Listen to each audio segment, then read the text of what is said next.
Good morning, everyone, and welcome to our third day of the conference and the morning session, The Gaze of Aristocrats and the Bourgeoisie. I'm glad to see that some of you have, have arrived early this morning. And I'd like to welcome to the podium Marie Barras, who is a PhD candidate in art history in the SNSF research project Visual Contagions, where she works on the intersections between the art and the fashion worlds at the end of the 19th century. She holds a master's degree in art history and history of religions from the University of Lausanne. She then completed a Master of Advanced Studies in Cultural Heritage and Museology and a Certificate of Specialization in Digital Humanities at the University of Geneva, where she used digital tools to study museum collections created by women artists. In 2021, she was a member of the curatorial team for the exhibition To Play for the Gallery, Fashion and Portraits at the Musée d'Art de l'Histoire de Genève. And in 2022 to 2024, in addition to her PhD, she worked as a digital projects and data manager at the Documentation and Research Centre in the MAH. And this morning, Marie will be talking about sartorial connoisseurship, women, fashion and gaze in the 19th century Parisian salons. Thank you, Marie. Welcome. Thank you. Before I begin, I really just like to thank the organizing team, Adelina, Consuelo, Fabio. Thank you very much for accepting my proposition and for putting together such a rich and thought-provoking conference. Today, I will begin with a drawing by Bertal, one of the most prolific illustrators of the 19th century. In 1875, he represents two women looking at a painting from behind, likely at the annual Salon de Peinture et de Sculpture in Paris. One of them holds an exhibition booklet, while the other points at the canvas with her fan and exclaims, "When I say it's a Vort dress, it's because I recognize the brushwork." Ignoring the paintings, three male visitors are instead looking at the women. While the men are simply sketched, the women's dresses are rendered in elaborate detail. This image and its caption suggest the affirmation of a distinctly female eye in the late 19th century, one grounded not only in aesthetic and art historical appreciation, but also in an embodied material expertise of fashion. Women were not only spectators of 19th century visual culture, but they actively participated in it too. Their practical experience with fabrics, styles, and fashion codes allowed them to read both art and clothing with authority. In this paper, I will explore how such sartorial expertise, often seen as simply as a matter of taste, actually worked as a form of connoisseurship that shaped women's reception of images in the Belle Époque. By following these threads across various supports and media, we can begin to understand the socially situated nature of visual expertise in 19th century Paris. When I mention the term connoisseur, you probably picture an elegant gentleman, well-educated, somewhat mature, confident in his judgment, and endowed with an impeccable taste. He has the ability to pronounce authoritative opinions on art and sometimes even to change attributions of artworks. For centuries, this image has been carefully cultivated. Daumier here, for instance, portrays the connoisseur in his study, surrounded by paintings, sculptures, prints, and drawings, silently absorbs in the contemplation of a small-scale reproduction of the Venus de Milo. This traditional vision of the connoisseur rests on the idea of a single gifted individual that could be compared to the figure of the artist's genius. Yet it overlooks the complex interdisciplinary networks that constitute the art world.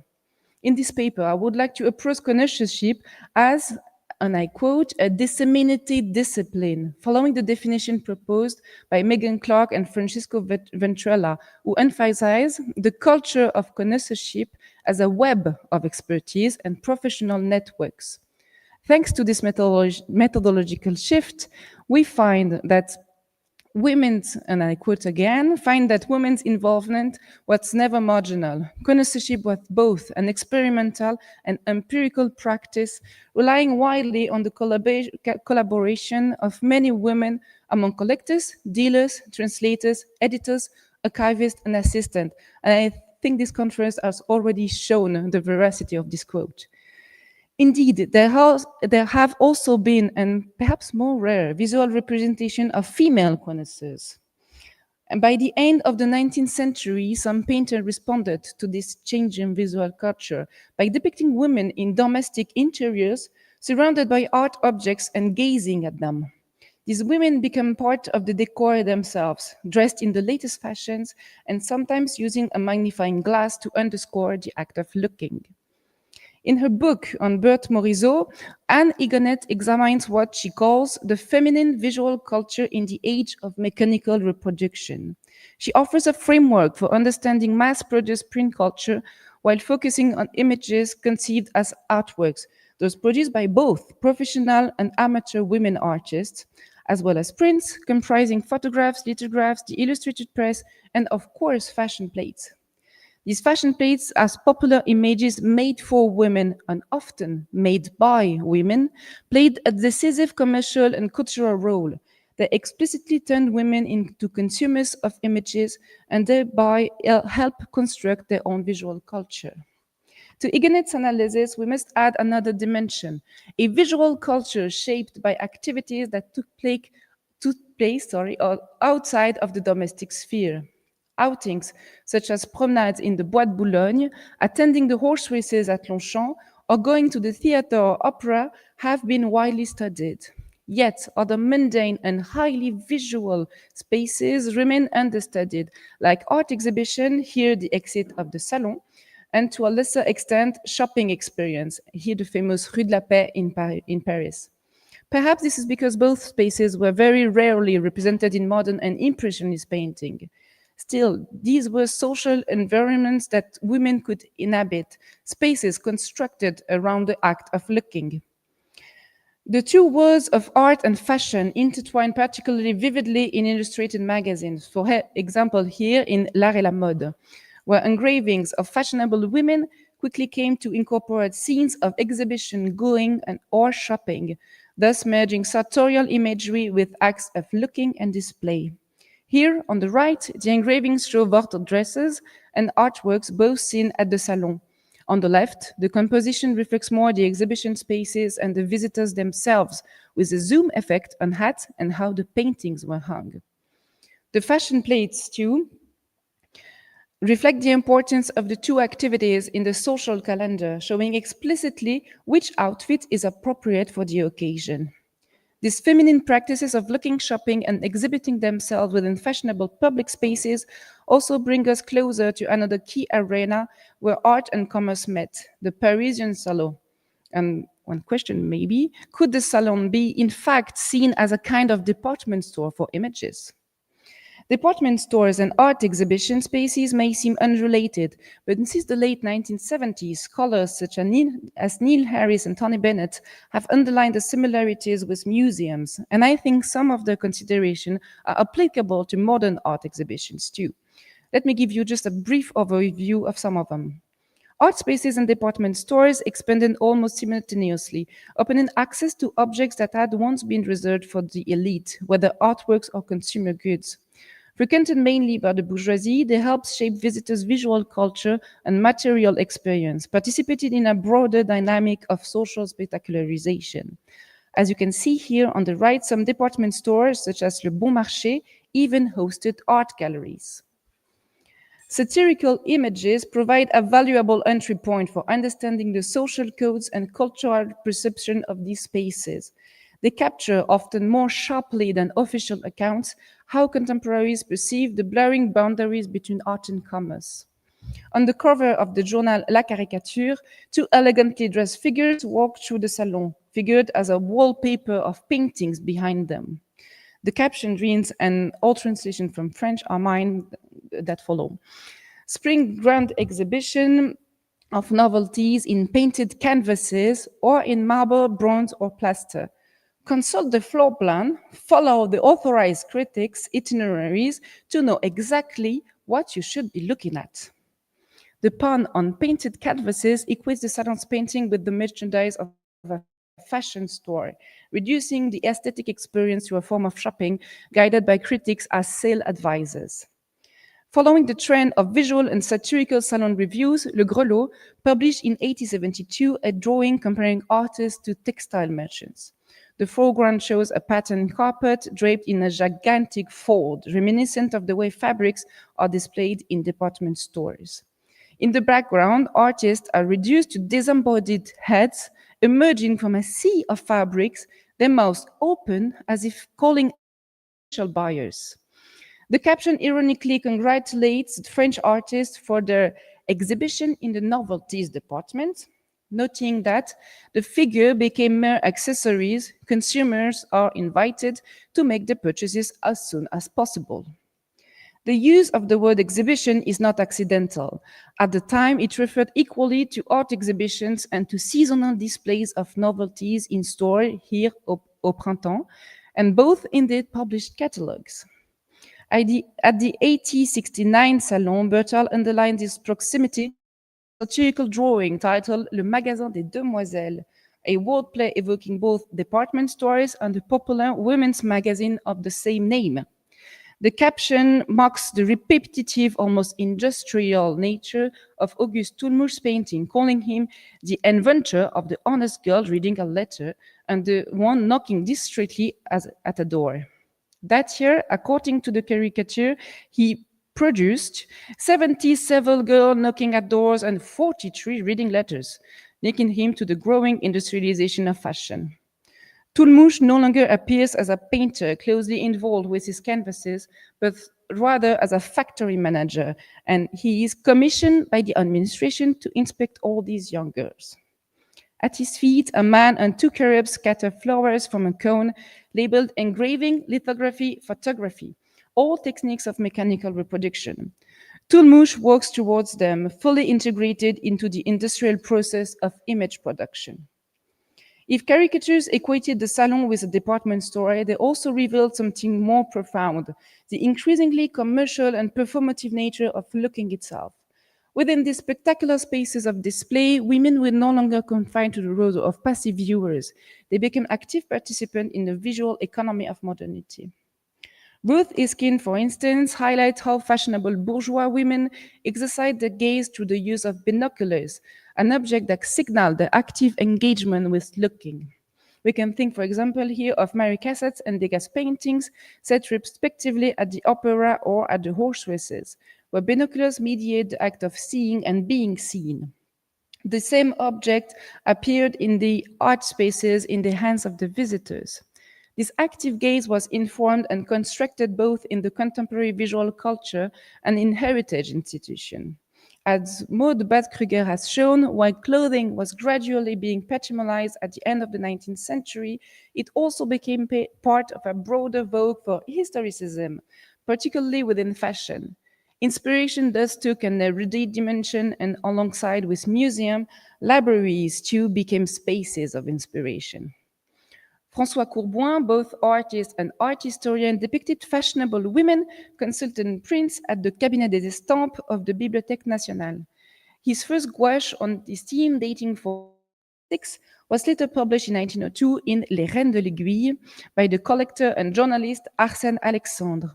He describes the daily life of fashion workers, and in the chapter La chasse à l'idée, the hunt for one idea, he underlines the erudition of seamstresses and milliners who came to the to seek inspiration. Courboin's engravings were also published in the prestigious art history journal L'Art. There, he illustrated a series of 3 articles titled Croquis de Bibliothèque, written by F. Darchet.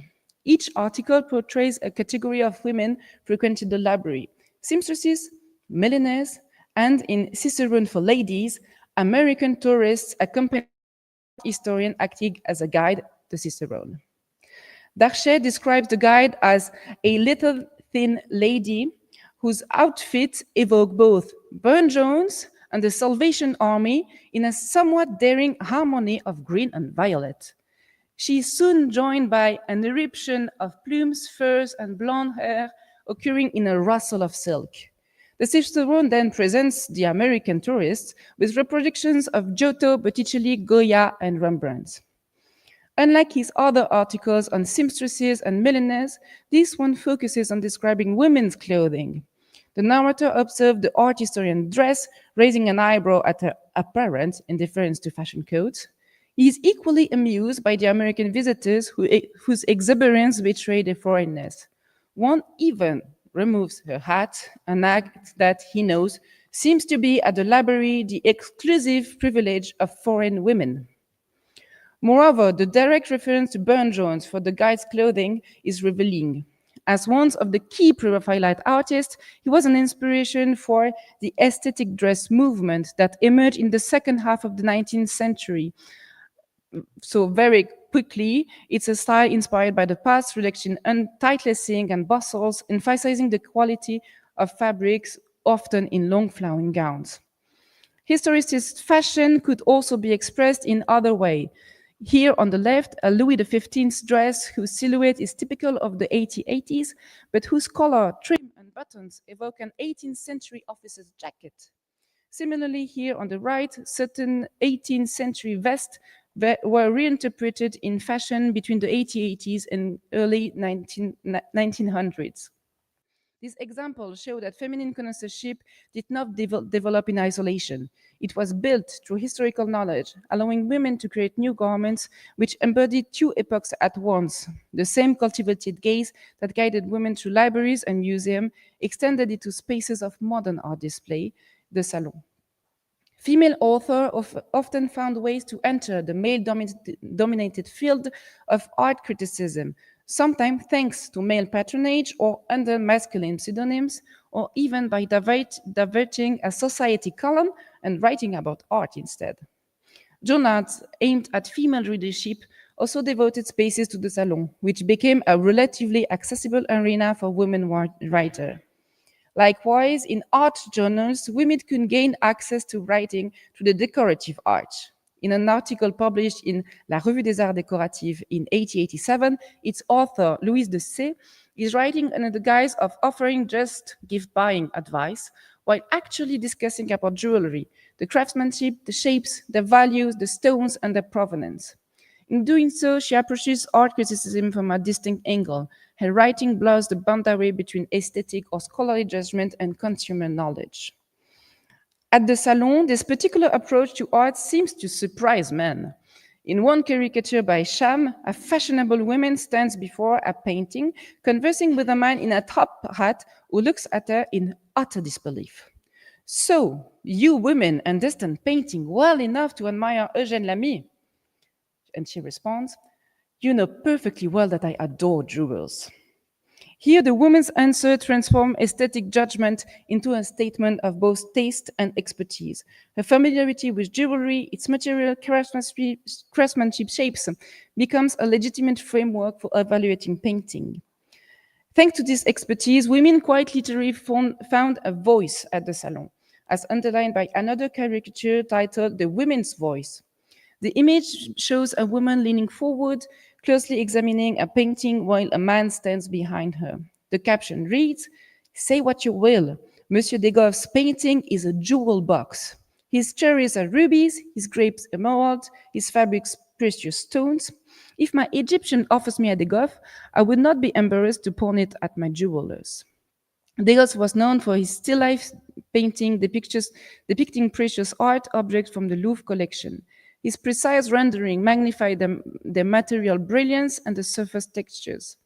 The woman's commentary, half witty, half expert, shows how women could engage critically with art, linking aesthetic judgment to economic and material knowledge. Beyond caricature, women wrote about exhibition themselves too. In 1876, La Fantaisie Parisienne published an article titled "At the Exhibition, Him and Her" by Marie de Grandfort, author of The Fashion Mail in the same issue. Under the shape of a frivolous dialogue between a man and a woman visiting the exhibition, she writes a real salon critique. The couple's visit begins with a sigh from the man, noticing that, unlike him, his companion has come prepared, list of artworks to see in hand.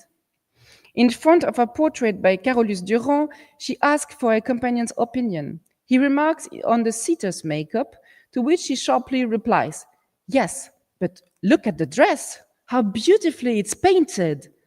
Ah, but that grey glove doesn't go with the ball gown. It's a riding glove. And that raised foot, it bothers me. The thought that she'll stay like that forever makes me uneasy. For nothing in the world I would want to be painting with one foot in the air, my dear." In a few lines, she assesses both the painting's technique and its social realism. Her critique draws on lived experience. She knows what it means to wear such a dress, such gloves, such shoes, and to hold a pose. Her embodied knowledge becomes a tool of visual analysis. The dialogue ends when the woman must leave for her appointment au printemps, one of Paris' department stores. She regrets that she was not able to take notes, one hand occupied by her companion's arm, the other holding a train. A fashion plate published just 13 days before Marie de Grandfort's article shows two women entering an exhibition wearing similar dresses. A visual echo linking print culture, fashion imagery, and women's lived experience of art. So across caricatures, press articles, painting, and studies in libraries and museums, the sources show women asserting a form of visual knowledge, both informed by fashion and art. Their gaze was active, discerning, and socially attuned. They judged not only brushwork and composition, but the material qualities of clothing, the gestures of the figures, and the code of display. This sartorial connoisseurship allowed women to occupy a space between aesthetic judgment and material knowledge. It enabled them to participate in the economic and social networks of art and to influence taste and production in subtle yet profound ways. By foregrounding the intersection of fashion, social experience, and visual judgment, we can reframe how we understand women's role in the 19th century art world. The female gaze was not simply a mirror of male attention. It was a cultivated, a practiced, and a materially grounded lens through which women negotiated their place in art, society, and commerce. Far from being superficial, this embodied expertise represents a legitimate form of cultural literacy, one that reshaped the reception of modern and ancient art alike. Thank you for your attention.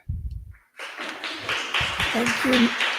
Thank you, Marie, for a very interesting look at women's reception of visual culture in 19th century Paris and as active agents of the gaze, as well as receiving the gaze, looking and being looked at. Culture of display, the intersection of commerce and consumption and art and display. Thank you.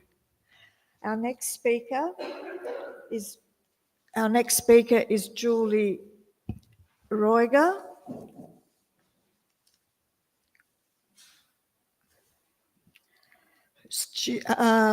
Julia Ruegger.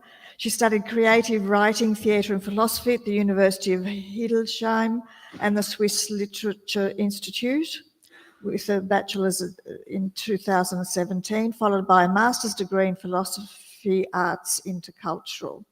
Also at the University of Hildesheim and the Universidad Complutense de Madrid in 2020. She works as a freelance author and poet and received different grants and residency scholarships for her literary work. Besides her literary writing, she does research in the interface of political theory and artistic practice. Since April 2025, she has been a member of the DFG Research Training Group Aesthetic Practice at the Institute of Philosophy at the University of Hildesheim, where she writes her dissertation on walking as a critical aesthetic practice. Very interesting. Thank you very much, Julia, who will be talking between hypervisibility and invisibility, approaching the gaze of the female flaneur. Thank you. Thank you very much for the introduction and to be here. It's a really lovely conference and very nice to be here with you. So you've heard I'm not an art historian, so it will go in a bit another direction. So Since its early appearance in the Parisian arcades and its first imprints in texts, the figure of the flaneur has always been a dazzling character with recurrent potential, but also an exclusive trope. From the famous beginnings with Charles Baudelaire and Walter Benjamin in Paris and Berlin, until the situationist practice in the 1960s with their so-called psychogeography, the typical flaneur has been white, male, able-bodied, and mostly also part of a higher social class.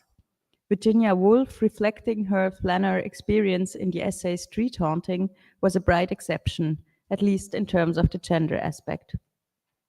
In recent years, this condition of the exclusive flaneur figure has gained increasing attention and provoked a range of works that challenge this notion.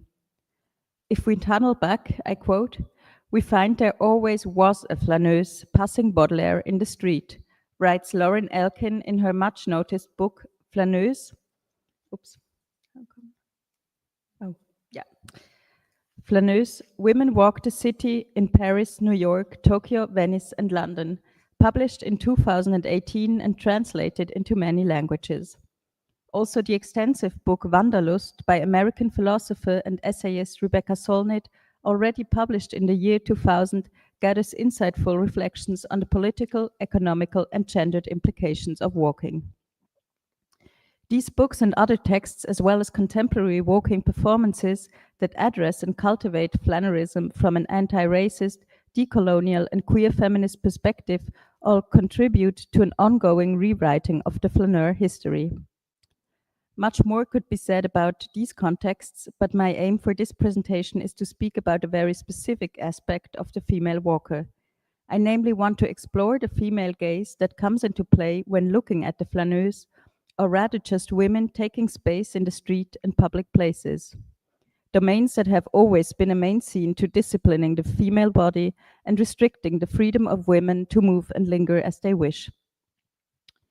So for the moment, I will focus on a close reading of the experiences women make on the streets in their daily lives, not necessarily when they are flaneuring, but already when they leave the house to go to work or do some other very casual route on foot. To achieve this, I will focus on two documents from different medial contexts. First, the essay Power Walking by Aminata Forna that offers phenomenological insights and socio-critical analysis, and second, a photo series from Hannah Price, who turns scenes of catcalling into an emancipatory artistic project. Doing this, I want to pay special attention to the remark of feminist geographer Leslie Kern that women have been simultaneously hyper-invisible and invisible in the streets. Hyper-visible and invisible. Always watched, yet written out of accounts of urban life. And as both Forna and Price are persons of color, reflecting on overlapping forms of discrimination in their work, my talk will also touch upon an intersectional perspective on the male and female gaze. Yeah, so now we're departing a bit from the flaneur culture in the strict sense. First case, Power Walking by Aminata Forna. We will directly start with a quote. I am 20, so Forna writes, I am 20, I am walking along the King's Road in Chelsea in London. It is the 1980s. Three men are coming towards me. They are clearly together, though the foot traffic on the pavement requires each to walk a half pace behind the other. They are bright, dressed in tight jeans and cap-sleeve t-shirts. The first man, as he passes, looks me in the eye and says, "You're a pretty girl." The second one smirks but says nothing. The third one leans into my face and breathes, "Nigger." "You're a pretty girl, nigger." The first remark did not seem to offend. "You're a pretty girl." It intruded on my thoughts, got my attention. Then came the complicity of the second man, then nigger. What happened afterwards? Do you imagine that the first man berated the third man? Do you think they argued? And whose side did the second man take? None of that happened. I know it didn't, you know it didn't. The three men carried on walking down the road. At some point, one of them likely turned to the others, and they laughed. So you've just heard the very beginning of the essay Power Walking, first published in September 2018 in an online magazine. In this essay, British novelist Aminata Forna reflects on the experience of walking the streets as a woman and recalls a great number of situations that happened to her walking the streets or using public transport in different places like London, New York, or urban rural Sierra Leone, where she visits her grandmother. These situations range from ordinary, harmless catcalling to various forms of verbal and physical harassment, and even a threatened attack with a knife. By writing down and stringing together these scenes, Forna provides insights into the everyday lives of women who are theoretically free to go wherever they want, but who in reality have to constantly deal with moments of harassment and hostility, who are being objectified and exposed to the male gaze with all its implicit attempts to exert power. What makes Forna's essay so valuable, beyond its insightful depiction of personal experiences, is her lucid analysis of the patriarchal and other forms of domination and oppression, through which she relates individual experience we might all know to overbuild social power structures. In doing so, she also reflects on education and how girls and boys are socialized into the prevailing regime of gaze, a regime whose effects goes far beyond mere looks, as we all know. She writes, "Nobody tells young girls that men own the power of the gaze. My mother never told me that men may look at me, but I may not look back. That if we do, our look can be taken as an invitation. Men teach us that. Over the years, we train our gaze to skim men's faces, resting for only a split second, shifting fractionally sideways if our eyes happen to meet. The man, on the other hand, if he so wishes, will look at your face, your breasts, your legs, your ass. This is the male gaze. The gaze is power. Men own the power of the gaze. White people do too." As the last sentence, "white people do too," suggests, Forna is all too aware that these power regimes run not only along the lines of sex and gender, but also along racist lines and other dividing boundaries. In her reflections on power walking, she therefore pays particular attention to those intersectional and interracial dynamics that further complicate the power structure and make forms of solidarity and complicity even more unpredictable and intricate. She writes, "On the streets, race and gender intersect. The dominance of man over women, of white over black, of white men over white women, of black men over black women, and so forth. Layered upon that is the relationship between men, the sometime competition and sometime complicity between men of all colors, the upholding of male power. This can play out in a variety of ways. For a woman of color, men of the same ethnicity may be ally or foe." And elsewhere, Forna addresses these effects and bundles of concerns brought up through gendered socialization and the largely unquestioned sovereignty of the male gaze that have become commonplace for female or female-read individuals when they are out in the public. So at the moment, a lot of quotes, but as I have said, I grew up in several countries in the world, and as an adult, I have traveled much of it. In every city and country I have ever visited, I make tactical decisions before I step out of the door. Time of day, clothing, route. These things must be considered. Often this is done at a subconscious level. At other times, advice might be sought or given. There is a constant tension between the desire to look one's best, to be noticed, and the price that will exact. I want to dress for my destination, the person or people I am going to meet, or the event I am headed for, but I must also dress for the man I do not know who I will encounter along the way. Anonymity is something I can only imagine. To walk unguarded, an impossibility. So this constant assessment and calculation of risks, expectations, and one's own desire is, to return to the beginning of my lecture, a central reason why the female flaneuse, unlike the male flaneur, is somewhat still an impossible figure, or in other words, a somewhat utopian figure. I read Forna's description as a way of showing what it means to be simultaneously hypervisible and invisible as a woman in the street. Hypervisible as a potential object of other people's perception, evaluation, or even physical claims, but many times invisible or deliberately overlooked as a person with a right to maintain her personal boundaries.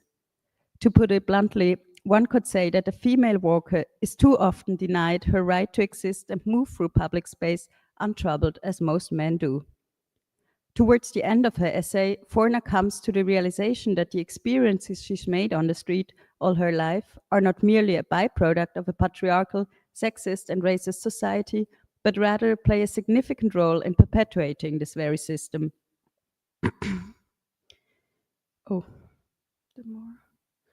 The more I think about it, the more I come to the uneasy conclusion that, whilst not all men are rapists or sexual harassers, equally not all men are too unhappy about the status quo either. The relative vulnerability of women in public spaces limits our freedom of movement and our choices. Good practice in personal safety, telling someone where we are going, allowing ourselves to be escorted home and not walking alone at night, all add up to an effective form of social control. Forna even stumbles upon a study that shows that when a man and a woman are walking towards each other on the sidewalk, the woman invariably steps aside for the man, a phenomenon titled manslamming. Forna takes this study as an inspiration to practice her self-assertion even more. She now tries to hold her ground and has often found herself nose to nose with men that are evidently so used to path clearing ahead of them that they can't figure out where she has come from. Unsurprisingly, there is also a corresponding phenomenon in which race rather than gender is the determining factor. In July of 2017, New York Times reporter Greg Howard, a black man, accused white women of doing exactly the same, writing, "When white women are in my path, they are almost always continue straight, forcing me to one side without changing their course. This happens several times a day, and a couple of times a week, white women force me off the sidewalk completely." Forna shows us the street as an essential space for the construction, attribution, and social stabilization of gender and other dominant categories. The demonstration of these unequal power relations is perpetuated in a multitude of small and sometimes almost invisible gestures, emotions, and behaviors that inscribe themselves into our bodies, all resulting in a socially, psychologically, and physically materialized choreography that is closely connected with the sovereignty of the male gaze and how it determines and restricts our shared spaces. Following these insights, it is not surprising that Forna, who already as a child discovered the freedom to dress in boys' clothes, resumes that walking for a woman can be an act of transgression against male authority. Now I come to the second part, which is a bit shorter. So the second piece of work is the photo series City of Brotherly Love by photographer Hannah Price. This work was not originally intended to appear in this lecture, but when I recently discovered it in an exhibition of female Magnum photographers in Berlin, it seemed to fit so well with the topic and with Forna's observations that I decided to make it a central theme here.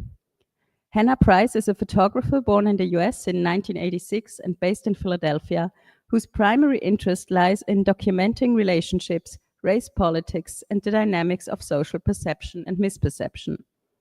Price is also the only female Black photographer who is a member of the Magnum Photo Agency, and in her series City of Brotherly Love, taken from 2009 until 2012 and bringing her international recognition, she portrayed men on the streets of Philadelphia who catcalled her on her daily walks, an experience that she only made after moving again from a city in Colorado. Speaking about her approach to this series, Price says, "I made this series just based on experience. The whole project is like a diary for me and like a transition in my life, taking power from a man into my own hands. It's especially a diary of sexual gaze that I don't like. I took it and made it what I wanted out of it." It is therefore obvious how closely this work is linked to the theme of the male and female gaze and also male and female presence in the street. Although the female gaze in Price's work is a gaze prompted by the actions of men, her decision to turn these scenes into an artistic, documentary work reverses the mechanisms of power. Instead of immunizing herself against the stares and harassment, ignoring them as best she can, she pauses, looks back, looks closely and insistently, using her camera as a tool of subversion. And I think it's mostly Black people now because she lives in such an area. Now Price is the one who writes the script, and the usual pattern of who is object and who is subject, active or passive, is thrown into disarray. The men who called after her suddenly find themselves at the center of attention in a vulnerable, intimate, but no longer sexualized situation. A situation in which they have to be responsive to the contact they had initiated. In doing so, it is important to Price not to simply reverse this power dynamic and corner the man with her camera. Rather, she says, her aim is to create a relationship. One could say that through the act of photography, she emphasizes that a relationship between two people was at stake here from the very beginning. Consequently, in these images, we do not see macho-like posturing or the depiction of predators, but melancholic, vulnerable people who from anonymous harasser become individuals with faces and their own stories. At this point, I would like to recall Forna's words. These are some more. So Forna again, we remember, wrote, "My mother never told me that men may look at me, but I may not look back. Men teach us that. Over the years, we train our gaze to skim men's faces, resting for only a split second, shifting fractionally sideways if our eyes happen to meet. The man, on the other hand, if he so wishes, will look at our face, your face, your breasts, your legs, your ass." With her work, City of Brotherly Love, Price deliberately disregards this unspoken code of conduct. She transforms the unwanted, sexualized invitation, a scene that occurs hundreds of times in the lives of women or those perceived as women, into an invitation to an artistic dialogue. In doing so, she also offers the men involved a new experience, a twist that they would have hardly expected. To presume that these men were re-educated by Price's intervention and would now think twice before catcalling would probably go too far. And the fact that she decided to call the series City of Brotherly Love, quoting the nickname of Philadelphia, might be understood as an ironic or ambiguous reference, raising again the question whose love counts and to whom love is given in the city. However, Price demonstrates with her project that scenes of catcalling can be reinterpreted and subverted. Unexpected relationships can emerge in which stereotypes are interrupted and responsibility, visual sovereignty and agency become renegotiated. I therefore understand Price's photo series as a political and symbolic counter-habitualization, a conscious unlearning of gendered visual politics, an empowerment of the female gaze, which is as self-determined as it is sensitive and creative. And now I come to the conclusion. I hope that the two works by Forna and Price have demonstrated how strongly women's freedom to walk undisturbed and self-determined differs from that of the male walker, even in the 21st century and even on ordinary everyday routes during the day. Not to mention the flaneuring in a strong sense, as a self-forgetful activity according to one's own pace and schedule in which one surrenders oneself even more to the surrounding. Or other aspects that restrict women's freedom to stroll, such as the fact that women are still much more tied to domestic spaces and care work than men. Literary scholar Annie Pfeiffer, among others, draws attention to these correlations and asks in a relevant essay, can a woman walk without gendered baggage? Can she walk freely at her own pace? And if she does, can she do so as a woman? Through close reading of literary texts from the beginning of the 20th century, Pfeiffer shows how strongly the self-perception of female walkers is mediated and dominated through the male gaze, a perception that can also be confirmed by the example of Forna's essay and Price's work 100 years later. So even today, and many emancipatory efforts later, the question of whether a woman can walk freely at her own pace without gendered baggage cannot be answered positively without further ado. Whether the flaneur is a social type worth hanging on to in late modernity is a question that cannot be discussed here. But regardless of how one might answer this question, what Solnit writes in her book Vandalus remains true. She there writes that self-determined walking at one's own pace, rhythm, and on routes of one's own choice is a fundamental human experience that should not be denied to anyone, a practice in which autonomy, but also social participation and belonging can be realized and experienced in quite a singular way. The chasm between this empowering vision of walking and the walking experiences many women and other marginalized people do every day reveals a lot about the social and political state of our societies, our environments, and our neighborhoods. I am therefore convinced that it is worthwhile to pay attention to walking and to explore it both in artistic ways and in unspectacular forms of the everyday, and both in terms of its unfree and its liberating aspects. Not from the assumption that the walk of a woman should be portrayed as a heroine act, but I am sure that female strolling is a useful anchor point for observing, training, and experimenting with the female gaze and other central elements of a less patriarchal and less male-centered world, a world where power is distributed more equally and fairly, and also more playfully. I hope to have shown that interventions and works such as Fornas and Price can be seen as a vital part of reclaiming the streets as spaces of belonging, participation, and pleasure. Together, they form a counter-story to the patriarchy written in stone, as feminist geography Jane Darks puts it, an endower that is more important than ever now in times of authoritarian anti-feminist rise and the renaissance of traditionalist role models. Thank you.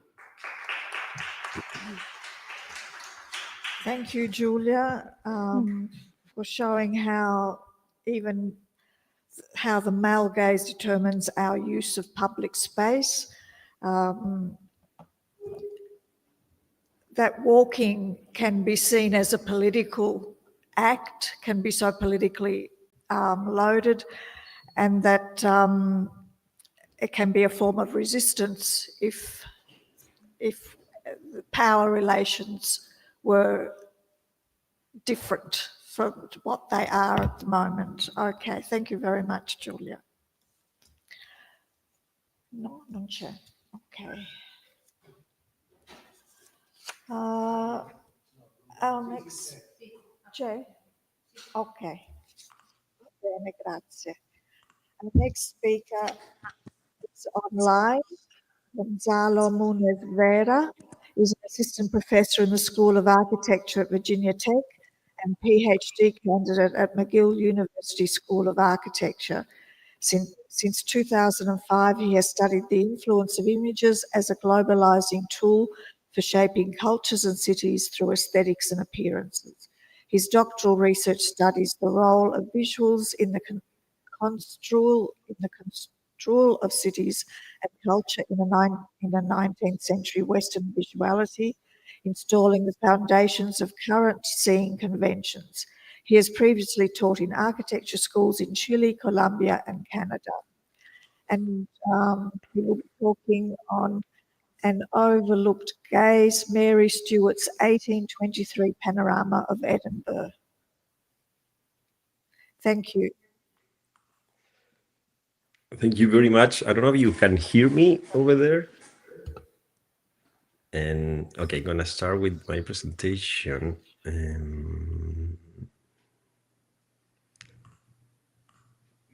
Okay, let me see.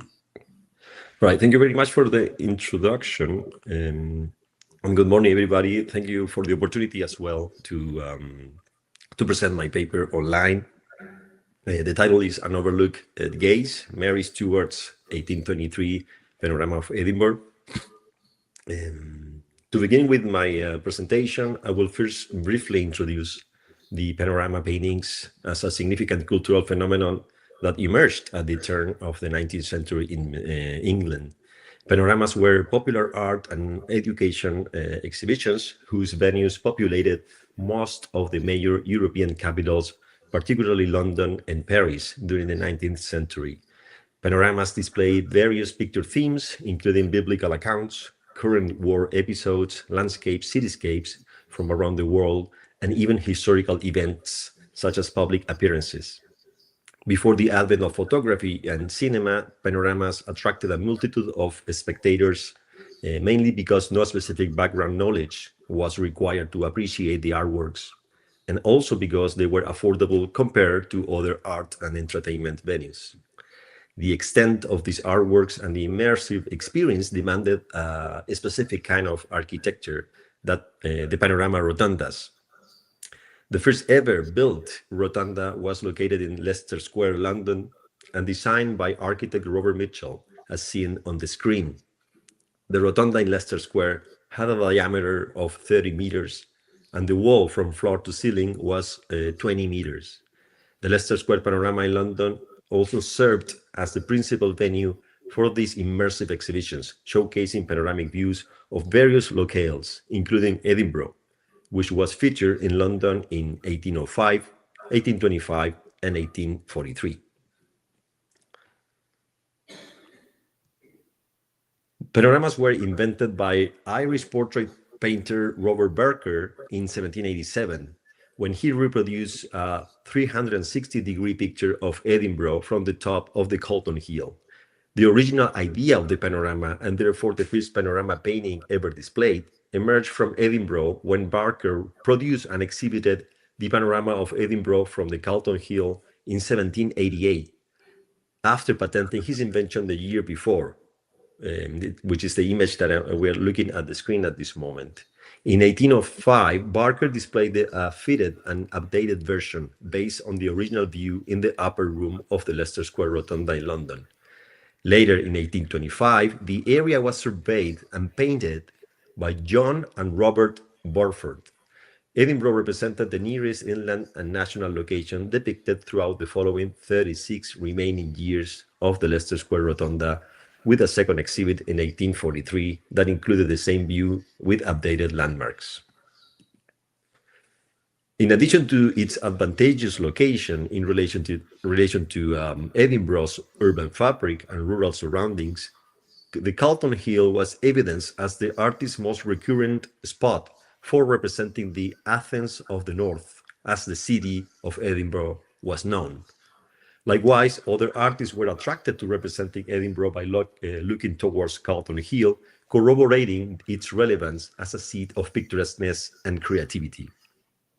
In addition to William Turner's Edinburgh from Calton Hill from 1819, produced for its summit before and around the time of Burford's Panorama of Edinburgh, other artists who performed similar subject matters and vantage points were Alexander Nasmyth's Edinburgh from the Calton Hill in 1820, William Daniels' Edinburgh from the Calton Hill 1822, and John Wilson Eubank, the entry of George IV into Edinburgh from the Calton Hill, also from 1822, all of them male painters. However, these images were hardly available for public scrutiny or access. Representations of Edinburgh were scarce for ordinary spectators, which heightened the significance of the Burford's Panorama of Edinburgh, particularly as the city gained prominence in the 1820s, which was the time when George IV visited the city of Edinburgh. Following the content and layout of programs distributed in existing panorama venues, Edinburgh's Panorama's booklet included a brief historical account of the city, a description of the selected landmarks shown on canvas, and a folded miniature panorama sketch split into two bands. The content altogether fits a 16-page octavo book format, sold as an optional and additional print in the Leicester Square Rotunda at a cost of 6p, produced, as in previous panorama exhibits, by G&C Adler publishers in London. Having the Leicester Square Rotunda repurposed since 1860 and the panorama canvas gone, today's only extant graphic record of Edinburgh's panorama that many observed from the viewing platform in London is found in a folded page inside the booklet. Readers consulted this split panorama key to orient themselves in front of the pictorial representation of Edinburgh, as well as to identify the selected landmarks, and therefore a visual sequence prepared by the Burfords. In the split panorama, spectators found the city of Edinburgh, the old and new town in the upper horizontal lithograph, and Edinburgh's countryside on the lower one. The frame portion of the panorama, which looks at the old and new towns, concentrates most of the historical facts and selected landmarks in the program, matching what other artists of the time produce from a similar vantage point over Carlton Hill. This frame view will become a signature image when representing Edinburgh, particularly throughout the 19th century. The selected spot portrays Edinburgh Castle in the background, of significant importance in the history of the city and Scotland, the city in the middle ground, and the Carlton Hill over the foreground. Even today, this view reunites a fundamental visual content of what Edinburgh offers to its inhabitants and visitors. Besides, this vista served as an idea portrait for George IV's visits in 1822. Edinburgh was also represented pictorially by lesser-known artists whose contributions have largely been overlooked in the scholarly discourse. Among these is Mary Stewart, whose information about her artistic career is scarce and limited. In Peter McEwan's Dictionary of Scottish Art and Architecture from 1994, and the information gathered from the national collections at the National Galleries of Scotland, her biography delivers some hints about her life. Mary Stewart, for example, was born, based on these sources, was born in Castle Stewart, Wigtonshire, Scotland, in 1773. She was well educated and had ample leisure and talents to pursue her interests in landscape painting and sketching. Among her most renowned artworks are the 2 volumes of her panoramic sketches, titled, the first one, 4 Panoramic Views of Edinburgh and Surrounding Country from the Top of the Blackford Hill. And the one that we're looking at the screen now is titled 4 Panoramic Views of Edinburgh taken from the Carlton Hill. Both works published in 1822 and 1823, respectively, before the Burford's Panorama of Edinburgh and around the time of Turner, Nasmith, and Eubank's artworks. Mary Stewart's lithograph in her book 4 Panoramic Views of Edinburgh offers detailed and accurate 360-degree landscape panoramas divided into 4 sections: north, east, south, and west, all from the Carlton Hill. As you might already have identified, the view looking west, as seen on the screen, correlates with the artworks produced around the same time by artists already referred to here, including Burford's Edinburgh's Panorama from 1824.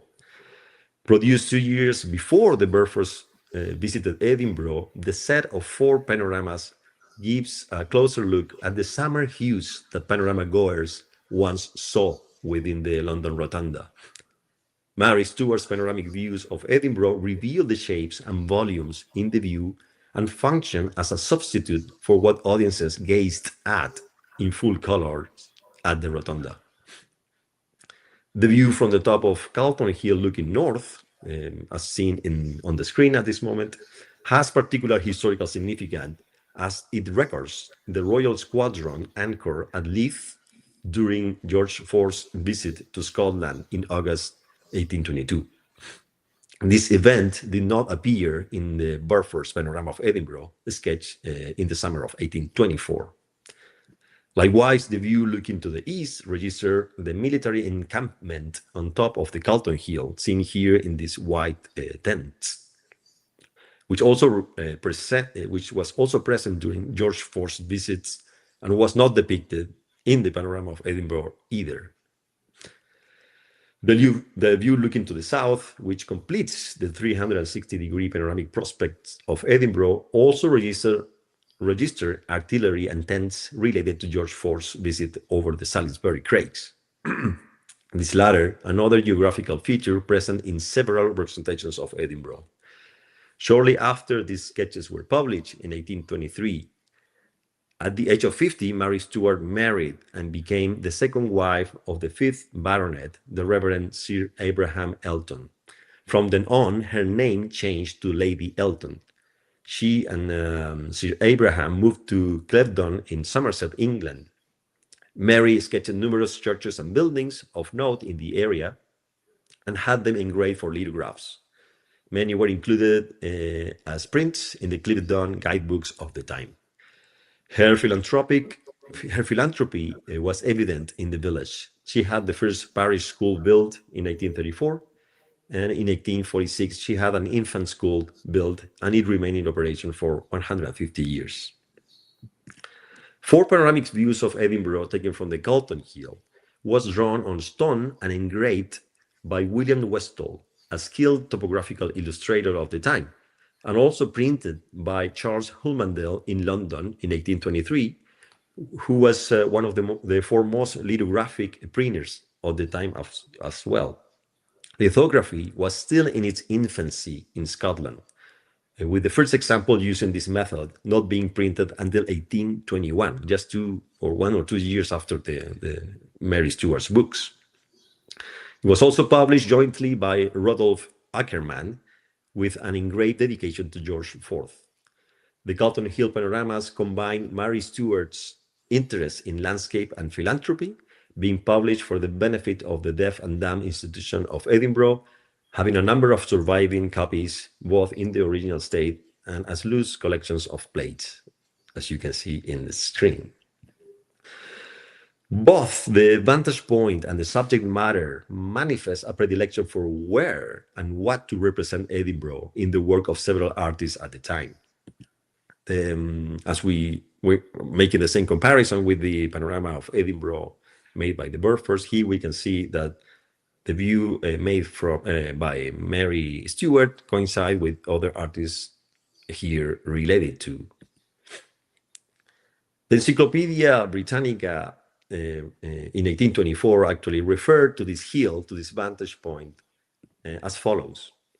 The Calton Hill is a singularly striking and romantic object, and in laying it out, there's an ample scope for picturesque effect. In the late improvements, this has not been neglected. Walks at different elevations have been cut around it, from which is seen, to great advantage, the old and new town projected on the plain below, while at a greater distance, the eye ranges over a wide extent of the adjacent country, viewing in the north and east the Firth of Forth, the high grounds of Fife, and the German Ocean, and towards the south and west, a wide extent of cultivated plains, terminated by distant hill. Despite differences in medium and format, what we have in front of our eyes at this moment is a simplified key lithograph representing what once measured 90 meters in length and 15 meters in height in the Burford's panorama of Edinburgh at the top of the screen, and a color lithograph measuring 615 millimeters by 221 millimeters in Mary Stuart's views. The similarities between both artworks suggest a shared visual vocabulary and possibly even a direct influence, this latter with no evidence so far. However, there are some questions that remain unanswered when examining these two artworks, which share similarities produced by artists of different genders.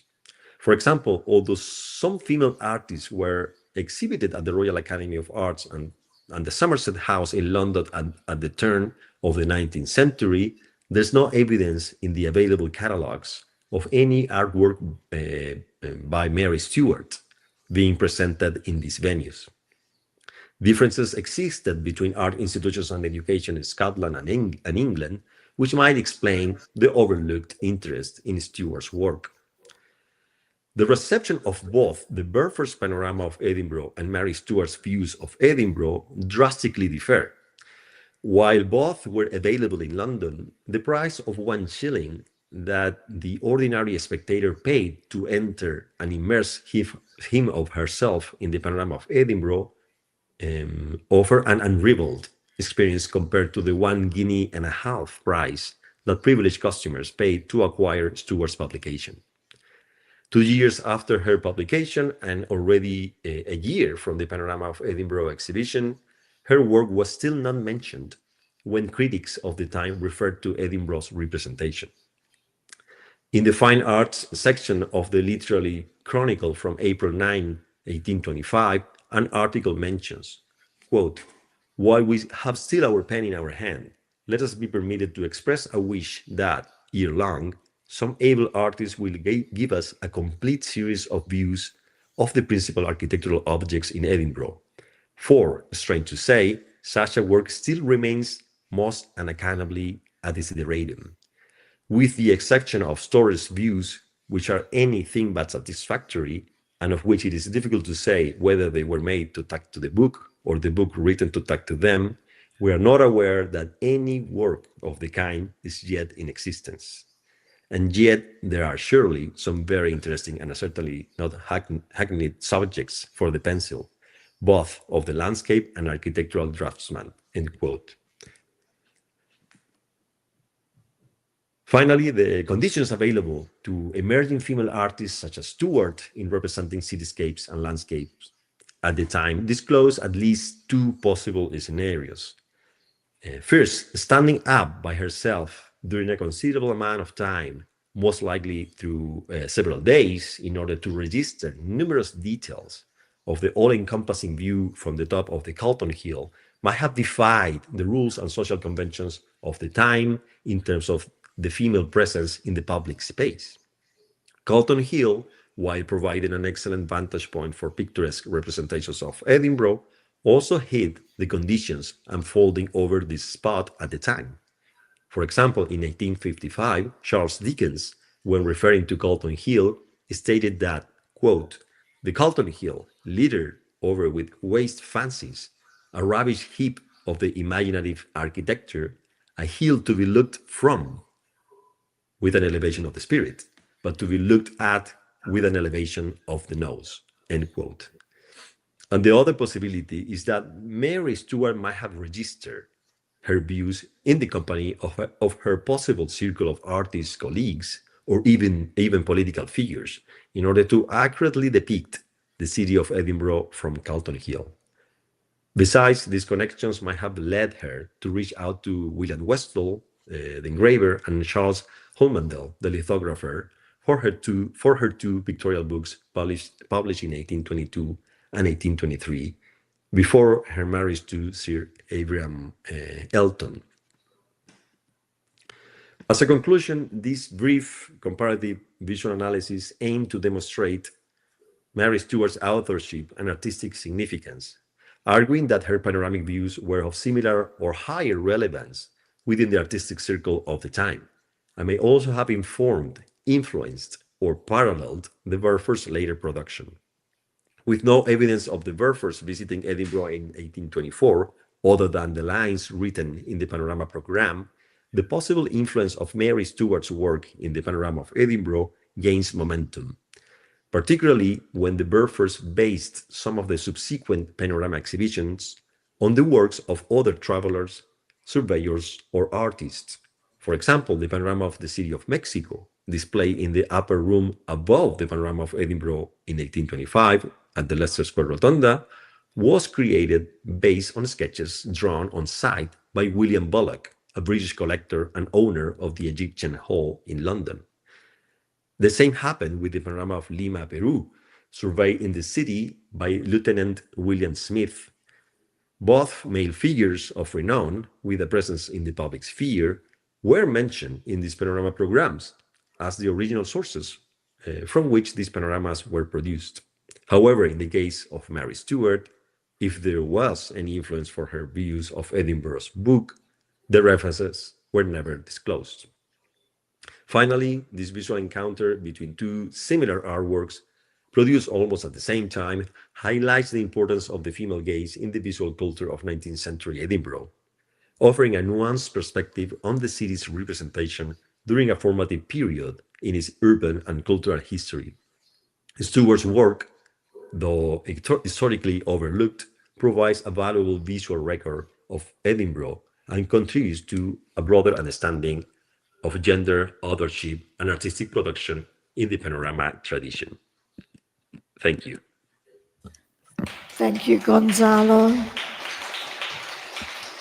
Thank you very much. Our next speaker is Marja Lahelma from the Finnish National Gallery and Ateneum Art Museum in Helsinki, Finland.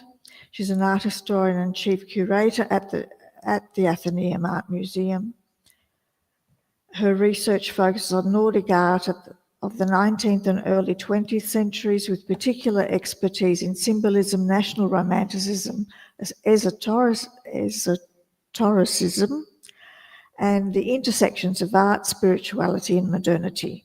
She has made significant contributions to the study of Finnish and Nordic artists whose work engages with spiritual and esoteric themes, emphasizing the pivotal role of women in these artistic movements. Dr. Lahelma is currently curating an exhibition and research project titled Northern Women, Art and Esotericism, which examines the impact of esoteric traditions on Nordic women artists. In addition to her curatorial work, she has published extensively in academic journals, exhibition catalogues, and books on Nordic art, enriching the discourse on gender, spirituality, and modern art, while shedding light on overlooked narratives in art history. And Marja will be speaking today, Esoteric, Visionaries, Nordic Women Artists and Spiritual Evolution at the Turn of the 20th Century. Thank you, Marja. Welcome. Thank you so much for that wonderful introduction, and thank you, Adelina and Consuelo, for inviting me to speak at this event. It's a great pleasure to be here today. This talk presents a part of this extensive research and exhibition project, which the exhibition will open at the Ateneum Art Museum in Helsinki just about a year from now, curated by myself and Dr. Nina Kokkinen, who is a researcher at the Donner Institute in Turku, Finland. And I am also delighted to acknowledge that the project lead, Chief Curator Anu Utriainen, is here in the audience with us today. And this project explores the ways in which Nordic women artists from the late 19th century onwards have engaged with esotericism. And esotericism is here used as a kind of an umbrella term to refer to a variety of alternative spiritualities, including theosophy, anthroposophy, spiritualism, magic, alchemy, witchcraft, and so on. And we are not only interested in artists who were members of esoteric societies or otherwise directly connected to these currents, but also in those who, in a more general and sometimes undefinable manner, sought a connection with realities beyond the everyday world. And such ideas often offered an alternative to the patriarchal structures of Western art and society. So these women actually used esotericism and spirituality to expand the boundaries of artistic practice and also to challenge prevailing gender norms and to reimagine the modern society through their work.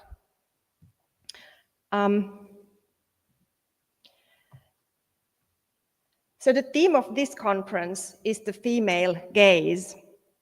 And in this talk, my focus is not so much on the outward gaze, but on the inward gaze, the inner vision that artists used in order to establish a connection with something beyond the visible world and beyond the individual self. At the turn of the 19th and 20th centuries, psychology was grappling with the question of whether the unconscious mind was open or closed.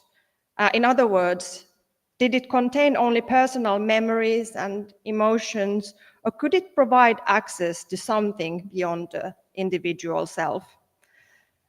Modern esotericism adopted these scientific ideas, offering an alternative view of the human mind as multi-dimensional, layered, and open. A related question was whether altered states of consciousness, such as dreams, trance states, or hypnosis, could tell something fundamental about reality. For instance, the influential German philosopher of mysticism, Karl Duprel, thought that these kinds of altered states could give us glimpses of a higher reality. Duprel connected this notion to a notion of spiritual evolution. So he described the human individual as Janus-faced, after the Roman god Janus, who looks in two directions. This means that we as human beings are gazing simultaneously into both the visible and the invisible worlds. And by developing our psychological and sensory capabilities, we could become increasingly aware of the part of ourselves oriented towards the invisible realm. And thus we could gradually develop towards a higher state of being. I am showing you here a painting by the artist Beda Stjernskans, which depicts a young woman gazing directly at the viewer.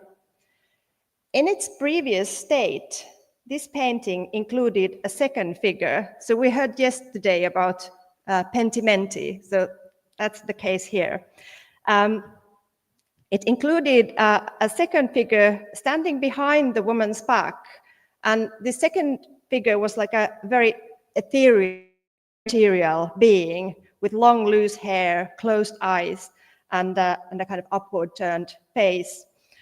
So these two figures could be interpreted as representations of the dual aspects of humanity, the spiritual and the material side of our being. For reasons unknown, Stjernskans decided to remove the second figure from the painting and replaced it with these stylized flowers in the background. And these flowers, which are almost colorless, ethereal, could perhaps be seen to convey the idea of different levels of reality in a more indirect, suggestive way than the original composition with two human figures. The flowers can be interpreted as materialized messages from the spirit world, a concept associated with spiritualist mediums who frequently materialized flowers as symbols of communication from the beyond. So the idea of spiritual evolution became one of the central principles of esoteric thought from the late 19th century onwards. And it played an important role, for example, in modern theosophy and anthroposophy. Of course, this idea was closely linked to Darwin's theory of evolution, which was introduced in the mid-19th century and soon began to be applied not only to biological development, but also to human consciousness, culture, and spiritual growth. It seemed natural to think that consciousness too could evolve to higher levels, just as species evolved biologically. This process could be actively advanced through disciplined practice or meditation, for instance. And artistic creativity also served as a means of striving toward higher spirituality. And this notion is central in the work of these two artists, which may seem an odd couple, but let me explain further. So Sigrid af Forselles and Hilma af Klint, and I'm sure you're probably familiar with one of these names, but not the other one. The fragmented sculptural work is part of Sigrid af Forselles' monumental relief series titled The Development of the Human Soul. She created it while she was working in Paris and Florence around the turn of the 20th century. And it was conceived as a visual narrative of humanity's spiritual evolution, tracing the journey from chaos to enlightenment. Af Forselles envisioned her reliefs to be cast in bronze and displayed in a public space where they could inspire humanity toward higher consciousness. But this vision was never fully realized. This first part that I'm showing here has a subject from Scandinavian mythology. So it depicts a state of primordial chaos, a scene of conflict between gods and humans. And this part belongs to the collections of the Finnish National Gallery, while the other parts with seemingly Christian content are situated in a church, in the Kallio Church in Helsinki. And they show Jesus as a guide who leads human beings on their spiritual journey towards enlightenment. Here is the final part of the series, which portrays the enlightened souls ascending into realms, guided by angels, and culminating in a kind of a mandala-shaped composition.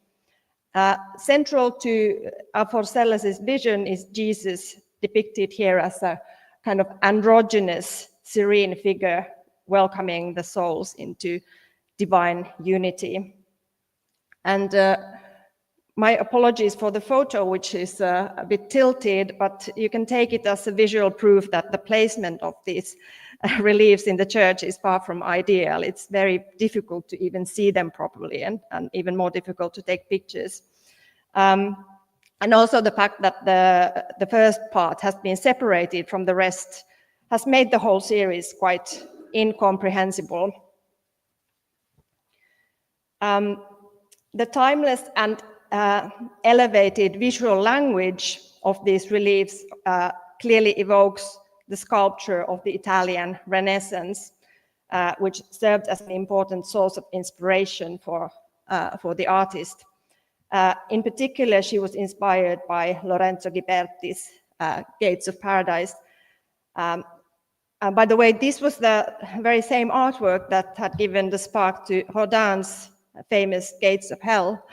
And this is likely not a coincidence, since Aphorseles worked in Rodin's studio in Paris. So the subject of Aphorseles' relief series partly references Christian imagery, but it transforms it in ways that are characteristic of art drawing from esoteric thought. For Aphorseles, her artistic practice was a central part of pursuing spiritual growth in both her art and her life. She was helped along by spirit guides who directed her on the path of development. And one of these guides was the Renaissance sculptor and architect Filippo Brunelleschi.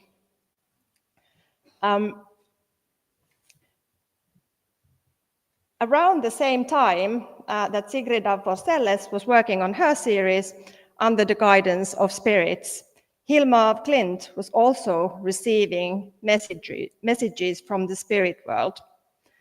And her goal, like that of Aphorseles, was to refine her spiritual abilities through artistic practice. And in the beginning of the 20th century, she also began creating art under the guidance of spirits. The paintings for the Temple series, which consists of 14 sub-series and nearly 200 works that she created between 1906 and 1915, it has been entirely attributed to Hilma af Klint, but it was actually a collaborative effort.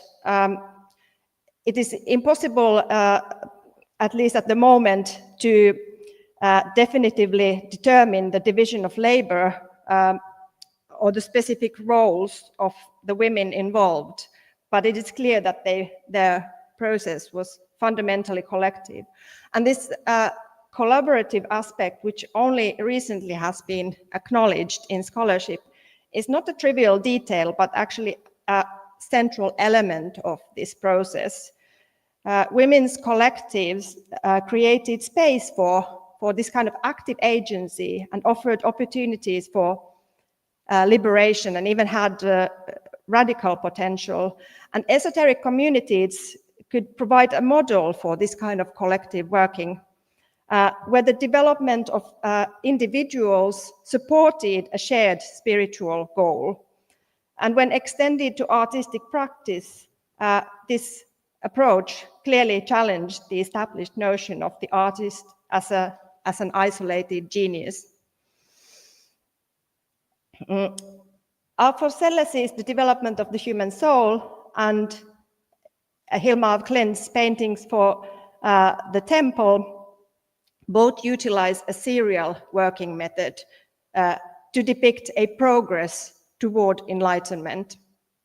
In this way, they gave their works a form that corresponded to their developmental content. The model of gradual progression was central to the thinking of theosophical leaders such as Helena Blavatsky and Annie Besant. They were convinced that the spiritual and material worlds developed in parallel, following the same higher law of evolution, which formed an eternally flowing universal cycle of progress. And through reincarnation, the soul ascended step by step closer to divine consciousness. The spiral is a recurring symbol in the paintings for the temple. Here is just one example from the first series representing primordial chaos, so the theme of which actually corresponds to Alfred Sellers' first relief. And as you can see from this illustration, a spiral shape can also be deciphered in the final part of Alfred Sellers' series. A cyclical understanding of time is often associated with pre-industrial societies characterized by a connected rhythms of the seasons and to cosmic cycles. And this kind of cyclicality can also be perceived as feminine in contrast to linearity, often regarded as masculine. Western standardized linear notions of time and the association of progress that is connected with it became dominant only from the 19th century onwards. And even after that, the cyclical model remains prevalent in many non-Western cultures and has also retained its significance as part of the esoteric worldview.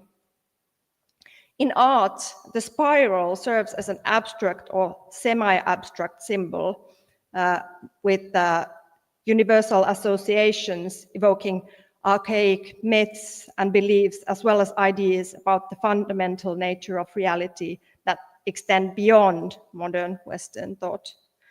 And at the same time, the spiral references natural forms, such as plants or shells, and thus symbolizes evolution as a natural process. Of course, at the turn of the 19th and 20th centuries, an interest in the unseen dimension of reality was shared in science, esotericism, and art. Science was exploring these invisible energies such as X-rays or electricity, telepathy, magnetism. And within esotericism, these scientific discoveries were often interpreted as modern reformulations of the secret knowledge that had previously been accessible only to those who were initiated into the esoteric tradition. And similarly in art, there was this effort to delve beyond the surface of the visible world. And this could involve mediumistic techniques of communicating with the spirit world, such as automatic drawing. And many spiritualist mediums, of course, also used automatic drawing and writing as methods for receiving messages from the spirit realm. So here the boundary between artistic creation and esoteric practice are from clear. And Hilma af Klint also practiced automatic drawing, and it remains uncertain to what extent she actually felt that the creative process was consciously controlled. This is a self-portrait by Ellen Tesleff, a Finnish artist from the 1890s, which clearly the technique of this work resembles automatic drawing. The human figure kind of gradually emerges from a network of intersecting pencil lines, creating the impression of a kind of a meditative process. Teslev actually described her creative powers as divine, godlike. And for Teslev, the godlike artist did not imitate reality, but brought something into the world that did not previously exist. And this attitude and approach are characteristic of art connected to esotericism. Such artists often describe their process as a kind of dynamic interaction between conscious and unconscious creativity. And this view of artistic creativity actually is quite common throughout the history of modern art and even today. It suggests that some force beyond the artist, often described as unconscious, external, or spiritual, participates in the creation of the artwork. So this can be articulated as Ab Klint and Ab Forselles did as the spirit. But just as plausibly, it can be described as the force of nature, or it might be understood as a purely psychological phenomenon in which the unconscious mind takes over. The Swedish artist Tyra Kleen held a critical view of artists who claimed to work in a trance-like unconscious state. She emphasized that she was the conscious creator of her own artwork, and this may have been a strategic choice, as Kleen likely recognized how women artists working in a mediumistic manner were often excluded from the category of art altogether. And perhaps for similar reasons, Teslev highlighted her individual genius and her divine creative power. So in this sense, their attitudes stand in stark contrast to those of Helma af Klint and her collaborators, who believed that their art was created through the influence of a spiritual entity. Teslev and Kleen, on the other hand, saw themselves as exceptional individuals and creative artistic geniuses.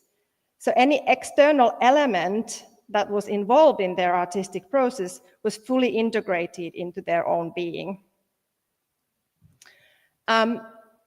Also, as seen earlier with Forselles, many artists interested in esotericism, and this goes for both men and women, incorporated elements of Christianity into their belief systems, seeing really no contradiction between the two. However, traditional Christianity often felt incompatible with the experiences of modern independent women. So for those who did not wish to completely reject Christianity, it had to be adapted into a worldview that often diverged significantly from the church doctrine. Tyra Kleen's painting Forbidden Fruit reinterprets the biblical tale of expulsion from paradise, transforming it towards an esoteric direction. So much like Forselles did in her relief series, but with a markedly different outcome. This painting reflects an esoteric perspective where the serpent represents a positive force. For example, in Helena Blavatsky's teaching, the serpent was not a symbol of evil, but of wisdom and enlightenment. This can be seen echoed in Kleen's painting, where the forbidden fruit hanging from the tree creates a kind of a halo around the serpent's head. And then you can see this naked couple hiding in the lush jungle. And while the man is covering his face and keeping his eyes closed, the woman peers through her hands with a single wide open eye, gazing directly at the serpent and at the viewer. So the painting seems to encourage humanity, and especially women, to seek knowledge and spiritual awakening through the act of consuming the forbidden fruit.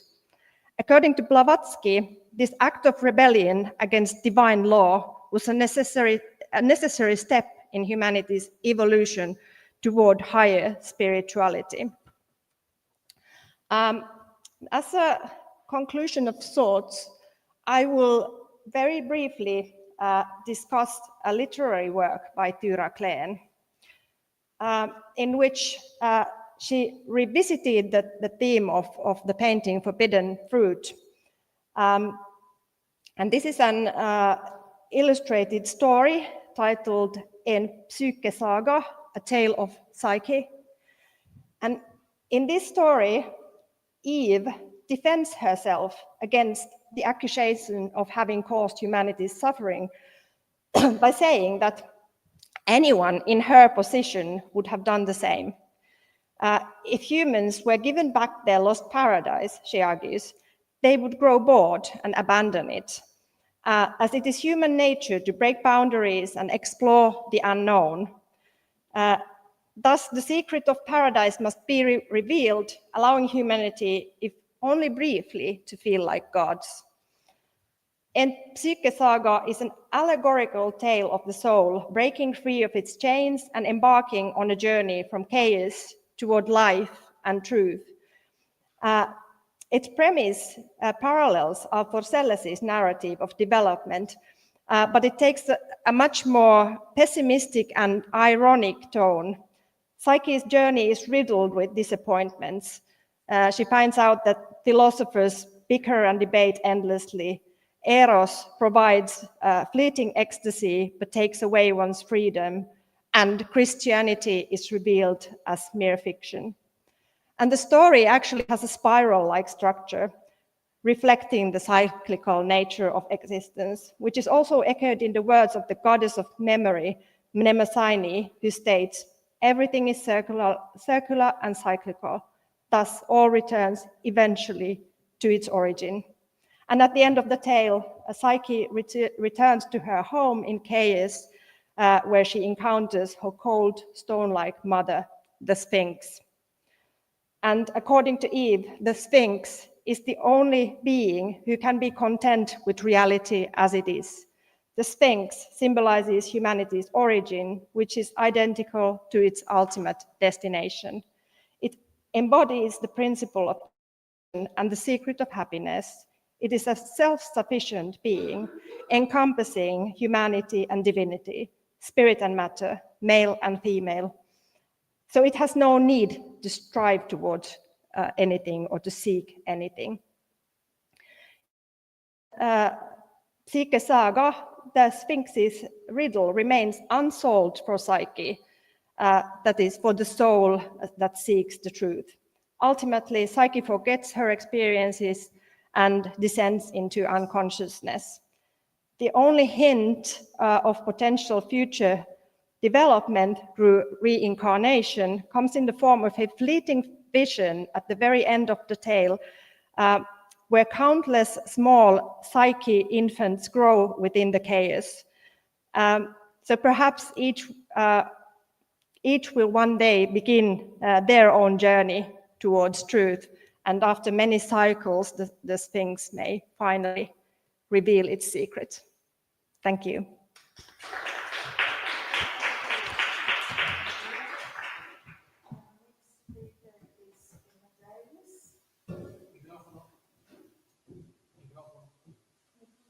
Scusa, pensavo che l'avevo aperto, va bene. Emma Davis is a doctoral student interested in uncovering the plurality of art practices in the interwar period, and with a particular focus on practitioners marginalised by gender and class. Her PhD explores the artist Thérèse Lessore's engagement with the popular in subject matter and medium, for which she has been awarded a Chase AHRC doctoral scholarship. She holds an MA in History of Art from Birkbeck, University of London, 2024, and an MA Mathematics, Annual College, University of Cambridge, 2005.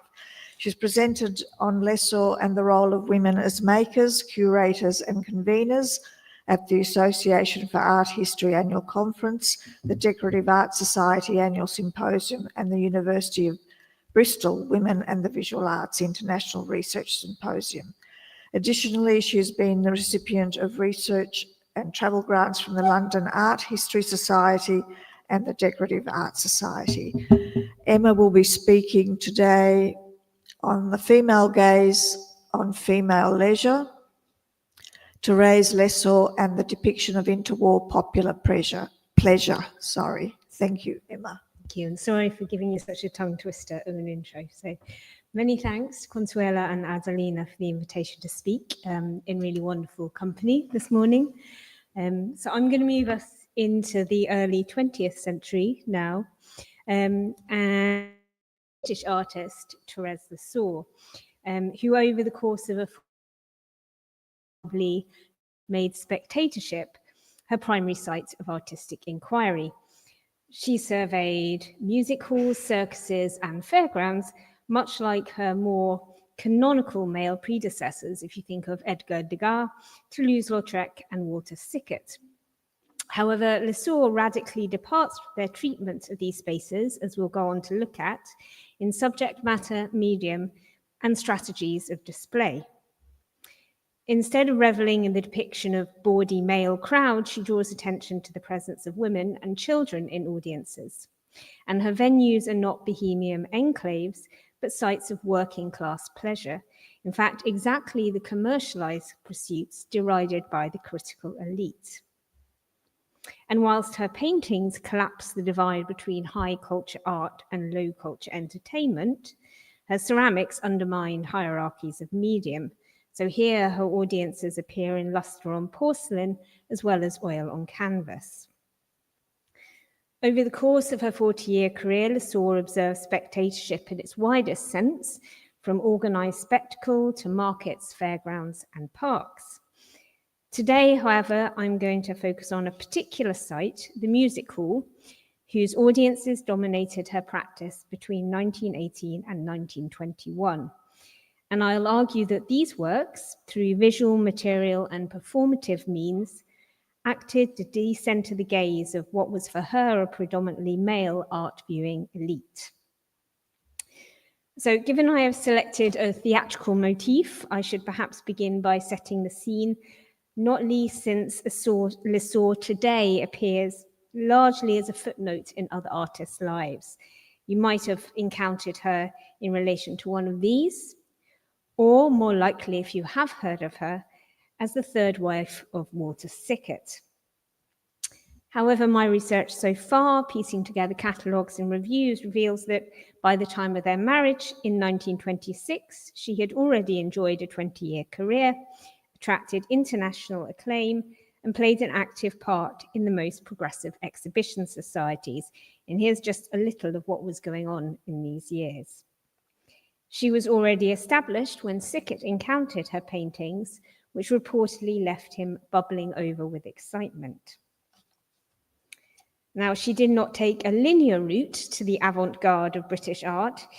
Losing her father at 8, she entered artistic training with the exigency of making a living, beginning in government-subsidized schools of practical design, the Chelsea Polytechnic by day and the Central School of Arts and Crafts by night.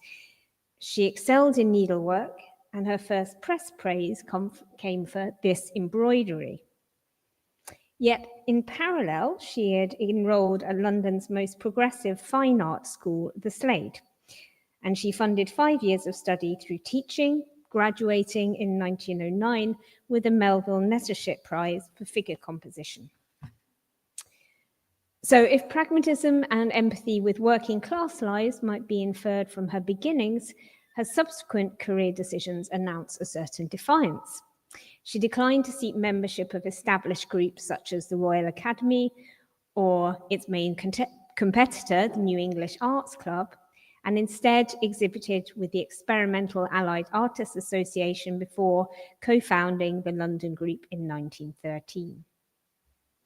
So this society advocated inclusivity, styling itself as a place where Cubism meets Impressionism, futurism and syncretism join hands, and its early exhibitions commanded both critical praise and outrage. And here is an indication of some of that visual cacophony. In this heady mix of artistic tribes, Lessore exhibited every year but 3 and was described in their posthumous tribute as one of the outstanding painters of her generation. And she also exhibited independently. And in 1914, Frank Rutter, the critic for the Times, included her in his Outline of Modern Art as an artist aping the style of no other painter. So I hope today to begin to unpick what proved so memorable to Rutter, yet elusive to art historians since. So let's turn to the music hall, which was the focus of Lessore's gaze, as I said, between 1918 and 21. And it is a subject that places her simultaneously in dialogue with artists of the past and anxieties of the present, as Britain was emerging from war, concerned with rebuilding society and restoring confidence in its art. And the commercialization of popular entertainment such as these presented a threat to both in the eyes of the critical elites. So to unpick Lessore's depiction of these rather contested sites, I will focus on her treatment of space. And here I'm going to borrow from Griselda Pollock's framework in Vision and Difference to consider 3 lenses. Space represented. Second, its transfer to the space of the picture plane. And the third, the space in which art was consumed. And this framework has particular relevance in Lessore's London, where the spatial boundaries between public and private, genders and classes were dissolving. And in artistic discourse, the possibilities for the picture plane had been thrown wide open by abstraction, cubism, vorticism, and so on. And finally, the space in which art was consumed was being transformed by independent exhibition societies and the first contemporary art galleries.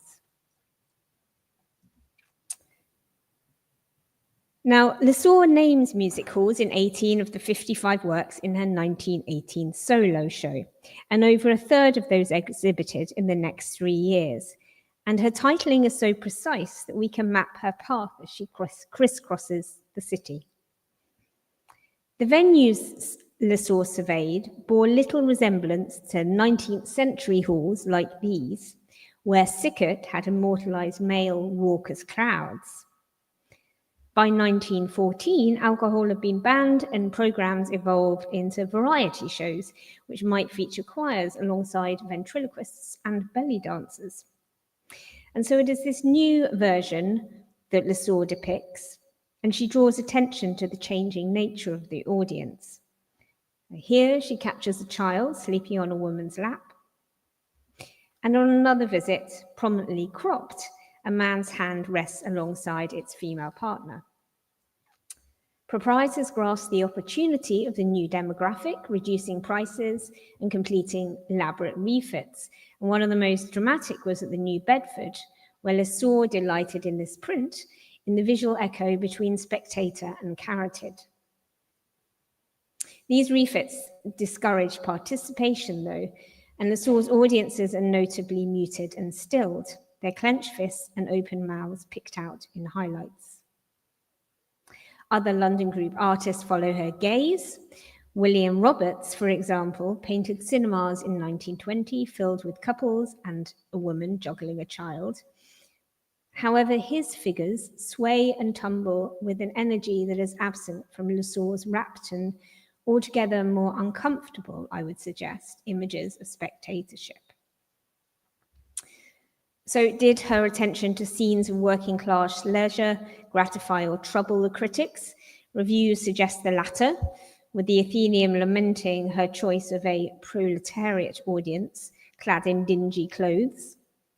And an American critic applauded her for her feeling for the psychology of crowds, but was dismayed by the banality and vulgarity of their pursuits. And it's notable that in Lessore's compositions, the source of this banality is consistently out of frame. The viewers of her pictures are left to contribute the locus of the audience's gaze. So whilst these cultural elites might look down on the entertainments of the halls, When faced with Lessore's artworks, they become complicit in the show. They're seduced into conjuring their own tawdry acts. And furthermore, whilst Lessore hides the performer, her spectators are particular. Each time she returns to the new Middlesex, as here, for example, different characters are picked out. Her figures do not dissolve into the anonymity of a crowd. They refuse to transform a messy complexity into a readable text. So her selections of space deny viewers of her art a totalizing gaze, which questions, I would suggest, their position of control. And her strategies for the representation of space add further fragility. So here I'll consider her composition and medium. So composition. If we look carefully, her arrangement of figures do not comply with the conventional rules of perspective. A pictorial space might be described as phenomenological. So on your left, figures rapidly recede in the awe of a grand balcony, and on your right, tessellations of heads evoke the claustrophobia of the stalls. Laura Mulvey's seminal article, Narrative and Visual Cinema, identified two compositional strategies for the satisfaction of scopic desire. The first, an extreme cropping that places the viewer in direct erotic communication with the figure, epitomized here by Renoir's La Loge. And the second, as in this work by Sickert, employs a deep perspectival space to allow a viewer to project themselves into a dominant position in the narrative. In Lessore's compositions, the viewer is denied both a reciprocal gaze and the ability to take a commanding place. Dismissing both strategies, she offers a third, whereby the viewer is displaced into the artist's place. Lessore sketches from within the audience here, pressed up against a cropped hand or head. In her works, the compound effect of foreground compression and distorted perspective creates a pictorial space projected to her seat. For the male upper middle class viewers of her art, these strategies disrupt the normative power relationship between subject and object, viewer and viewed. And her use of medium further undermines this dynamic, disrupting the readability of her scenes. Let's look at the watercolor, which experienced a revival after the First World War, led by young artists such as Duncan Grant and Paul Nash here. Their works exemplified what critic Bernadette Murphy described as a bright, clear prettiness and ability to evoke a spontaneous color note. Lessore's watercolors, however, defied both clarity and spontaneity.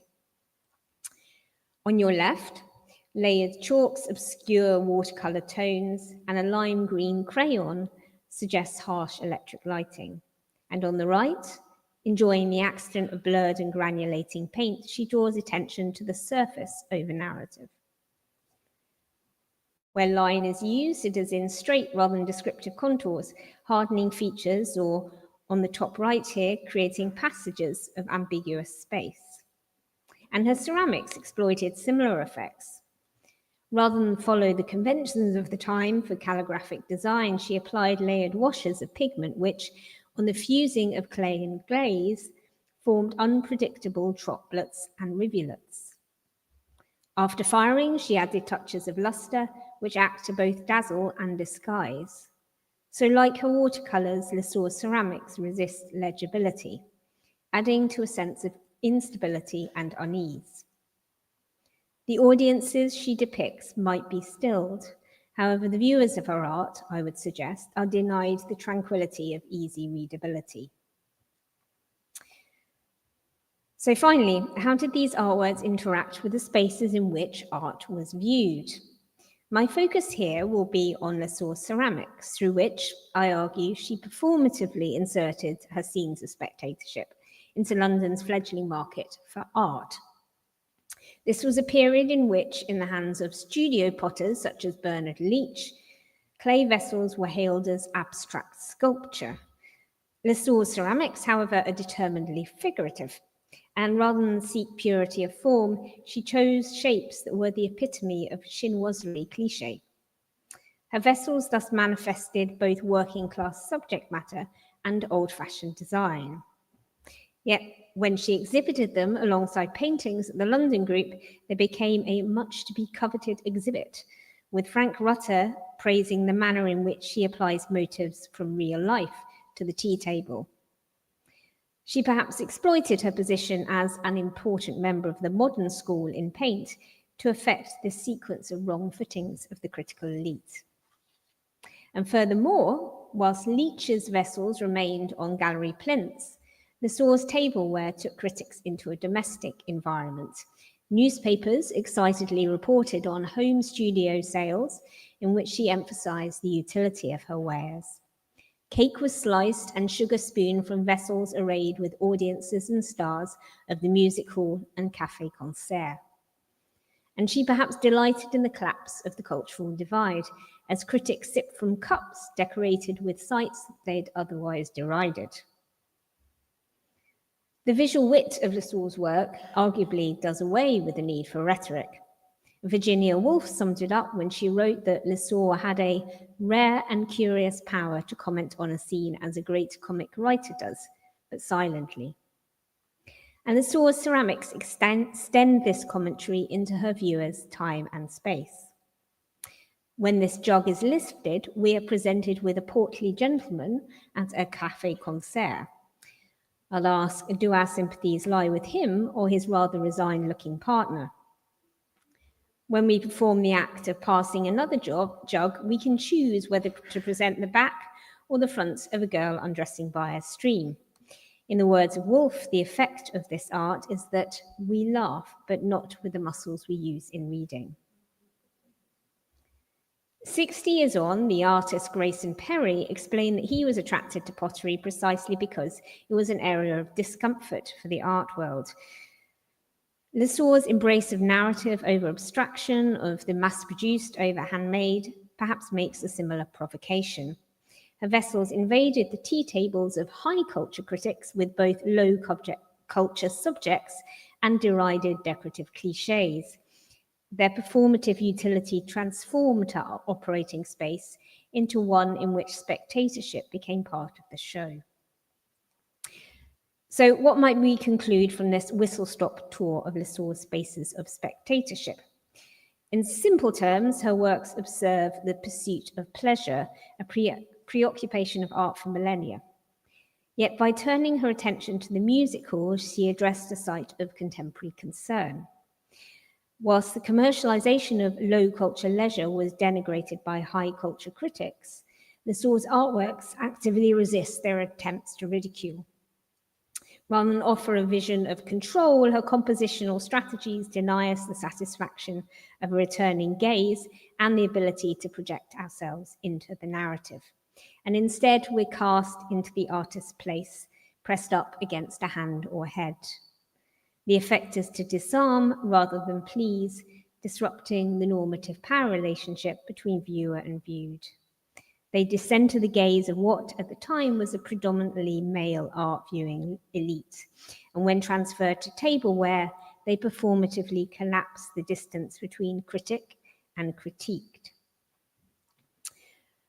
So I've argued that Lessore's paintings and pottery playfully transcend the gap between high and low aesthetic taste, but is hers a peculiarly female gaze, or just one from a position of gender and class outside the canonical centre of British art?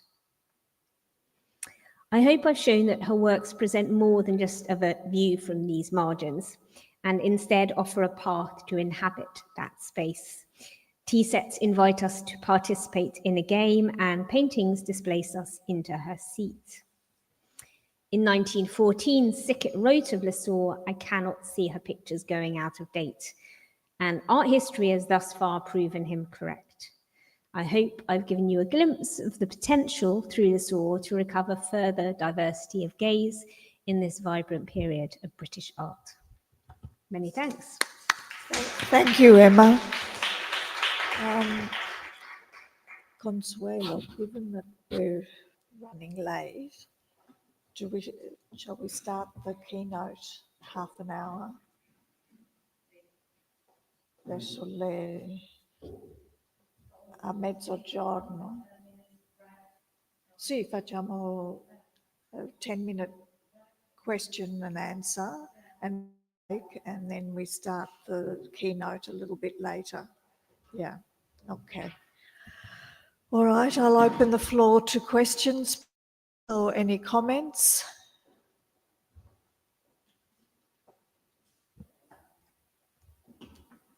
Juliet.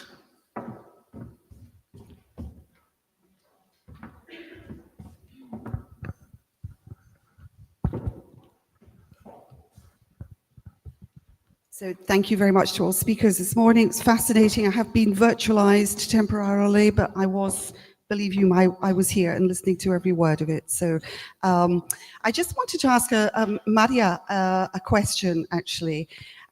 Your proposition of the idea of the inner gaze began with was really intriguing, and the inner gaze of woman. In terms of the path of exploration and the practice, I mean, but the relationship between these new psychological theories and that overlap obviously with Madame Blavatsky and other ideas about spiritual evolution. Did any of the artists that you've been looking at and you're exploring think specifically about the idea of an inner eye, an inner gaze? Because, you know, as you know, this is something that very much comes up in symbolist writings, but I'm just wondering whether there's a particular kind of conception or practice that emerges from these very interesting interactions.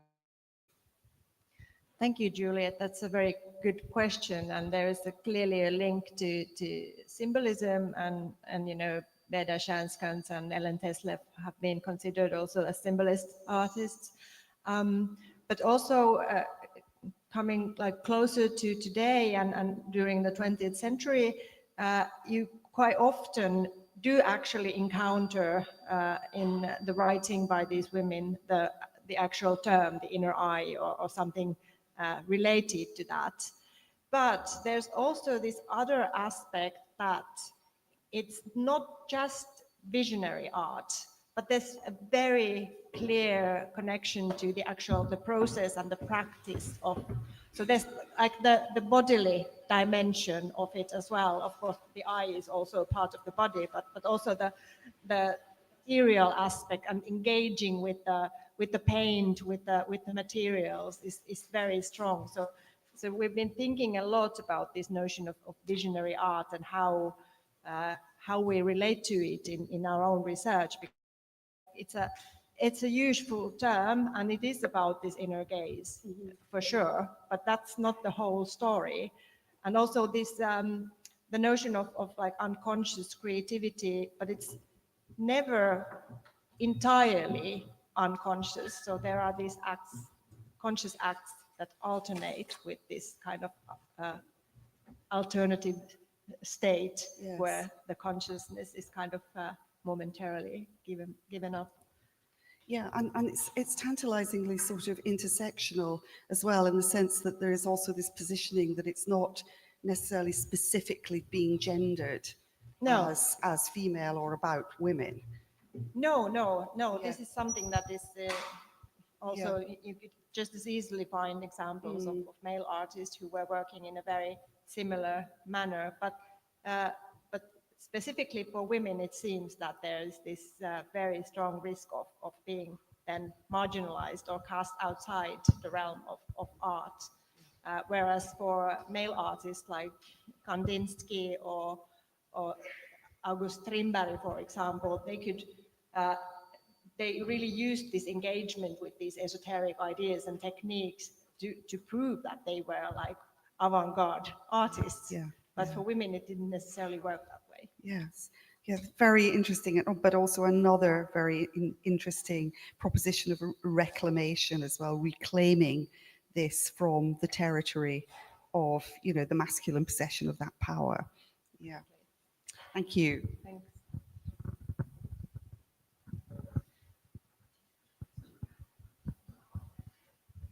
Hi, I have a question for Emma. Thank you for introducing me, at least, to Lessore. And I have just a couple of things. So Was she working on the pottery, the ceramics at the same time that she was doing 2D work, or was this kind of a later shift towards part of that, shift towards craft? And the second question, this is sort of self-serving because the woman I'm working on is also turned to ceramics and jewelry. And how much of that work is available and survives, because these things that sort of went out into the world in a different way are harder to track down. So how did you you find those jugs and plates, and are they available, and where can we get them? Where can you get No. them? Yeah, actually, that's one of the benefits of an overlooked artist, is that you can still pick some of these up. In the interest of could sort of squeeze a monograph into 20 minutes. But ceramics are a very interesting phase. She did exhibit them alongside and make them alongside her paintings, but only for a period of about 7-8 years from what I found. As you can see, there was a direct correspondence with her figurative works. But she never exhibited them in the context of crafts, even though her sister was working with the arts and crafts movement, the Arts and Crafts Exhibition Society. She never went back to that Arts and Crafts Exhibiting Society where she'd done her first embroidery sort of 20 years earlier. And it was likely just circumstances that she stopped because she married. Sigurd was very ill, they moved to Kent, she didn't have the access to the potteries and so on. It's another story in itself around the histories of collecting, around the destination for those ceramics in comparison to the destination of her works on paper and canvas. She died, unfortunately, in the last year of the Second World War, fairly early age of 60. She didn't leave an estate, so her estate was very much scattered. And the paintings that were left in her studio were distributed to regional collections by her sister quite efficiently. But there's no record of what happened to the ceramics, and so it speaks to the kind of the hierarchies and medium at the time. So they mainly exist in private collections. Quite a lot have turned up in the Wedgwood collection, which is now part of the V&A.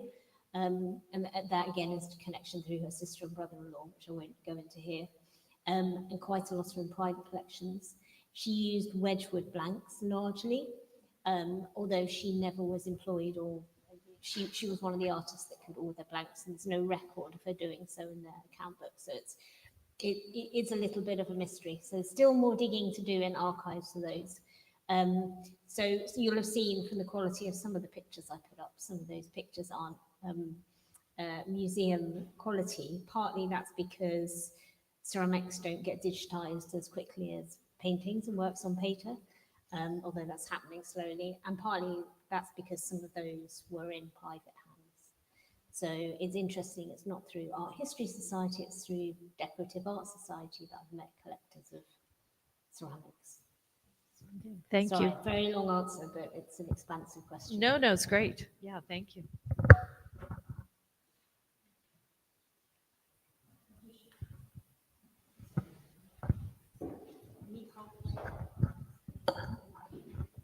My question is actually for Marie Barras. A lovely presentation, and I am really intrigued by the idea of women consuming the images at the salon and the relationship to the department stores. I was also wondering if you had come across or would like to say something about the role that the fashion magazines played, because I know that in studying the male impressionist artists, we're often taught that they actually use those as sources for their own images, but then of course the women could use them in many ways and actually consume the objects as well in a way that the male artists could not. So it's an interesting idea. Yes, great question. Thank you. Very broad. Actually, there were publicities for department stores in the women's magazine, of course, and actually in more comic magazine as well. So that's why I'm using them as this kind of broader visual culture, because seeing those ads for a department store in caricature magazines, it targets clearly a more feminine audience accustomed to those visual codes. And about the question, I'm not sure I understood More you. of a comment than just the question that the magazines played a larger role for the women than for women and for women artists than for male artists. Probably because there were more fashion magazines targeted to women. There were some to men too, but there were a broader audience, broader diffusion. And I think so, yes, but I don't have like a clear hint of it. There are many articles like as kind of perhaps always for the 19th century more targeted to impressionist artists, as you said. There's an article in the Burlington, there are several that really established a link between poses and dresses. There are links between, I'm thinking of an example from Cézanne, who has been well worked on.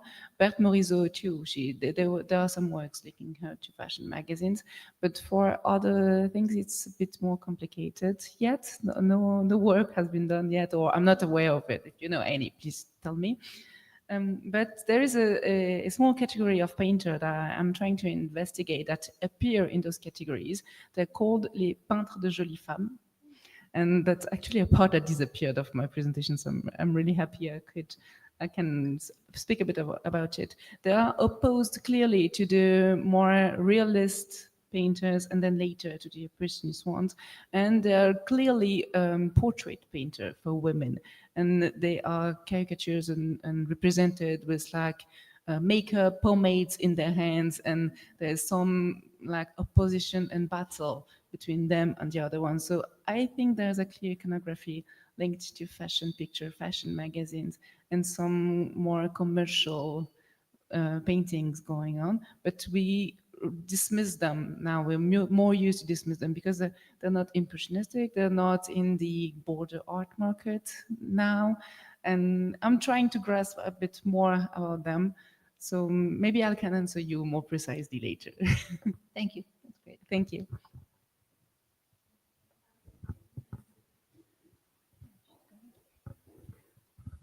Thank you, and I really enjoyed your talk. And actually, I have curated an exhibition on the Finnish artist Helen Schärtbeck and her relationship to fashion.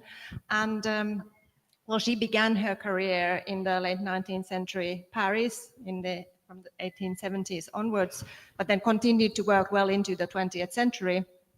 And she loved French fashion. So she bought these French fashion magazines. Even when she was back in Finland, she was always reading French fashion magazines. And she used them for practical purposes to get ideas, but she mostly made her own clothes. So then she could wear these fashionable clothes. But also she used it for her art. So she painted these like portraits of modern women that clearly take the poses, and a lot of the aesthetics come from fashion magazines, particularly in the like 1920s. She had this idea of a modern woman who was independent, often like working factory girls or shop girls, and always wearing these very fashionable clothes. But they are painted in a manner that it's like you can see that it's a fashionable piece of clothing, but there are not a lot of details. But you should perhaps look into it. Thanks.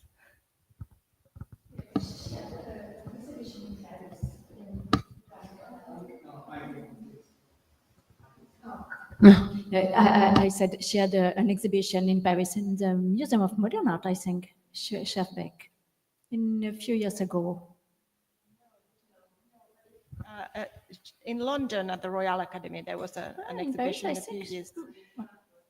Frankfurt, yes. Yeah.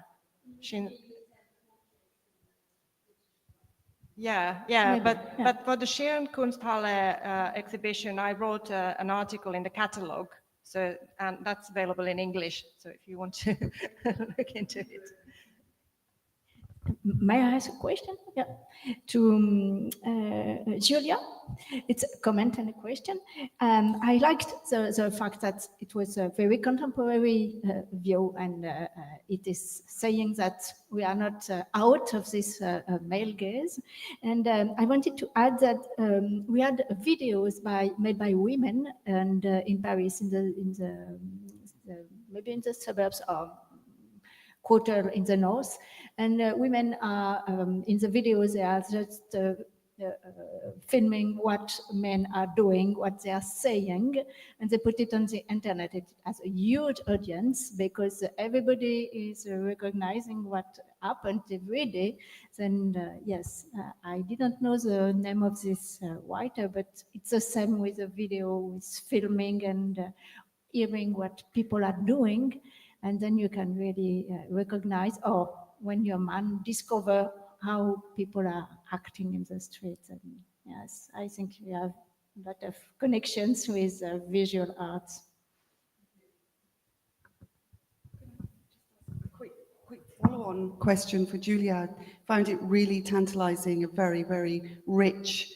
And you introduced me as well to the work of Fauna, which was fascinating. And I just wondered at all, in rethinking through the kind of the female flaneur, whether you looked at the attempts of women to use the practice of strolling in the late 19th century, and the emergence of a construct of a female flaneur, as opposed to the absolute kind of Baudelairean type, which is very masculinized and it's kind of hyper-decadent. There's a hyper-decadent female flaneur, and could this position also work in terms of your theoretical approach? So far, I haven't discovered so much about female flaneur culture in the late 19th century. So I've always stumbled upon this Virginia Woolf essay as one very solitary example. So if you know texts or sources where I could study the female flaneur culture, I would be very interested. But so far, I've always found more analysis and description that said it was not possible really for women to practice the flaneur, this strolling, and because they were even more like tied to domestic spaces or only allowed to go in certain spaces, or they had the stroller with them and the children. So there were a lot of restrictions that didn't enable them. But if you know something about some flaneur milieu of the female, I would be really interested. I think there are attempts to break out of that. I mean, they're interesting play with the homme-femme mode of dress and performativity. And I think this is it's a really rich area that you could think back through, because arguably there's been very little work done. We know there are these women out there like Tola Dorian, Rashield is well known, but there are others that are occupying these decadent spaces, and they're experimenting with multiple kind of performative guises, and one of them being, the idea of the flaneur. So, thank you. The only one I was thinking of, that perhaps this doesn't count because she would have to, the travestirsi is Rosa Bonheur, but then she would have to dress as a male. So that is sort of going in a different direction with that.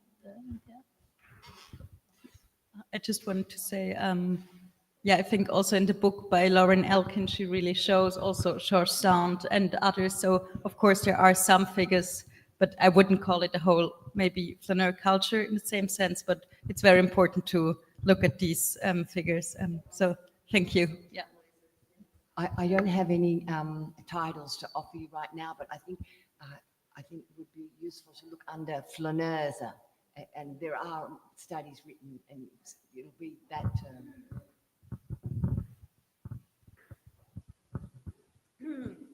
I was just going to add on the idea of an early 20th century flaneur, the idea of looking at in performative spaces. Certainly the female flaneur in the theatre and at the ballet became prevalent in the early 20th century. It was something that was linked to class as well, but you'll see the Bloomsbury group going around and solo women, and iconic when I'm thinking of pictures of women creating their own narratives. Vanessa Bell's picture of 3 women at a theatre talking to each other with no man in the room is quite iconic in that way. So there's quite a lot of that, and quite a lot in the early ballet dance movements as well. Names escape me at the moment, but yeah, I had a question for Marie, which is really fascinating. I have so many questions and links. But I was really struck by the idea of women using fashion and using their own sort of decorative selves as a way of reclaiming that in a way. And I wonder when that sort of stopped, because I think of the artists I look at in the 20th century, the idea of looking at dress, looking at decor, becomes modernism's other, which is a kind of quote a Tag Romberg. So when do you see the end of this ability to use fashion and the decorative arts and arts associated with commerce as something that could be associated with fine art? Because it feels like quite a short phase, and then there's a wonderful Sickert quote where he dismisses Sickert, John Sargent's regal and chiffon, and so any woman wearing that kind of dress becomes. So I'm wondering how women related to that. Was there an end to that period? I think the kind of dismissal by Sickert has been always there. Looking at women wearing chiffon, wearing such ruffles, wearing colors, look at how the author look at the Cicerone with the ladies. He looks at her like she wears greens and violet together, and I don't understand it. And he doesn't understand the Cicerone, not very fashionable ladies, because there's ruffles and silks and blonde hair and so on, and it kind of annoys him. So I think it's more maybe a male perception of fashion. Fashion is frivolous, it's feminine, it's luxury, and they don't really look at it like a way of expressing themselves. Yeah. So I don't know if that answers your question, but I'm not sure I'm feeling it stopped.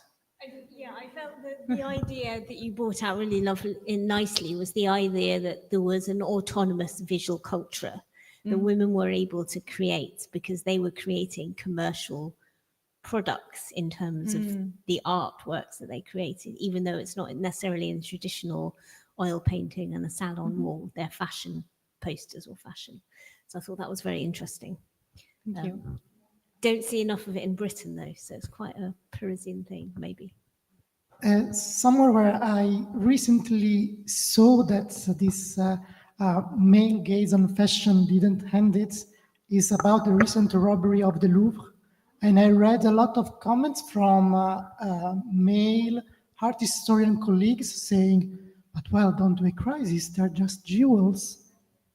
Really? I will not do names, but... I was just going to make a comment about the fashion point. When did it end? The Impressionist period was, I suppose, for women consuming these clothes, such an exciting moment because it was the first department stores with the off-the-rack clothes, right? And also, your green dress made me think about the first moment of the creation of the artificial dyes like the aniline green. So women had this larger, chromatic choice. And then coincidentally, at the end of that period, it's really the turn, I forget the name of the male art historian who wrote this, but sort of the great renunciation in male fashion in the Victorian period where they go to the dark, somber suit.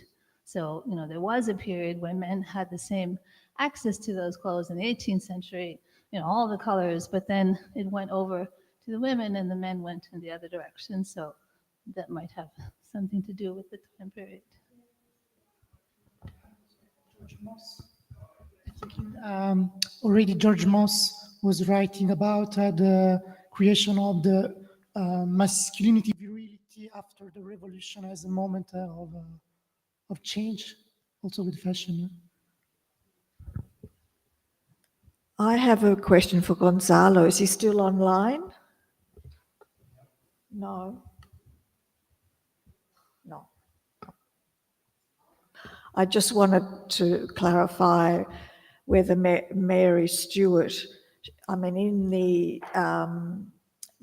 the panorama, there's a woman or two women sitting above looking. Did she, I mean, my question was, did she actually go out into the public space and take drawings of the views, or was she using other previous panoramas and previous artists' work? I mean, it was just, we were talking about women in public space, and that was what I wanted to draw to, but okay. Any other questions or comments? No? I think it's time for a break. And we meet back here at 12. 12, yeah. If that's okay. And we'll have our keynote speaker for today, Dr. Laura Leuzzi. Thank you. And you Thank know you the very way much. to the little kitchenette, if you want to Have a get coffee. some coffee, water, or horrible snacks from very fresh food and organic. And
Welcome everyone to this afternoon's keynote speech. I'm very pleased to introduce you to Dr. Laura Leuzzi of Robert Gordon University in the UK. Laura is a contemporary art historian and curator. She's the author of articles and essays in books and exhibition catalogues, with her research focused on early European video art histories, art, activism and feminism, and new media. She is the co-editor of several publications, including Rewind Italia, Early Video Art in Italy, and EWVA, European Women's Video Art in the 70s and 80s, and that came out in 2019. She has presented internationally and given presentations and lectures at several museums, galleries and universities, including Tate Modern in London, Beaux-Arts in Brussels and National Library of France, and given lectures and seminars at the Media Arts, Cultures, Erasmus funded masters at University of Krems in Austria, Sotheby's, London, and the Edinburgh College of Arts, and Sapienza University of Rome and in Venice. In 2025, she was visiting research fellow at Vita Salute San Raffaele University of Milan. In 2019, she co-founded the Digital Art and Activism Network with Joseph de la Paix, with whom she co-edited Insight Digital Art and Activism in 2023. She's on the editorial board of the Swiss-French research project, The Emergence of Video Art in Europe. She sits on the executive board of Media Art Histories and on the advisory board of Live Art Ireland. With Katie Deepwell, she co-manages the international feminist mailing list FemArt, Local Global, and she's founding co-director of Re-Exhibit Rewind Online Gallery, the University of Dundee. So Dr. Laura Leuzzi will be speaking on From the Body to the Feminist Gaze and Back, Renegotiating Visibility and Presentation Through Art, Video Art and New Media. And I'll just finish with her current position as Chancellor's Fellow at Gray School of Art, Robert Gordon University. Welcome to our Thank you, Adelina, conference. for this very detailed introduction. Thank you so much. And I would like to take the opportunity to thank both yourself.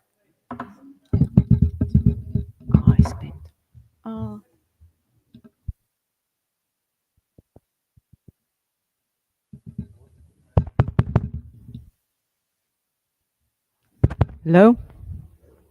No?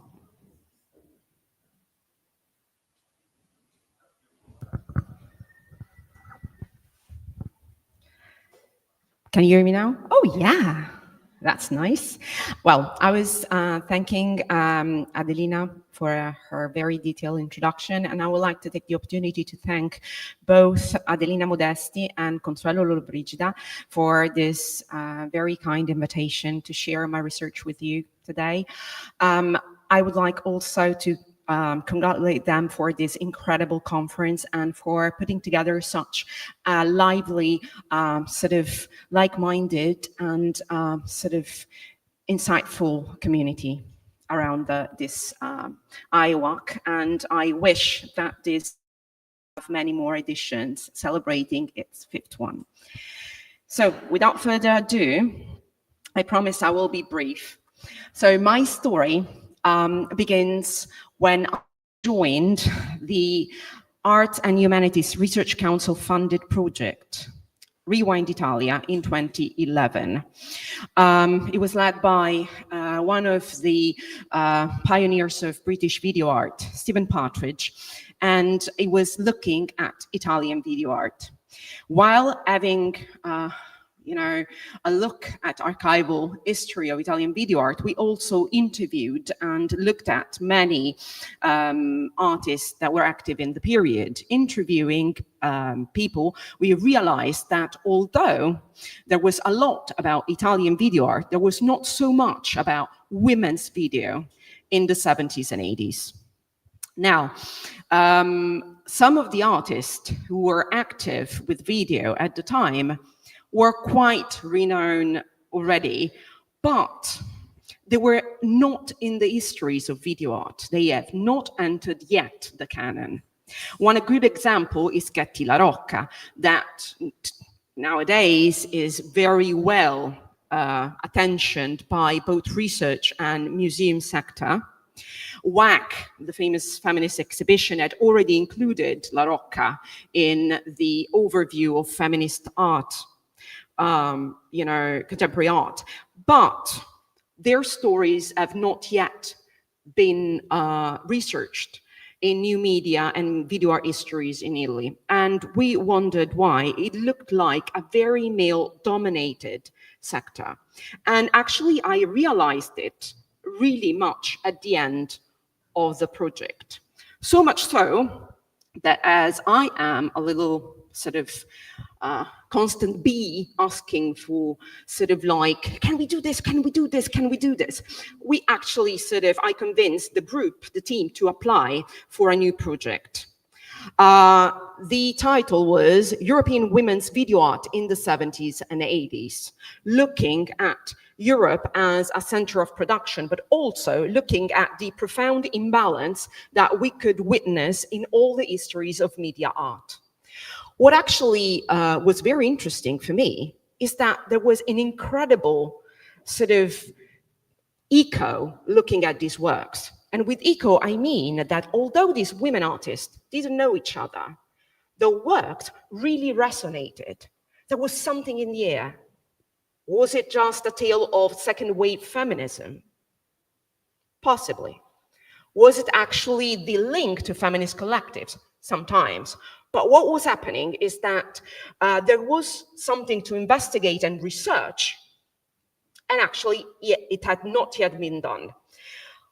We were lucky enough to get funded, and this book came out in 2019, and it was actually accompanied by a very sort of generous preface by Laura Mulvey herself and Zygmunt Zielinski, pointing out how much there was to uncover about the field. Now, when we look at the gaze, for sure, these women artists in the 70s and 80s were very much influenced, of course, by Mulvey herself, but also by John Berger, that in Ways of Seeing pointed out the imbalance of how women and men were enacting around an artwork, one being an object and one being a subject. So, although, of course, we credit Laura Mulvey for coining the expression the male gaze, she actually was capitalizing on the wealth of the research that had been, and also the conversations that had spiked from Ways of Seeing. When we look at the 60s and 70s in terms of women artists contributing to history of new media, we cannot really fail to mention Charlotte Mooman. Now, the reception of Charlotte Mooman has been very controversial. From one side, Alison Knowles actually being very critical on how Moorman objectified herself, in being just another prop in Nam June Paik's installations, while others have actually recognized, we need to go back. Sorry. It's when technology fails us. Okay. Caroline Sheeman actually pointing out how much her interventions could be actually seen as a new way to renegotiate the body in the artwork.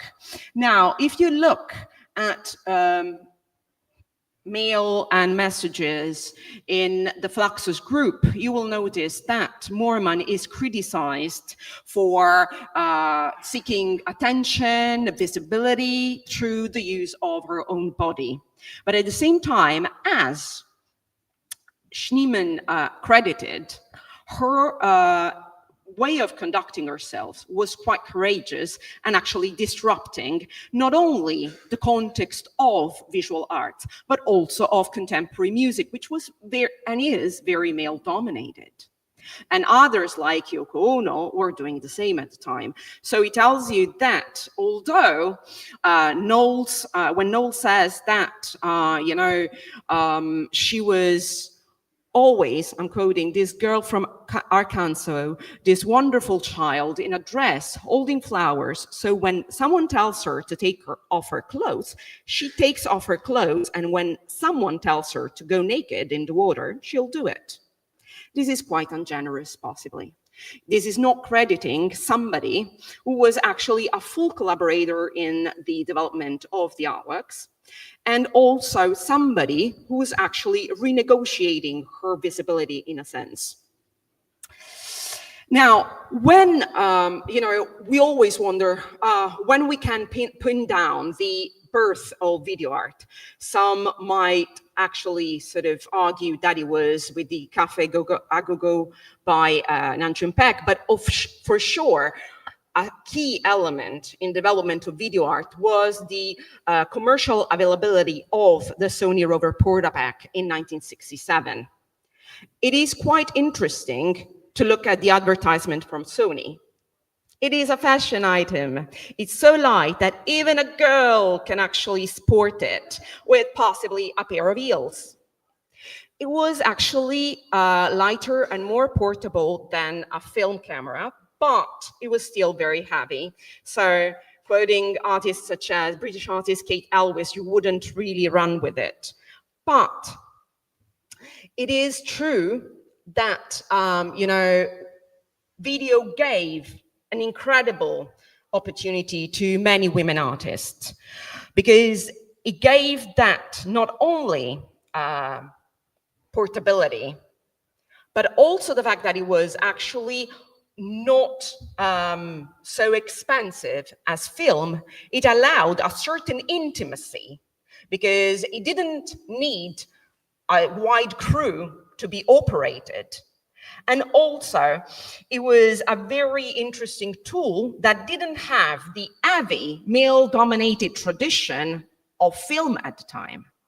So like anything that is new, it can be actually experimented more freely in a sense.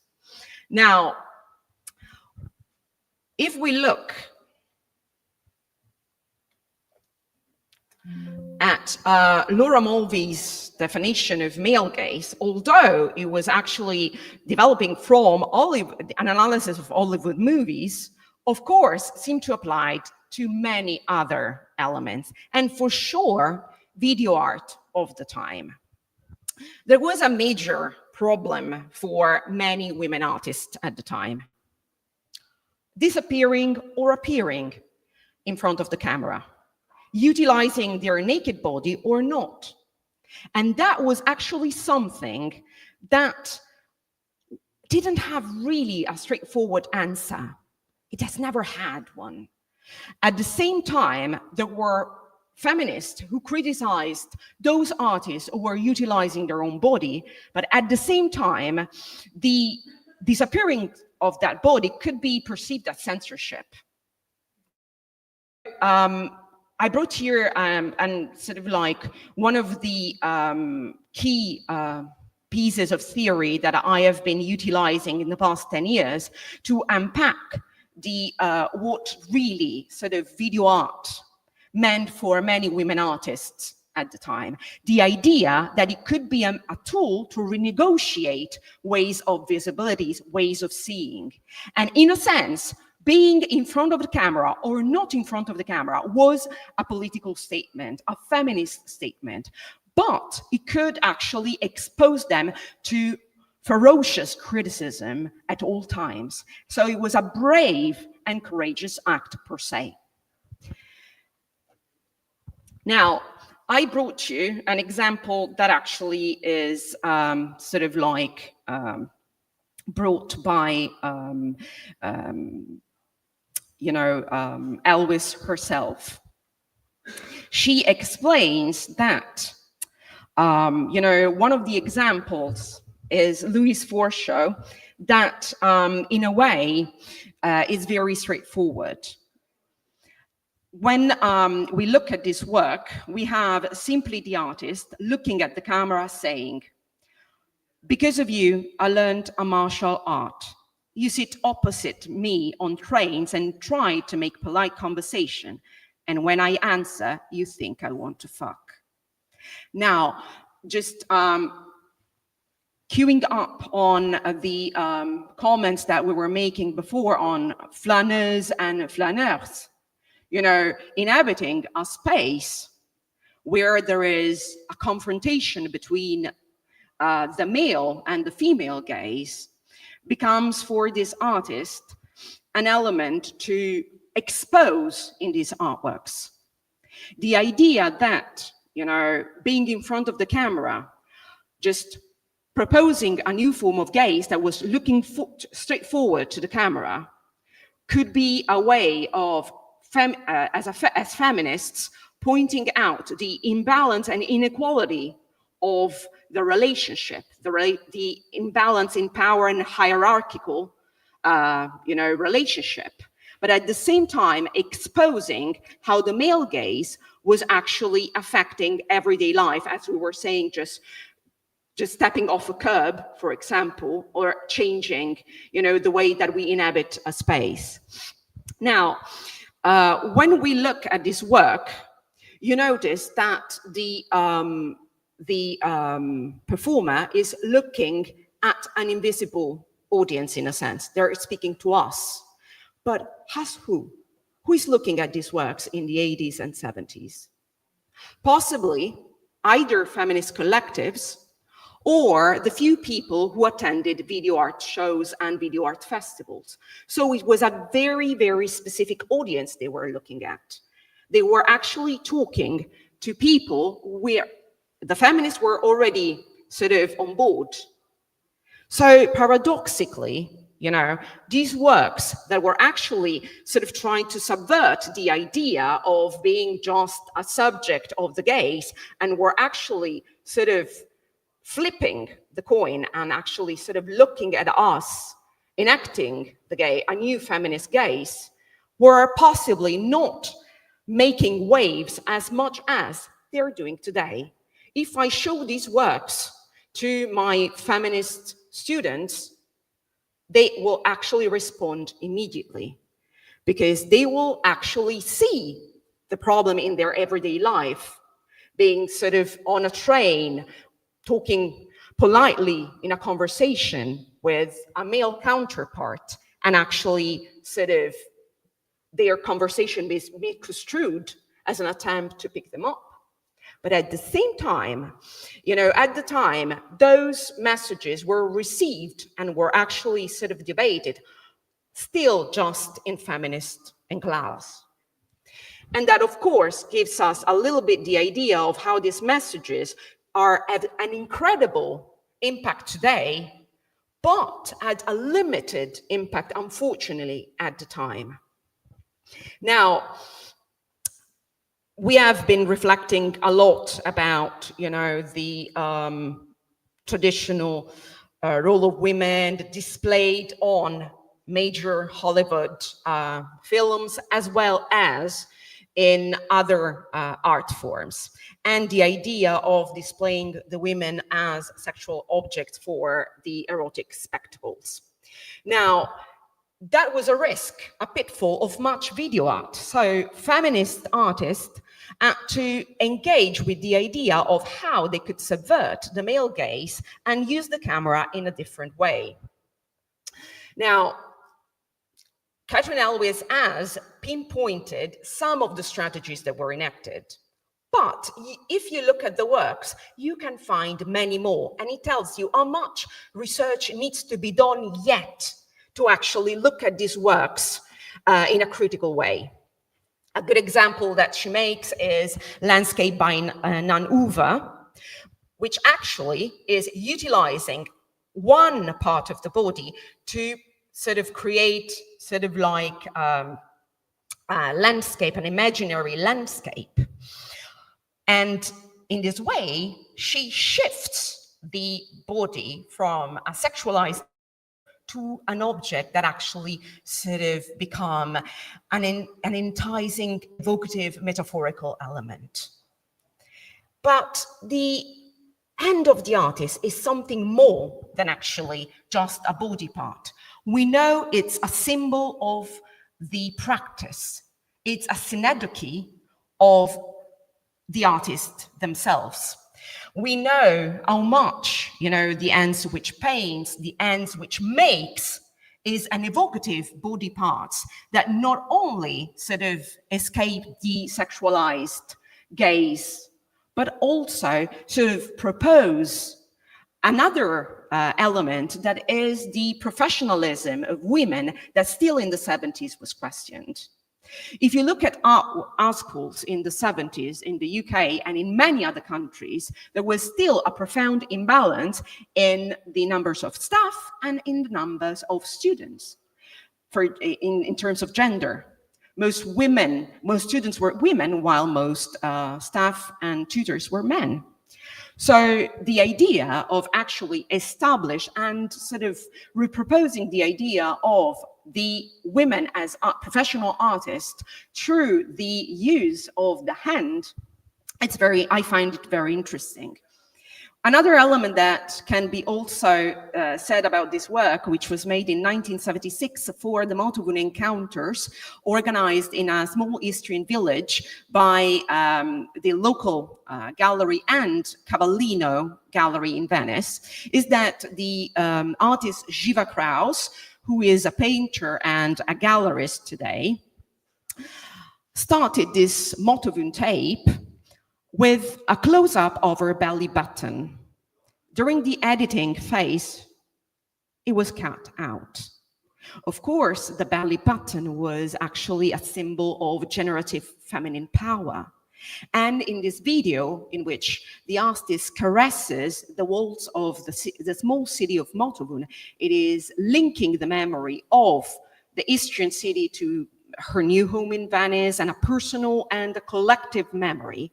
The idea of starting with a generative image of a woman's body that represent, the generative element per se, and cutting it out of the work, it is an act of not only of censorship, but an act of sort of cutting out a piece of her personal history and a personal voice. Now, I hope that one day we will find the missing bit and we will be able to actually remake the work at the artist meant it to be originally. Now, there is an element of adopting this electronic medium actually and utilizing the body to, in a way, subvert the idea that the tool can only enact the male gaze. But also there is an element of pairing up with a lot of body art and a lot of performativity that was actually developing at the time. This work, of course, is among the most famous examples in the history of video art. And in a way, it is one of the works that it's very easily read through as a subversion of Laura Mulvey's theory. But it's also one of the works that was subject of analysis by Rosalind Krauss, her ferocious critic of video art, dooming it as a medium that was only able to enhance a narcissistic loop. So sort of identifying and sort of making an equation between video art and narcissism, saying that there was a narcissistic loop that was created in sort of like a triangulation of the camera, the screen, and the performer. She was actually accusing an all art form of a narcissistic quality. while looking at this work where Antin is putting makeup on her face and actually sort of in this way, not only sort of engaging actively and critically with the beautification, sanitification of women's beauty, but also with a certain beauty industry that was developing at the time, she's not actually creating a narcissistic loop. Once again, as foreshow, she's talking to us. She's looking at us. And actually, you know, once again, although if we could argue that she was preaching to the priest, possibly actually talking to feminist collectives developing everywhere in the world, you know, her work today can be actually sort of included in that incredible trajectory of renegotiating, you know, how women utilize the gaze through video art. So, of course, you know, most of these artworks that we are looking at today, they are now speaking to, I hope, all of us. Now, I told you before that there was, what I had noticed, it was an incredible similarity among women artists who didn't know each other and actually were utilizing the camera and performing to the camera in a very similar way. In this case, another work that was made in the Motovun encounters and that we are now looking at through a new project that we are developing, which is called Rewind Yugoslavia, that is led by Dr. John Blackwood and co-led by myself, Adam Lockhart, with Marja Zetro. And we hope that we will uncover much more about, video art, and personally, I hope women artists in the area in the 70s and 80s. You know, you can notice that the video camera is utilized in a very similar way as, Eleanor Antin, as a mirror. But once again, the artist is not utilizing the mirror as a narcissistic tool to create sort of like a loop, but actually, once again, sending a message to an invisible audience, which breaks the loop. In this case, the artist is actually drawing marks on her face, sort of engaging with the notion this time of beauty surgery, which was actually developing at the time and which was actually another element with which society tried to push a sanitized, beautified idea of how women had to look like and sort of conform. At the end of the video, she smudges the signs, so much so that becomes sort of a war mask. I found very interesting how very recently Sanja Ivkovic has actually reenacted her work, not really sort of worrying about, the wrinkles that mark her face, but actually engaging with the notion of the work once again, because the topic is still very contemporary.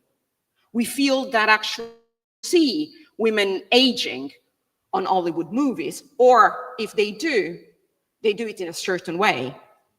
And actually, once again, she is actually utilizing the camera and the lens of the camera as a potent mirror to convey these notions.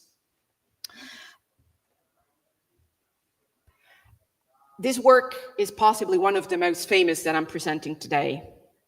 And it deals a lot with the notion of how women were not only sort of requested to be beautiful, but women artists were requested to be beautiful, and how much, the role of women artists in the system was still subject to a certain imbalance that actually is still relevant today. This is why I'm telling you that these works are so much relevant for young people, in our classrooms, and why it is important to engage in these conversations, so much so that social media as Instagram and TikTok are actually bringing more people in front of the camera. So my question is, how can we actually sort of talk about these works to a young audience sometimes, actually, but understanding that what, the gaze that they were talking about at the time is not so different. It has enhanced and expanded in contemporary world, but has not changed. It's still that male gaze that Laura Mulvey was actually in a way talking about, although the medium has changed. So it tells us, is it really relevant still, that, visual pleasure? My answer is, of course, yes. Now, as I was mentioning, the narcissistic quality that Rosalind Krauss was accusing for video art was actually very, very daring for all those women artists who were embracing video as a medium. And actually, they were not only subject to criticism, but sometimes we will go back to this as to slander, to any form of marginalization. And in a way, they were accused themselves of narcissism. And for sure, this piece of theory enabled the critics to do so. Now, a work that today, if we have time, I would like to show a little bit from is Elaine Schamel's Doppelganger. Can we show? Yes, I know. Just a couple of minutes. Unfortunately, the work is much longer, but can be viewed on internet because it's on Vimeo.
Now, unfortunately, we cannot see it all, but I will tell you a little bit about the work because that was a key work in my research. So I will tell you a little bit about it just to give you an idea of why I found this work so interesting and why it sort of spiked so much research for me. So in this video, Elaine actually creates a portrait of herself on a mirror, starting first applying makeup on her own skin, sort of like in the what we would say now tradition of Eleanor Antin and Sanja Vekovic, although she didn't know those works at the time. So it tells you something about the medium stimulating a sort of use and approach to the tool in a way. Because the lens was a mirror, so it spiked the idea that you could mirror yourself, you can look at yourself in it. Now, after a little while, she starts making a portrait of herself on the mirror. This actually created a doppelganger, as the title suggests, that becomes sort of like a double of the artist. But there are some elements that actually sort of were of much interest to me beside, you know, this element of the double. There was the overalls. Why choosing an overall? She could have dressed much more fancily, but why not? The reason is because she wanted to show herself as a working artist, as someone who was in the studio. And actually, there is a very interesting expression that is utilized by Marja in her famous book about self-portraits, which is the occupational portraits. So this is an occupational portrait. She is actually showing herself like she would in a studio.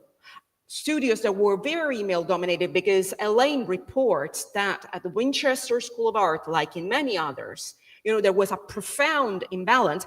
And in the sculpture departments, there was a very male-dominated tradition where literally her art was doomed as pornography. Now, in the video, as the video continues, she shows herself on the screen naked, but in order to do so, worried about that objectifying, she finds some other strategies. Excerpt from Kate Elwith, she was talking about utilizing a close-up on specific body parts. Elaine just doesn't do so, but uses a technique of layering. She actually creates several layers at the body. In that way, she wants to bypass that sexualized.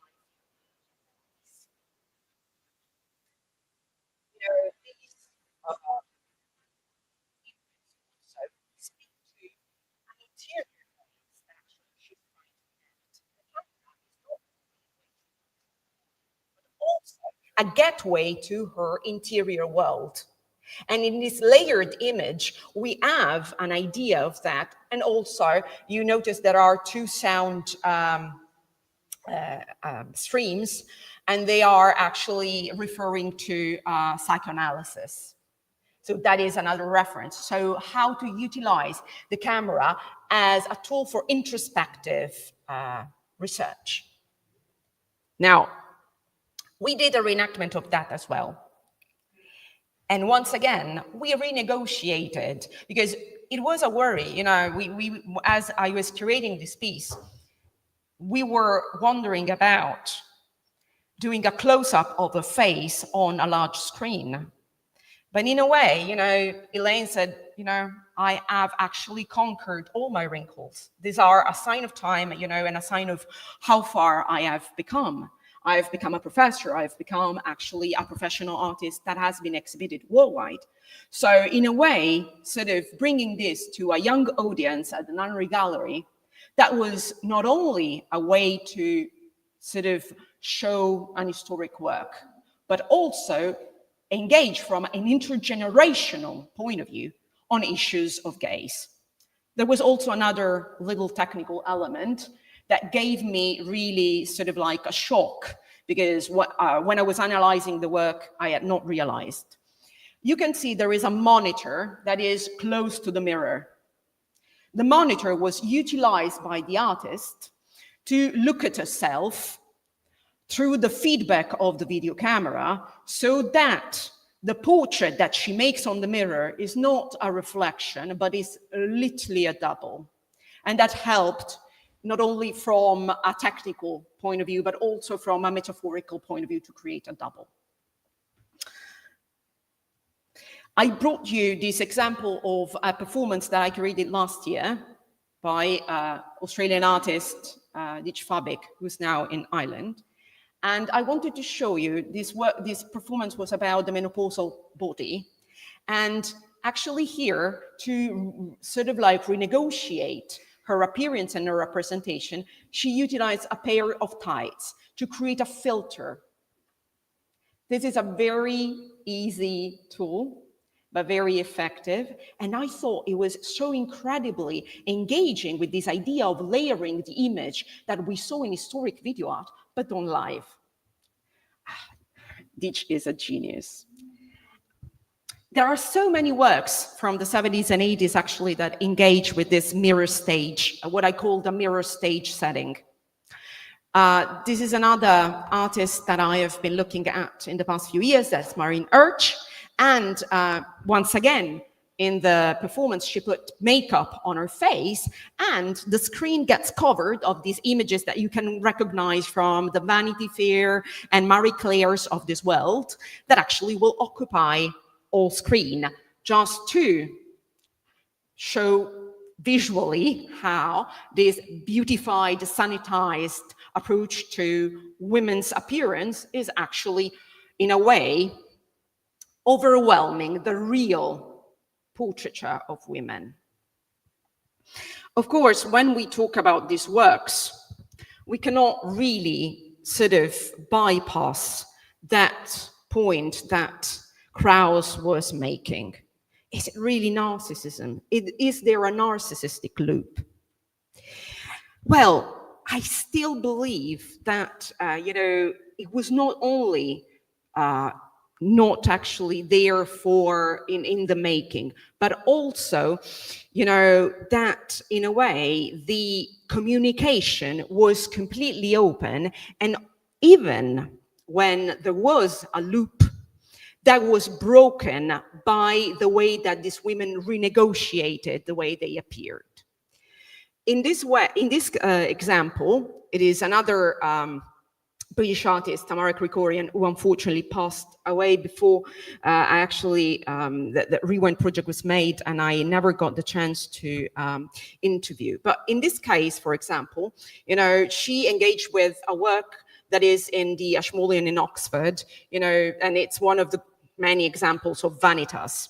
In this example, she proposes a vanitas in the great genre of painting that you can have so many examples in your mind, in which the TV becomes part of, that ephemerality that the vanitas wants to represent. At the same time, though, there is her own face, and she has to renegotiate that appearance, creating a mise en abîme that actually goes into the space. Last year, I think it was last year, I asked actually a contemporary artist to engage with this work and with issues of narcissism and gaze, sort of like dedicating an exhibition on our online platform, Re-exhibit, about the idea of how, the gaze and, this narcissistic loop created by the mirror, prompted in a way, developed from Tamara Krikorian's work. Can we see it just a minute? Yeah, thank you.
I know it looks like she's really looking at you. Cinzia has a way to do that. Once again, I asked her to reflect on the gaze and on, how we could break that sort of, reclaim the gaze. I actually asked her, in that narcissist loop that she was creating with the mirror, she then communicates with us, breaking that loop, but also, embodying that power of the gaze. That I think it was very, even in a video, is very present, and so much so in her sort of live performances. And in this way, looking at us, she is in the tradition of Forshow that we saw before.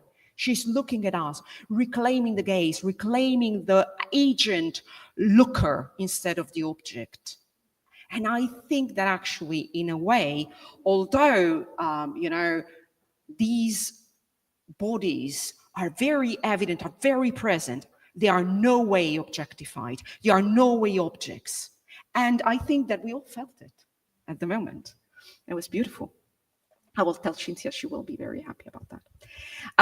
Among the many artists that I have been talking to, there is Catherine Mantle, who is a very renowned British performance artist. And one of the voices that she included in her work is that of her child, Anna. And what actually, unfortunately I couldn't bring Anna's song today, but, in this video, for example, she actually also included another element that, of course, was very relevant in the gays conversation at the time, which was the Lacanian moment in which the child stands up and recognizes themselves in the mirror. A work that actually wanted to bring today for you is the idea, in Search of the Sun, the artist actually evokes the womb, the idea of a womb that actually is not only maternal in a physical way, but also in a spiritual way. We talk a lot about motherhood in a metaphorical way, in, motherhood, but, the idea of reclaiming these elements from a feminist point of view is very important. And in particular, in this work, the artist actually engaged with a sculpture that is in the Aberdeen Art Gallery, where she was having a residency. And it's a work that actually sort of display the ancient goddess of Ishtar. Well, Maya inhabits this character in this performance, in this very sort of like homemade costume. And costumes are one of the strategies that women artists utilize to actually escape the gaze, bypass the gaze. In this case, Ishtar becomes, from a deity in the past, become sort of like an immigrant refugee on the shores of Aberdeen in this sort of like beautiful golden costume. And I found that, the dress up is one of the other strategies. Elvis identified some, but we can find so many more in a way. It was right enough to show you one of the works by Elvis herself. In the work, there is a hand that tapped the breast, lactation. These very simple, in a way, straightforward performance, they objectify one of the most sexualized women's body parts, the breast. And it's the show of the maternal function is not actually showing a breast as an element of scopophilic perusal and pleasure, but that of a bond that actually is created with the child, between the child and the mother. A breast that is not a sexual object, but is an element of relational link to the child. Besides that, once I just want to give you an anecdote. Once I showed it at a showcase in Glasgow, and there were so many women actually around the monitor, and most of them didn't know anything about video art, didn't know anything about Kate Elvis, but they started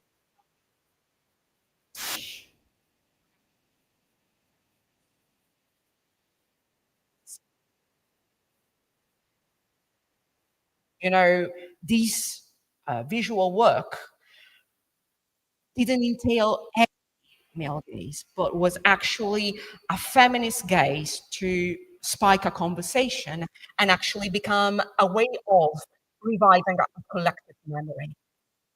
And it was an intergenerational link, because people who had already been pregnant were telling stories to new generations. And that moment, I also gave away little postcards with this image. And you should have seen, men who were actually retracting their hands and women embracing the image. It was very powerful to me, and I thank Kate Elvis for how we did her. This is a very famous work by Pipilotterist, where Pipilotterist adopts another very clever strategy to bypass the objectification of her body. I'm Not the Girl Who's Mrs. Much, of course, comes from the famous Beatles song. And it's a very straightforward performance in which she actually dances in front of the camera, and at different speed, the velocity increases until the words basically are not understandable.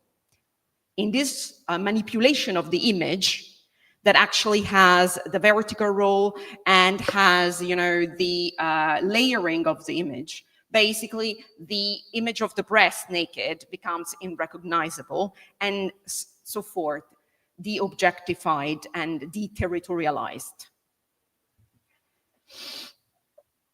From Caden Manel today, I actually brought also Her Gaze, which is a work that is from 1988, in which he actually comments on the idea of still reading about the male gaze. This text is from 1992. And actually, she is talking about how much that theory from Laura Mulvey is still relevant in contemporary arts and new media. It is today.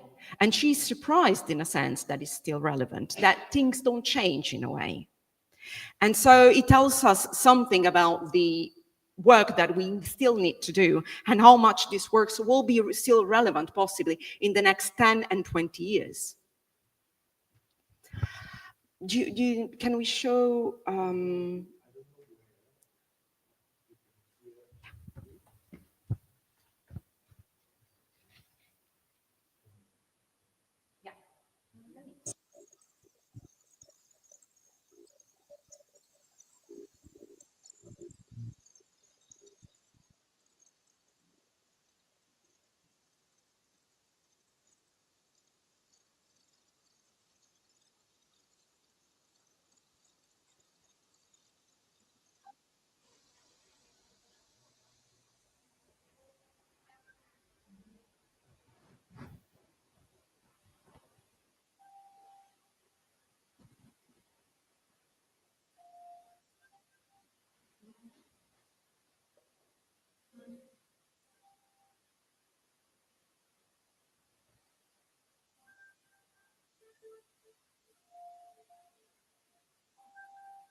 Unfortunately, but I wanted to give you a glimpse of two elements here. First of all, the idea of subverting the male narrative on tradition and myth, Medusa, and the idea of, let's see if we can actually go back here. The idea of reclaiming these sort of like mythical figures to reclaim the female gaze and actually to subvert the male gaze and the idea of, seeing and not being seen. When I actually, asked Catherine if we could look at her work, she said, well, my work is full of mirrors and gazes, so pick one that you choose. It tells you how much relevant and how much persistent these themes were in there. You can pick any. Also, another element that really sort of was very interesting for me is how she revisits the maternal and, this figure of her mother, which in this relational element that is between mothers and children, mothers and daughters, it was a major feminist theme in the 70s and 80s, like Anna's song and, and sort of like, in a way, sort of feeding into the tradition.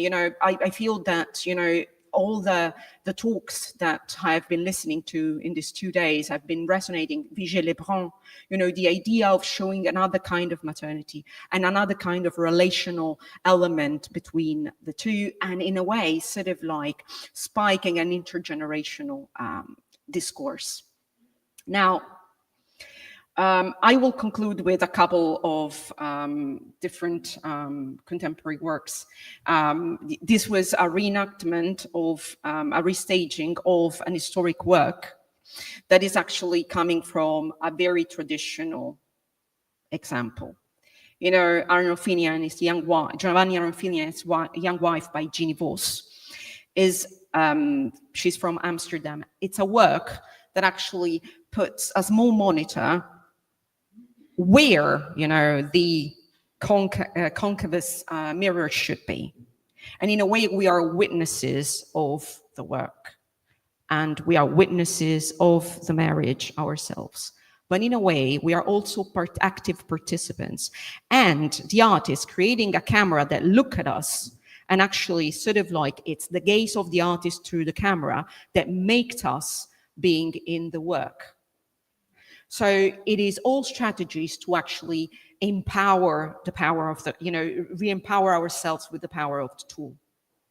Although in this case, we could argue specifically if there is also a feminist message in, the representation of the young spouse. And, and in referencing a work that is layered with some sort of tradition. The last work that I would like to show you is a work that I exhibited more than 10 years ago now, and is a work that actually is very simple in its making, but very evocative. It is a work in which, in the iris of the artist, there is an excerpt of an old Super 8 film that the artist found, where her mother is actually taking her in a short trip on the mountains. In this case, the gaze becomes something that projects, but also become an interiorization of a memory. In this case, it is again an intergenerational link, an element of intimacy. So a gaze that doesn't have to objectify, but a link that looks into us, but actually projects also a story. I would like to close with a little excerpt from it. It's very beautiful.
Thank you.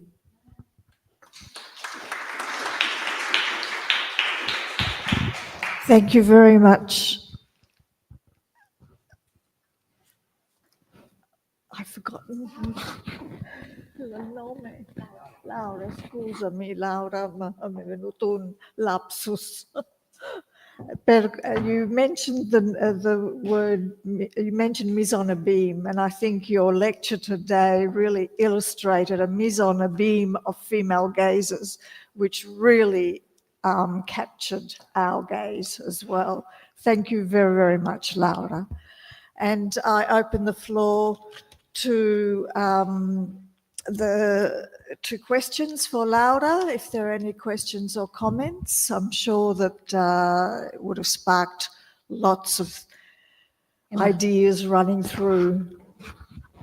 Thank you so much. Really inspiring. I'm going to go back and look up quite a lot of those videos. Really beautiful. I'm very happy to share the presentation if any of you want it, so that, and all the links and all the bibliography that is around it. You know, some of these works were already discussed in my chapter in the Eva book, and I'm very happy to share that as well if you're interested.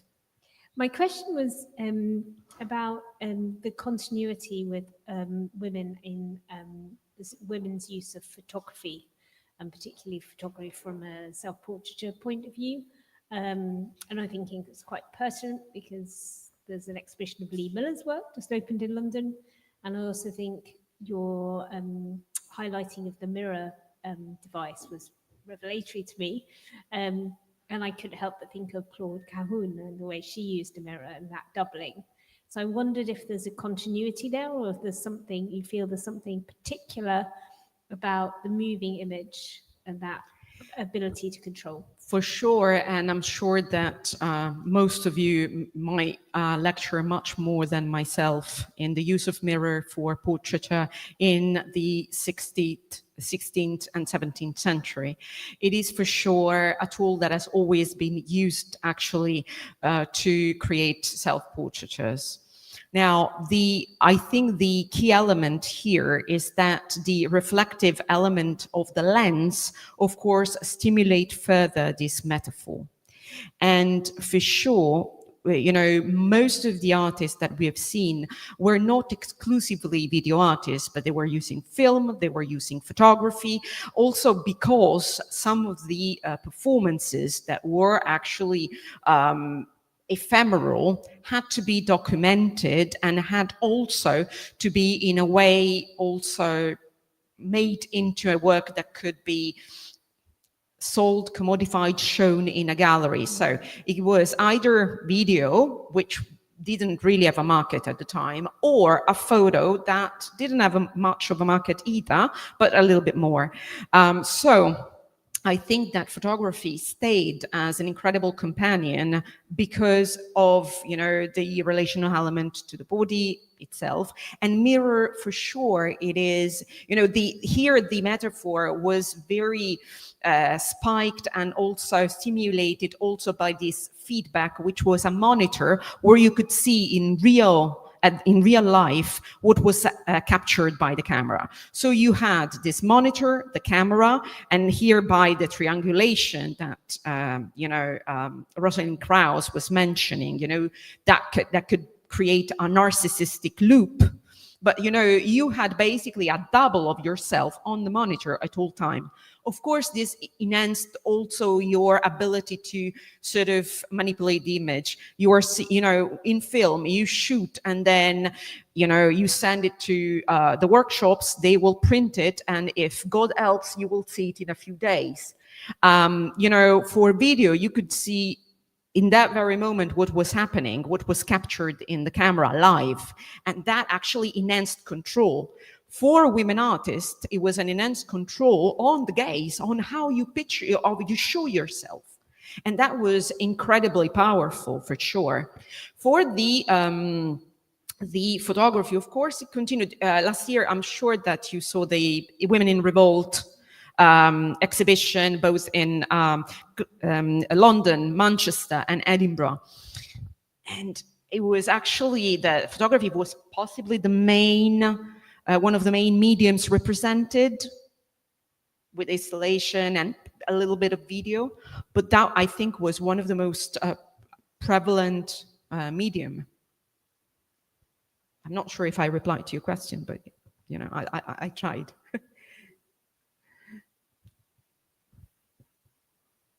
Yeah, I was just to add a quick, congratulations. It's an outstanding presentation, inspiring, and so thank you for sharing with us your knowledge, your research, and I think that these gaze in contemporary times really helps us also to, I mean, speaking for people like me who study creepy old things, which is Baroque time period.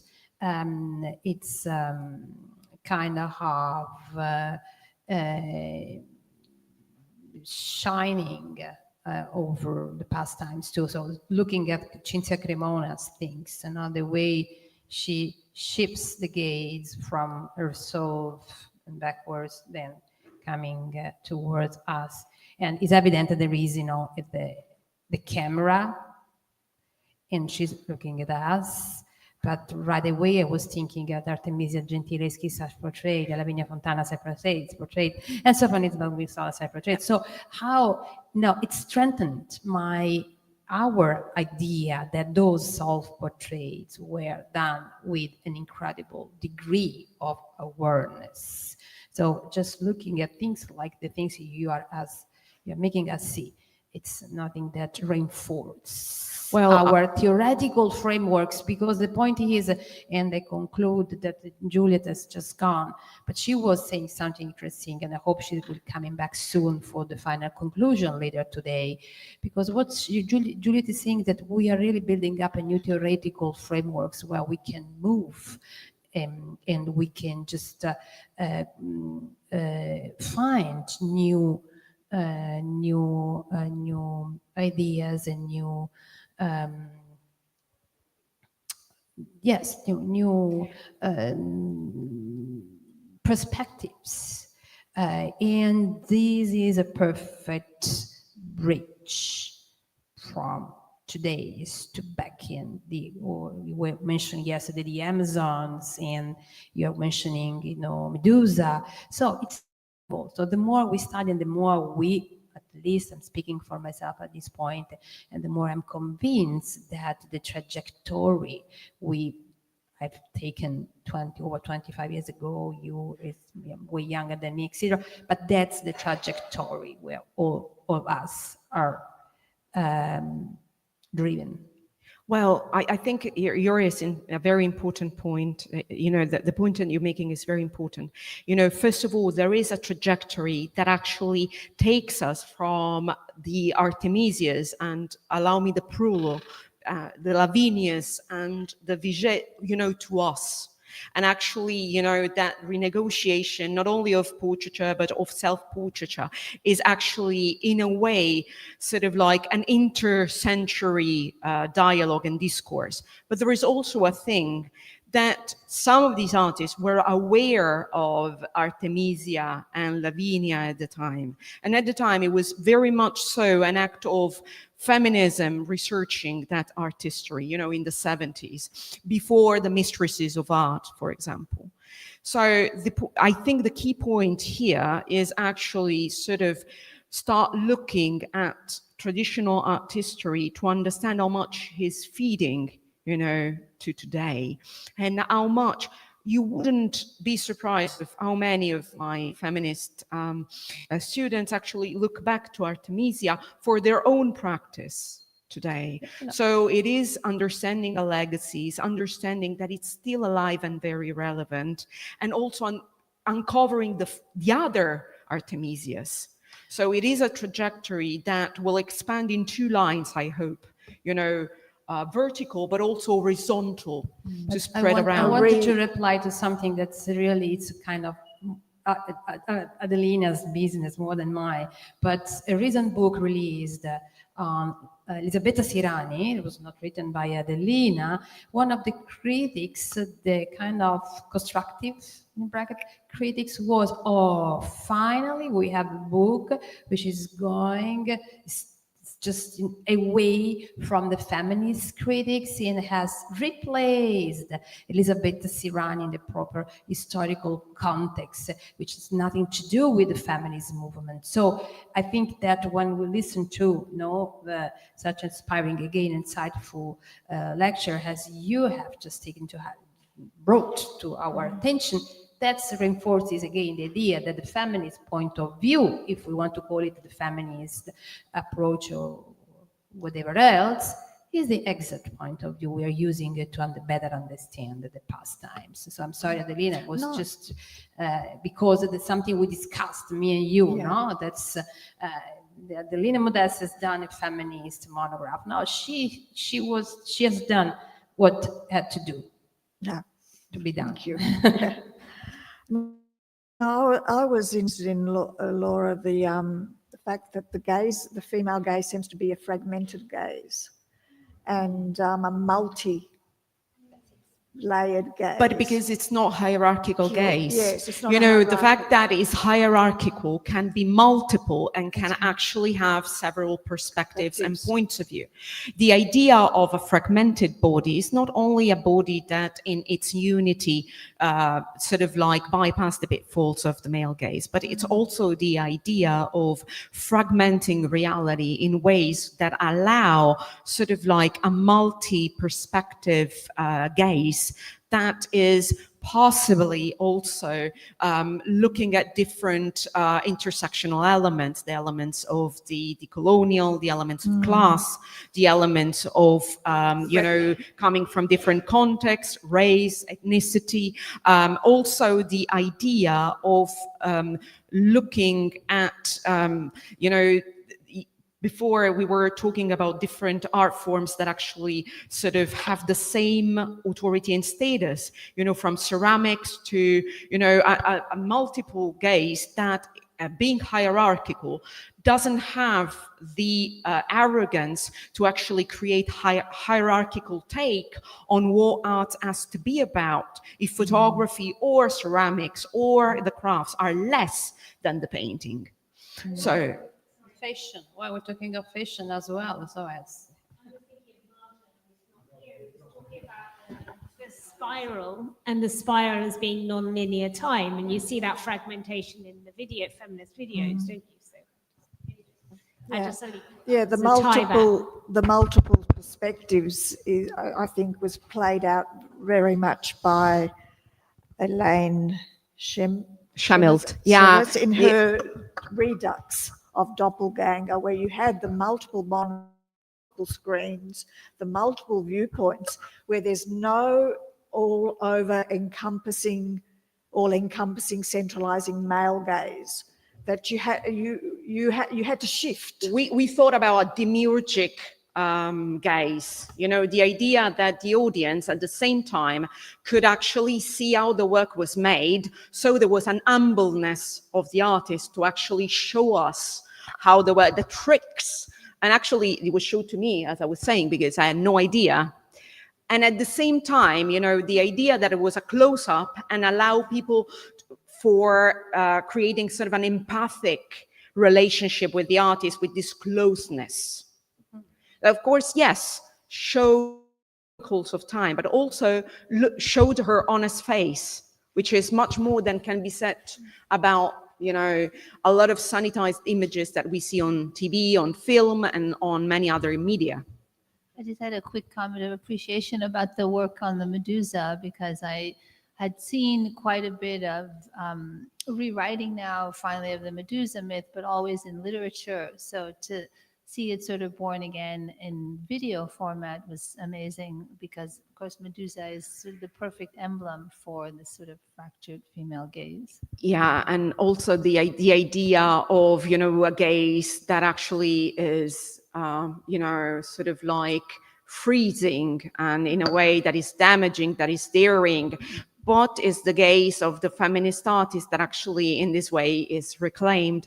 What I actually find very interesting about this anecdotal element is how much these terms, Medusa is a very one, you know, in a way, it's a wonderful myth. It's a powerful myth. It's used in a derogatory way by her father, in a Probably way. the most maligned of all the goddesses. Yes.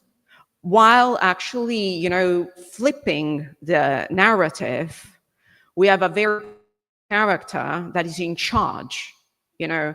So it tells us something about the mom as well of Catherine Mantle. And so just to conclude, because we are an educational institution, so we have not to forget this, I want just to go back to your words that the young generation need to be taught these things. Absolutely. So, because just to go into the very daily things, TikToks and Instagrams and all the socials just provide images of women, beautiful kind of plastic-like women. That's not, you know, the very reality of the things. And so that's, again, it's something kind of mission we have to pick up. Also, and move ahead. Consuelo, if you look at a lot of Instagram influencers, I don't like the word, but you know, they actually, the mirror stage that they use is very much similar to the ones that you've seen from Eleanor Antin or, you know, Sanja Ivekovic. So it tells you how the same setting can be used either for subversion or actually compliance to the male gaze is actually what we make of it. It is, I find, if you look at that, and I didn't tell you that it was from the 70s, and I put it on an Instagram account, nobody would know actually, you know, possibly the expert eye. So I think that it tells you something of how we can use the same means of communication to say something different. Yeah. Thank you. Thank you.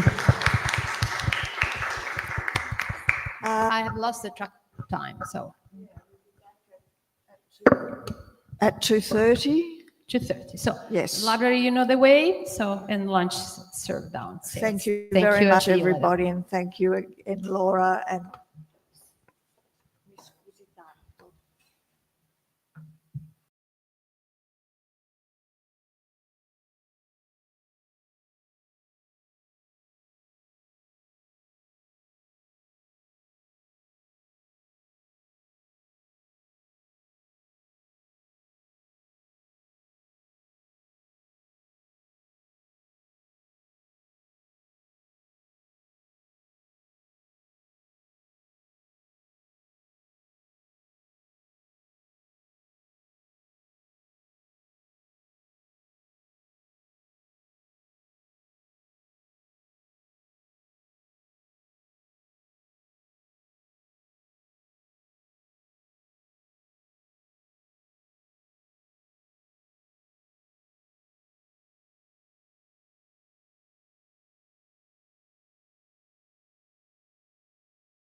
The second, the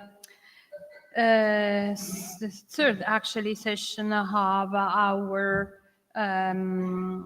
day, the conference, and so after a very insightful and inspiring session this morning, we're going forward to also to the conclusion of the 5th edition of AIWAC.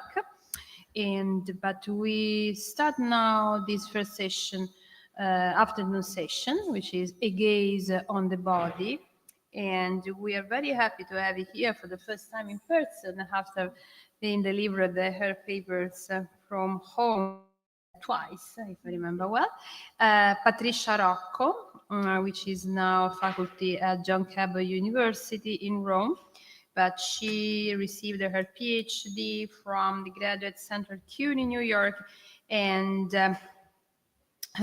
she is a professor, adjunct professor of art history at the Hunter College, Manhattan School of Music, and Cooper Union. She has published articles on women artists, gender and material culture, especially women's work with textiles. Her book, The Devout Hand, Women, Virtue and Visual Culture in Early Modern Italy, is recently published by McGill Queen's University Press.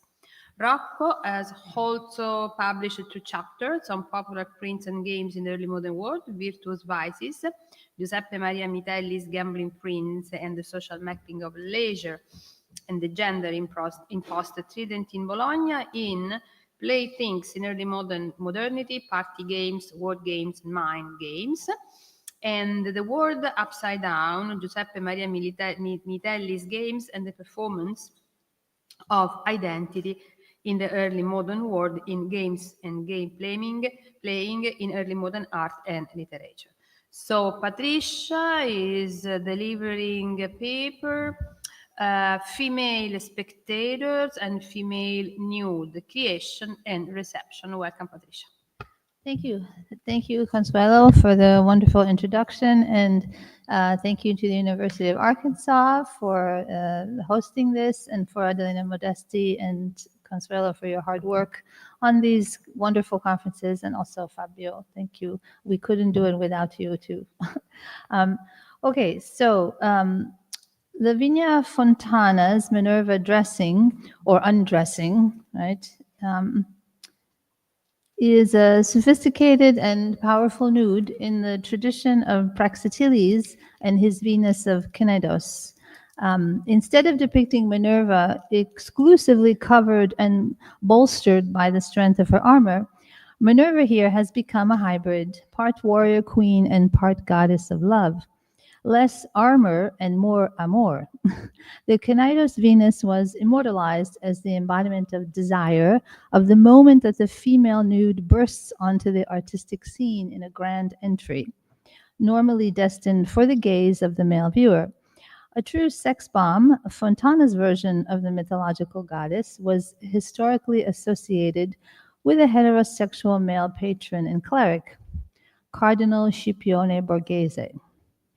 If we assume, then, that the painting's patron was indeed Cardinal Borghese and take the traditional road that the figure's attributes were for his personal gaze and desire, then, Houston, we may have a problem.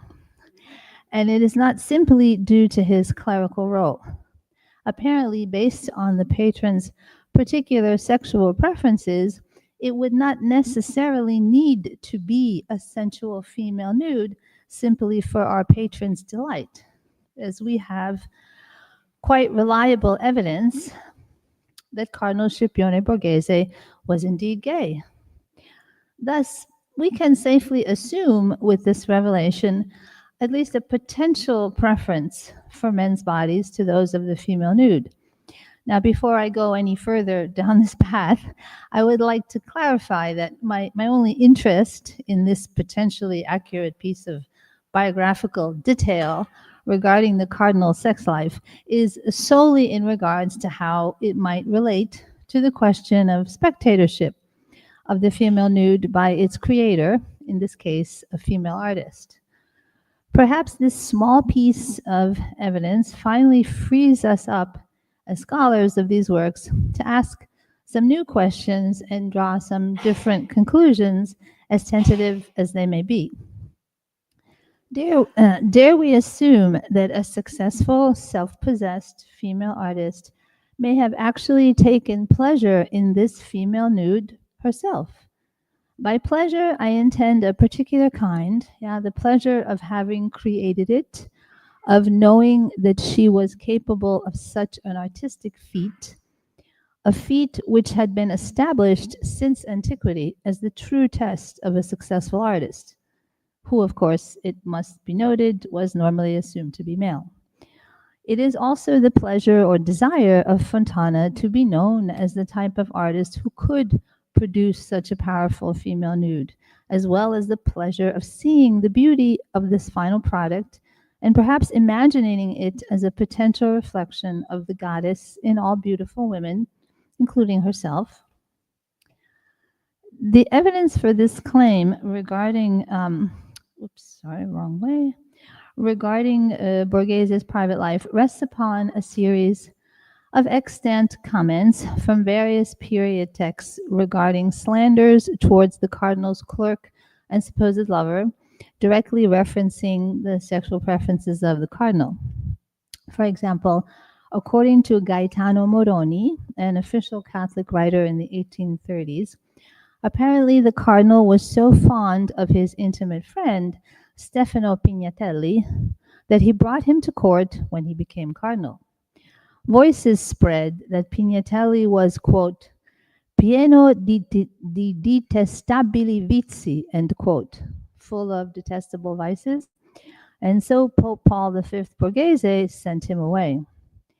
After this, Scipione Borghese became so ill that Stefano was called back to court, and Borghese improved. Thus, the Pope realized that the best thing to do was to co-opt Pignatelli. And so, what does he do? He gave him the cardinal's hat in 1621 to keep him close and under his power. At this point in our story, you can imagine what happens. The malicious voices spread even further, and the worst of it ended up on the city's infamous Pasquino statues. The Pasquinate stated, according to the Lorta's translation, that as both Spain and France wanted their own men in the cardinalate, So is it any wonder that even Cardinal Borghese's own sexual member, Cazzo, wanted to have as cardinal his own man? Let me give you the Italian quote, so you know I didn't make it up. Ma che Spagna per un, Francia procura per l'altro, e insomma ogni signor cortese di qualche suo parziale si prende cura. Dunque perché a stupore il mondo prese, se nel collegio volse una creatura, il cazzo ancora del Cardinal Borghese? Okay. I should have put a trigger warning on that, sorry. We can certainly suggest that this iconography of Minerva as both Minerva and Venus is a clever elaboration of the artist herself, a theory supported by other scholars. Therefore, if we accept this idea, we can now further consider why the patron in question, Cardinal Borghese, would have wanted this type of a painting. Borghese was also owner of Apollo and Daphne by Bernini, an erotic statue of two semi-naked bodies, both male and female, which, however, he politely tamed with an apparently moralistic inscription regarding the transient nature of earthly vanities, such as the desires of the flesh. It would seem that the cardinal's desire was much more complicated than simply lusting after a sexy Venus. However, Fontana herself was known as a Christian pintrix, the painter famous in the Papal States for her proper, pious, and devout religious works. And this, of course, complicates matters. The Minerva was painted sometime during her time in Rome from 1604 to 1614, during which time she worked for Pope Paul V, creating various portraits, including one of the Persian ambassador, recently located, and one of the Pope himself. Apparently, according to the primary sources, the ambassador was duly impressed by his lovely, gracious, and talented artist. As Sheila Barker states also for the Baroque artist Artemisia Gentileschi regarding her nudes, Lavinia Fontana perhaps had learned to play the game of courtly male-style relations between men and women, where her beauty and talent could aggrandize her fame to her patrons. So based on the importance of her reputation in Rome, the painting of Minerva could have been many things, but it certainly could not have been a self-portrait, as some scholars have put forward. But then how does this fit in with our theory of the spectator? Minerva could not be a self-portrait in the literal sense, as a full nude of the artist herself in a mythological guise would have been quite scandalous. However, this does not mean that the artist does not take pleasure in observing that which is before her gaze, and that the creation is not also made for the pleasure of its own creator, simultaneously spectator, a pleasure that can also be defined as scopophilic in this sense, perhaps in a professional aesthetic sense, when the artist is taking pleasure not just in the weighty, learned, and iconographic references of both goddesses, which many scholars have discussed, but again, as Sheila Barker hints at for Artemisia Gentileschi, taking pleasure in the beauty of the figure and her success in competing with the much coveted and lauded male arena, the creation of the successfully steamy nude is what the female artist had to contend with and to compete against in the early modern period. In order to enlarge the discussion on female spectatorship, we can also examine this work of Artemisia Gentileschi, specifically her female nudes. We can use her Danae as an especially revealing and interesting example, as Danae was seduced by Zeus in the form of a golden shower. Steamy indeed. Many paintings by male artists, such as Titian, show Danae literally enjoying this. Oops, I keep going the wrong way. Okay, show Danae literally enjoying this moment, either with Cupid here, the more heavenly sort, or also with the more earthly Procurus. But so was Artemisia Gentileschi's, perhaps even more so, right? So thus, in terms of spectatorship, the female artist in the nude, we can ask those same questions of Fontana's Minerva as Gentileschi's Danae, regarding whose pleasure and whose gaze the nude was for. Barker posed it thus: does Gentileschi encourage it, deny it, or take pleasure in it? Right? Is this female artistic gaze here a hedonistic eye, a devout one, or both? We may never know. We can't know for sure. Barker seems to imply that there was a part of the artist that took a mature pleasure, or let's call it also satisfaction and or pride, in her own work on the female nude, as knowingly created by a woman artist in a man's world, competing successfully, if not always without extra effort, as her letters to her patron Don Rufo explain. Barker includes important quotes from Gentileschi's correspondence to give us an idea of just how successful she really was in this arena, including one where apparently Artemisia is chiding one of her lovers and one of her patrons for masturbating in front of her self-portrait. Successfully erotic indeed, I'd say.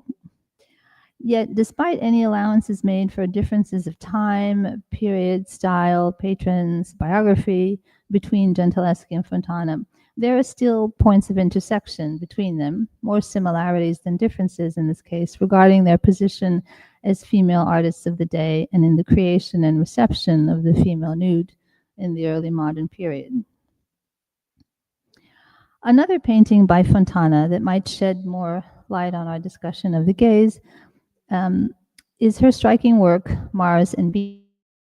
The Mars and Venus is an incredibly sexual and bold painting.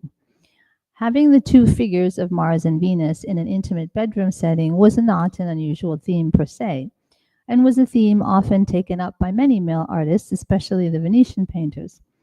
However, this is not simply an erudite mythological painting. Here we see Mars openly fondling and grabbing for Venus's buttocks. Mars is very directly and openly caressing Venus's posterior. It would already have been a bold move for the woman artist to approach the female nude itself, but then to charge the painting with such a direct sexual reference is even more daring. The interesting question to ask here again is, why would Fontana, the Christian Pintrix, paint this way? According to the work of Del Pozzolo, Enrico Maria Del Pozzolo, one of the reasons for the novel interpretation in this example could be the patron himself. So the traditional idea, the patron was said to be Jacopo Boncompagni, papal functionary of the aristocratic class, who also owned other paintings of nudes. It's surely possible in this case that a heterosexual patron could have specifically asked for something in this vein, an erudite classicism as background for a sensual nude. So the pleasure of the gaze may be a bit harder to untangle here between artist and patron. The influence in Fontana's work of the Venetian school is another one of the possibilities that could have shaped the final form of Fontana's Venus and Mars. Her father Prospero was close to the Farnese, who owned works by Titian. In terms of the reception of the painting by his guests, Del Pozzolo wrote that it was for the, quote, stupor and smile of the viewer that the nude exists. And I would like to add to that also perhaps the stupor and the smile of the artist herself as part of the reason for a nude that was this unconventional in its iconography. In addition, the pushing of the limits of decorum was a strategy that may come from the moment of mannerism, as this was a time of pluralism and experimentation that seemed to have made room for the rogue woman artist. There are other erotic symbols in this painting. The sword pointed in a particular direction of Venus, the baggy sleeve under her seat, the slippers that could be a reference to the female organ. It could also have been a type of sarcasm, a prelate joke, as the one reported again by Del Pozzolo, that states that anal sex was known as food for prelates. Okay. Another possible reason for these bold nudes, according to multiple scholars, was the appearance of the Venus Callipygia as a model. This Venus twists to show the viewer her naked back, an element of powerful sensuality. Fontana could have combined this element with the other virtuous qualities of Minerva, for example, her wisdom, as seen by the presence of the owl, in this case, sitting on a globe, a further mark of knowledge in the early modern period if we consider the age of exploration that had just passed. And the goddess's famous weaving skills, as seen in Minerva's amazing cloak that Fontana, the artist, literally weaves out of paint in front of our very eyes. The fact that she can be as powerful a warrior without her armor alludes to the sensual soft power of Venus, a power which she commands without her external weapons, but with her body alone. Even nude, she is not without armor and amore. Some of that armor is transferred to the female artist that can wield such power to display herself as both accomplished creator and mature, powerful woman.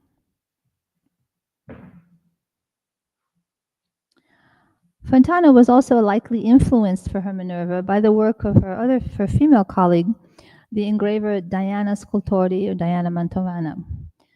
Mantovana's print of Giulio Romano's wedding banquet of Cupid and Psyche for the Palazzo del Te at Mantua contains an image of a nude Psyche with her back to us.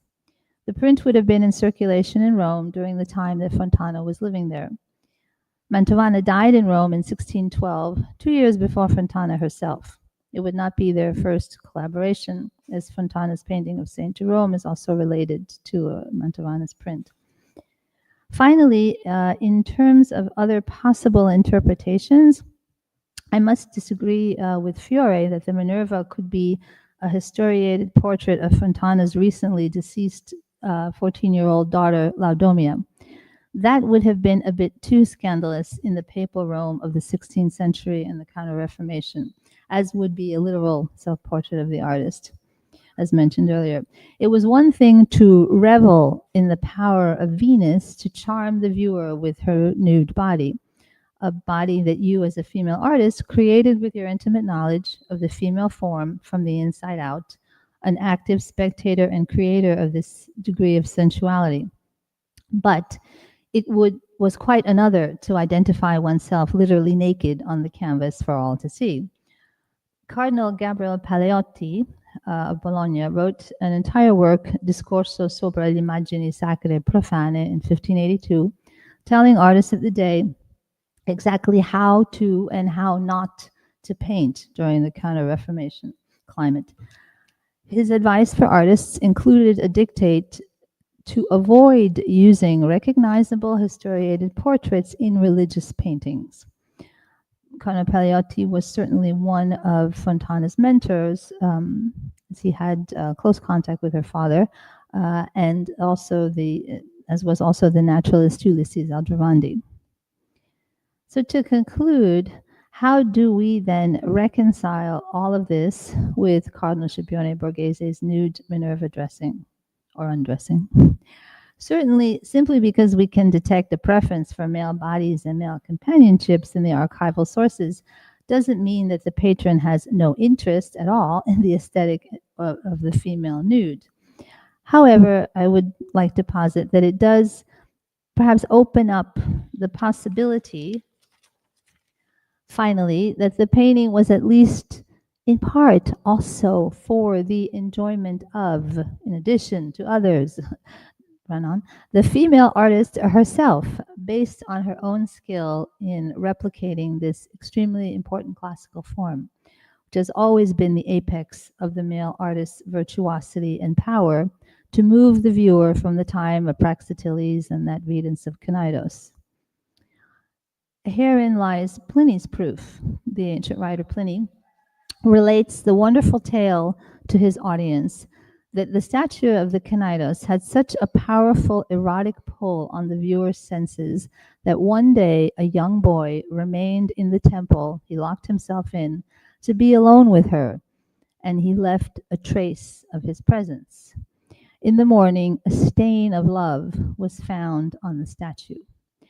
Praxiteles would have appreciated Fontana's Minerva Venus, no less powerful because she was by a female hand or a donesco mano. And if I may borrow a quote to close from the great art historian Vera Fortunati, who discussed Fontana's relationship with the Persian ambassador and his appreciation for Fontana. through the words of Giulio Mancini from the period, he wrote that the Persian ambassador parlava volentierissimo e vedeva con grandissimo gusto questa signora. So he spoke voluntarily of her and with great gusto and great pleasure. And then Fortunati will close saying, "E non è lecito dire di più." And, you know, it's not decent to say much more than that, but although we have tried. Thank you.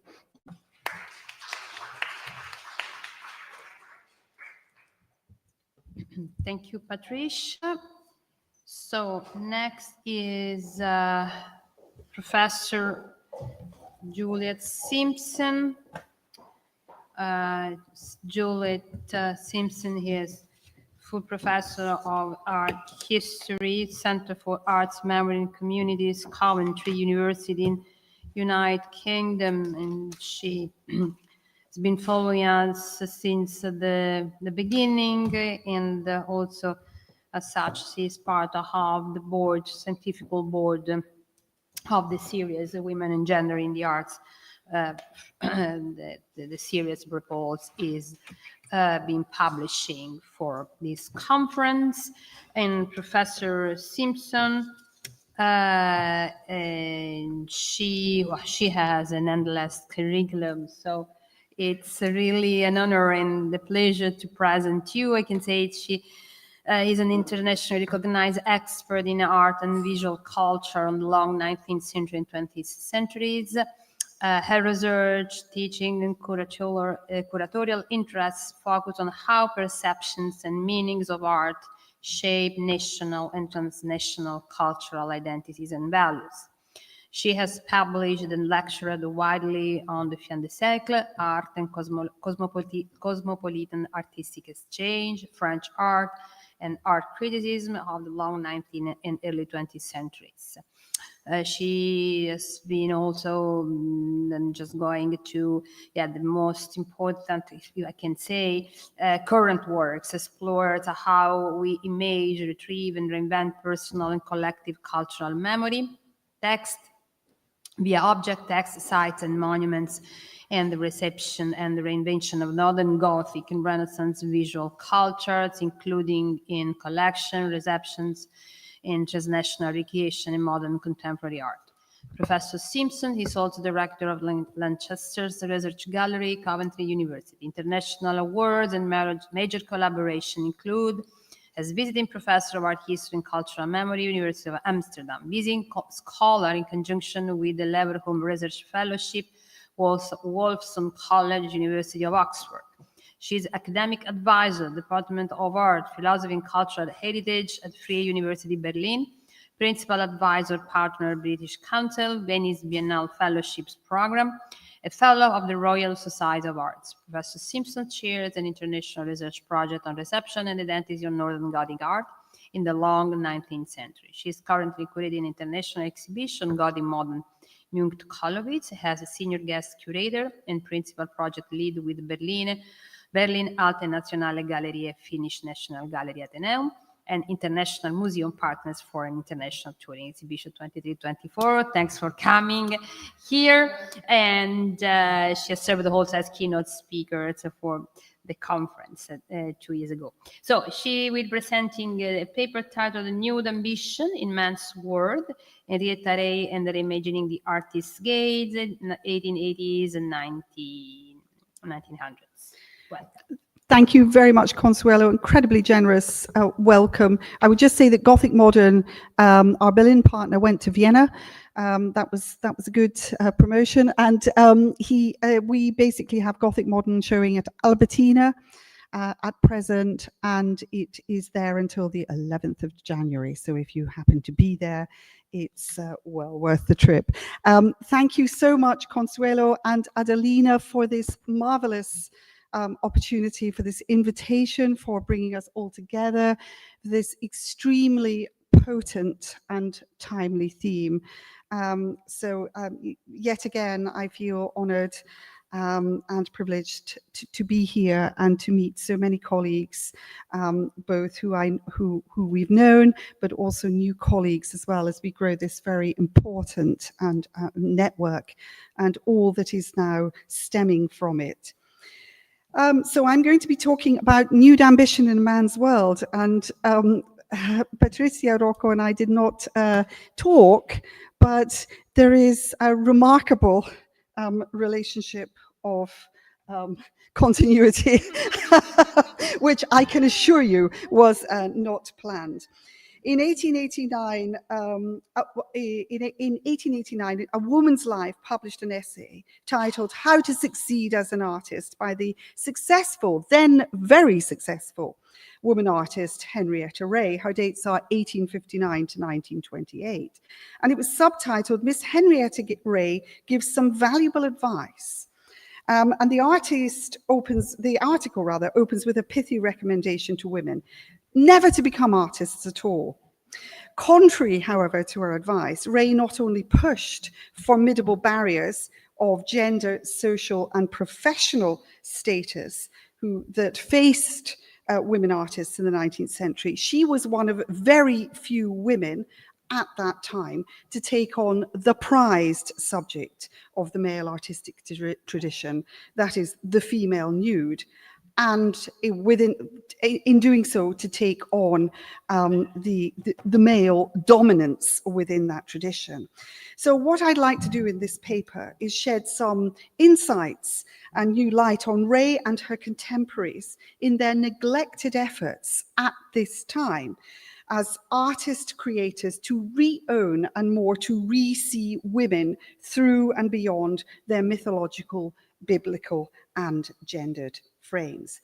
And in fact, the genesis of this paper is by two paintings, Lavinia Fontana's Mars and Venus, which we've just seen, and Emma Giaggiotti's Venus of 1867, that which was shown in Roma Petrici the sensational exhibition here in Rome last autumn, both of which, as we have heard, are arguably unprecedented, even audacious in depicting bold, sensually aware Venuses that appear to behold us. And indeed, Giaggiotti's Venus, which brings me into my time frame, may be reminiscent in pose and attributes, of course, of important Renaissance precedents, notably Titian's Venus of Urbino. Yet this alert, red-haired, sensual Venus who engages our gaze makes no obvious appeal to 19th century Raphaelesque or classical tastes. Rather, her treatment updates the vision in a Venus who disconcerts by her very contemporaneity, by the unveiled awareness of her look. And so, in turn, are the tantalizing questions for this paper. How does the artist, who is a woman, here in Giaggiotti's case, look at and re-own the female body, the female nude, as subject, and not just as subject, but as creative agency? What are the barriers, symbolic and actual, that control the nature and access to that artistic looking? And particularly when the artistic looking here involves us in a liminal territory of pleasurable and erotic looking at the female nude body. And how, if at all, does the artist who is a woman of the female nude challenge, even reshape the mythological, sexual, and represented ideal? So to turn to my focus then, the late 19th century artist Henrietta Ray's nudes, Ray's case, neglected in art history, opens very specific insights, which are arguably mold-breaking for their time, into how women navigated canons of artistic power to build an artistic reputation, which in Ray's case is created almost entirely by her painting of female nudes. And we have to say that what is quite remarkable about Ray is that she's occupying also that very particular power space in the 1880s and 1890s, which is the space of the academic and the academically trained artist. And she is crossing over into other more progressive independent exhibiting spaces, but she is forging her career within the mainstream academic tradition. So in the context of prevailing taste in late 19th century art and practices, her choice of subjects, as shown by her abbacante, and her rise to visibility appear unusual, even extraordinary. The nude, that darling of the modern artist, as Baudelaire opined in 1846, had fueled a widespread taste and specifically a market for mythological and loosely classicized treatments of the female body to a point of fetishization. And I think this is extremely well demonstrated by the much commented on Alexandre Cabanel's The Birth of Venus, and of course mirrored in British art by William Etty, who is almost entirely a painter of these eroticized nudes, which very much invite from the viewer the kind of the voyeuristic gaze. And as is very well documented, these scopic regimes, if I can, borrow that expression from Martin Jay, with their focus on the female nude as a site of masculine dominance and scopic control, by the late 19th century, permeated academic, but also more avant-garde treatments. And this is, of course, the classicized nude body of woman that has become the eroticized ideal. Indeed, for an artist such as Ray, the obstacles to navigating these regimes of male construction and viewing were formidable. It raises a key issue as to whether her choice of subjects makes her, as an artist, complicit with dominant male norms, or more intriguingly and salient for my discussion, actually an exception to them. In fact, Ray's rise to artistic recognition, although it's remarkable by late 19th century Victorian standards, is not entirely exceptional, even within our milieu.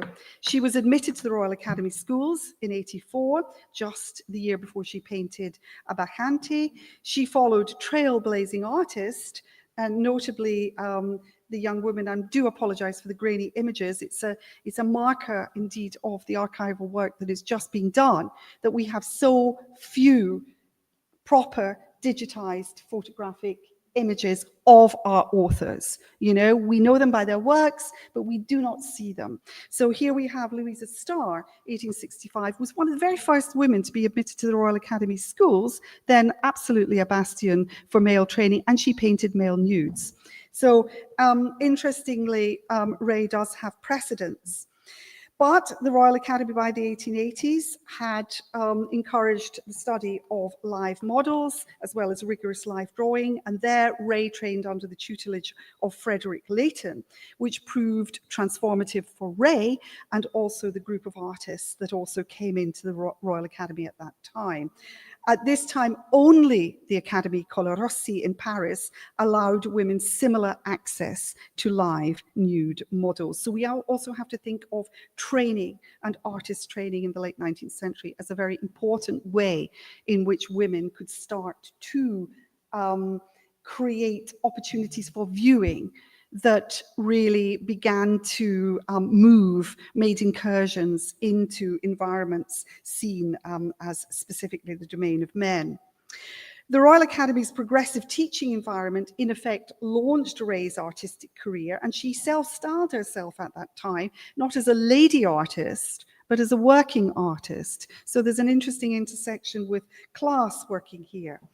Yet it is her debut works, A Bacchante, of 1885, followed by her well-traveled Eurydice, Sinking Back to Hades, that proved to be Ray's breakthrough. A Bacchante, and more potently perhaps Eurydice, established the key markers of Ray's novel, I would argue, increasingly distinctive approach to and lens on the mythological female nude. The treatment in A Bacchante, with its sensuous, as you can see, full frontal nymph's body, the breasts tilted towards the viewer, shows Ray's depth to the ideal female types and the pictorial tropes favored by Leighton and George Watts. And we see here, of course, the fully exposed breasts, fully frontally to the viewer in Watts's Bacchante. But with Eurydice sinking back to Hades, Ray strikes new ground.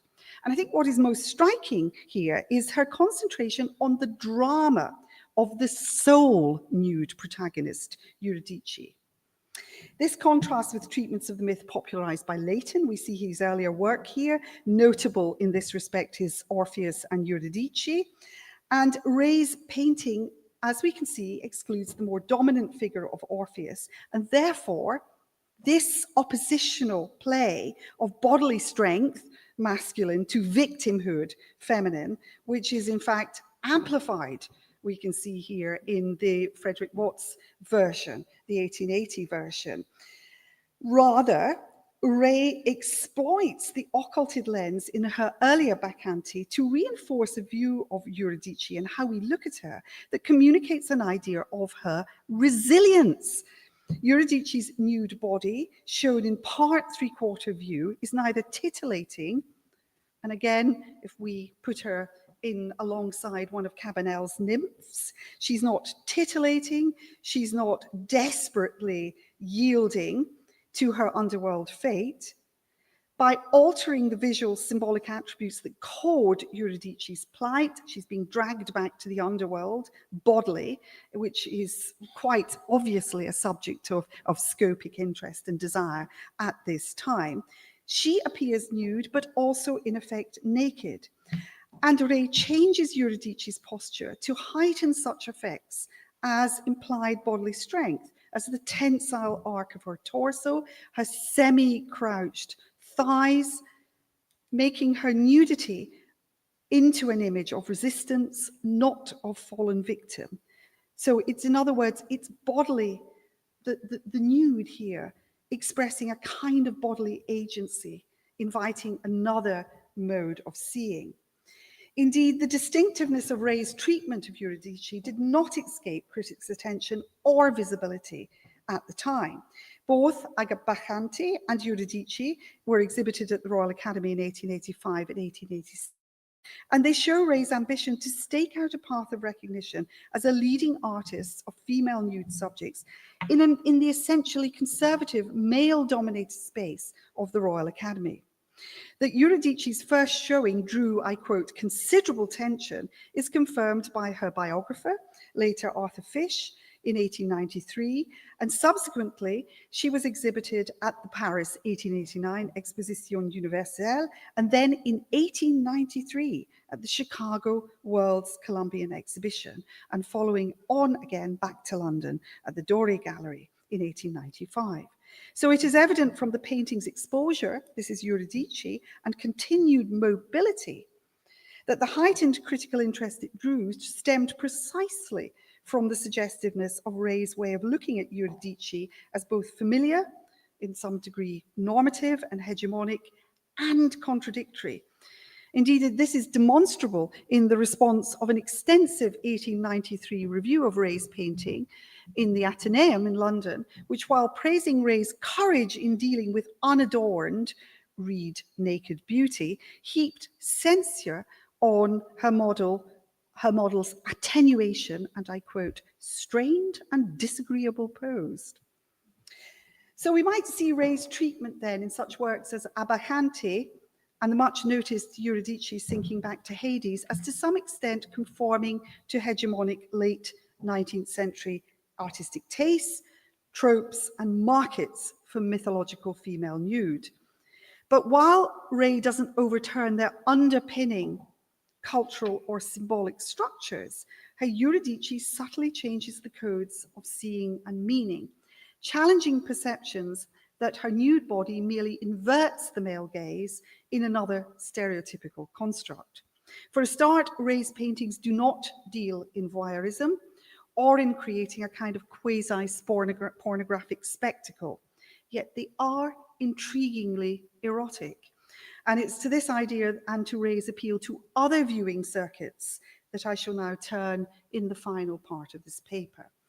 So we have her, what has been described as her fairy painting, her Zephyrus wooing Flora of 1888, and then this huge work, Psyche at the Throne of Venus of 1894, which has been very recently shown in 2024 at Tate Britain.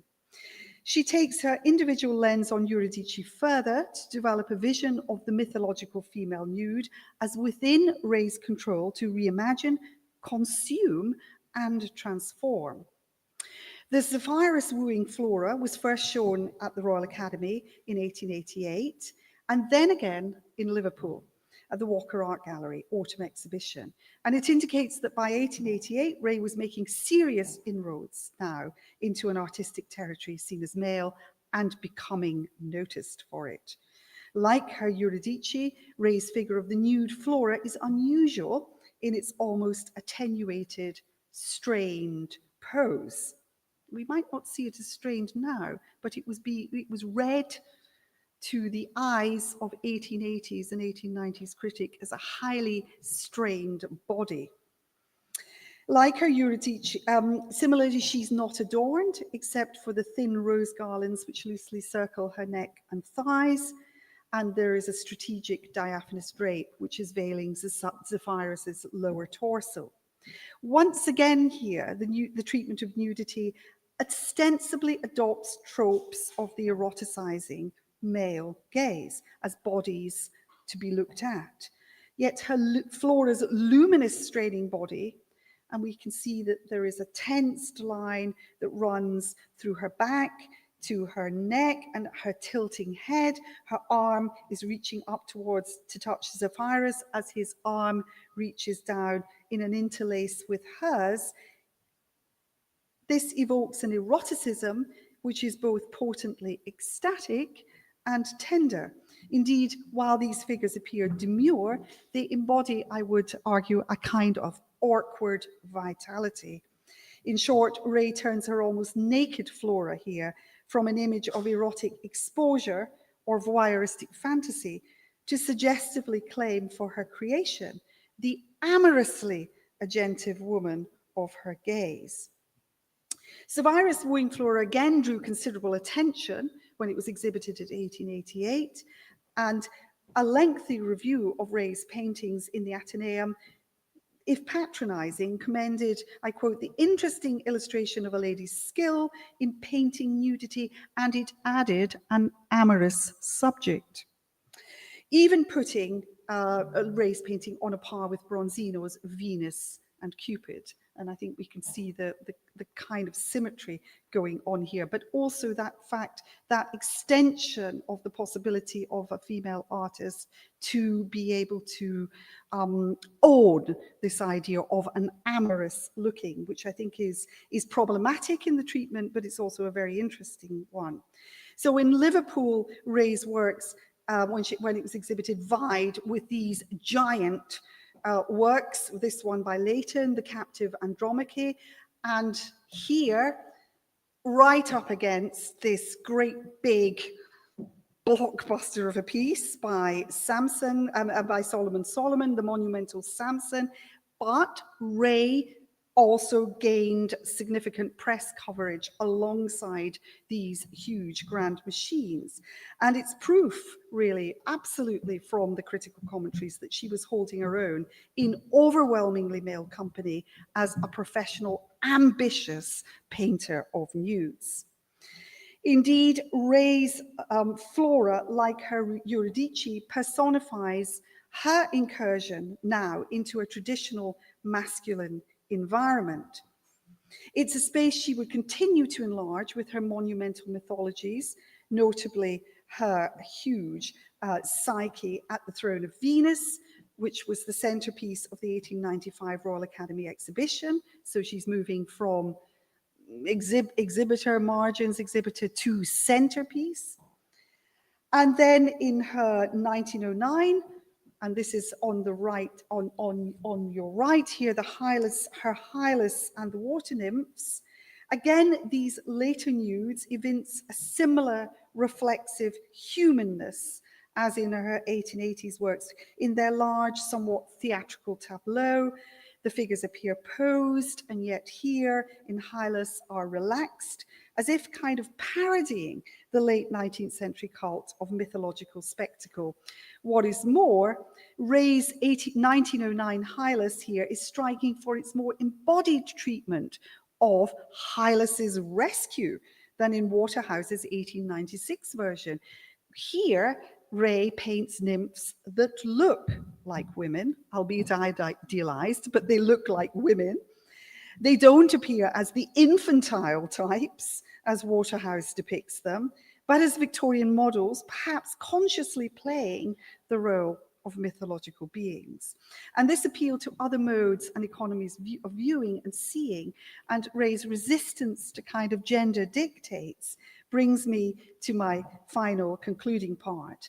And this is the agency of Ray's nudes in creating and exploiting the idea of a market for women artists and collectors of nudes. So Ray's artistic career, which is built in effect on challenging a male monopoly of painting nudes, taps into hidden art markets. And I think this is there's a very intriguing line of new development here in the way that Ray is strategizing the idea of the increasing visibility of Victorian women in the late 19th century art world as art consumers and collectors, as well as viewers. Her determination to be recognized in the most authoritative showcases for art makes her a leading example, for example, of how artist studios, their networks, and such newer exhibition spaces as the Society of Female Artists, which had been founded in the 1850s, but was much more active by the late 19th century, and in particular the Grosvenor Gallery in 1877, opened opportunities for women alongside their male counterparts to forge reputations, cultivate patrons, and most specifically for our interest, expand viewers. As a number of art historians pointed out, the design of the Grosvenor Gallery, with its intimate displays, silk and damask wall coverings, its Liberty draperies, and its oriental rugs, mirrored tastes in fin de siècle's ideas of feminine spaces, explicitly to target women audiences, artists, and art patrons. Yet Ray is striking in seeking to extend the reach of her work, and she exhibits with the Grosvenor Gallery, as we can see here in her azaleas, alongside this fascinating figure who is part of the Grosvenor group, who we hear all too little about, Maria Spartali Stillman, of her Madonna Pietra della Scrovegna of 1884.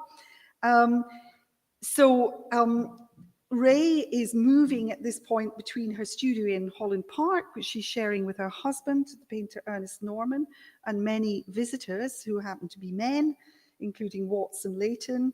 But she's then working across to the Grosvenor Gallery, where she's exhibiting here with Maria Spartali Stillman and Evelyn de Morgan, and showcasing works like azaleas that are experimenting beyond academic tastes and tapping into more suggestive aesthetic movement interests.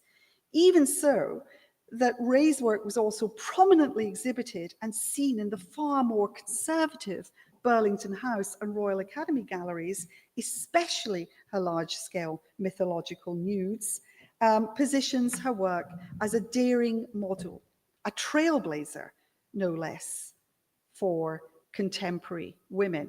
So again, we're seeing how the company and proximity of this world, the story of Ray and her contemporaries that we don't see in the Burne-Jones and Layton and other stories, but here they are, sharing worlds and visual languages which are remarkably interactive and developmental. But here she is also working again on these large-scale nudes.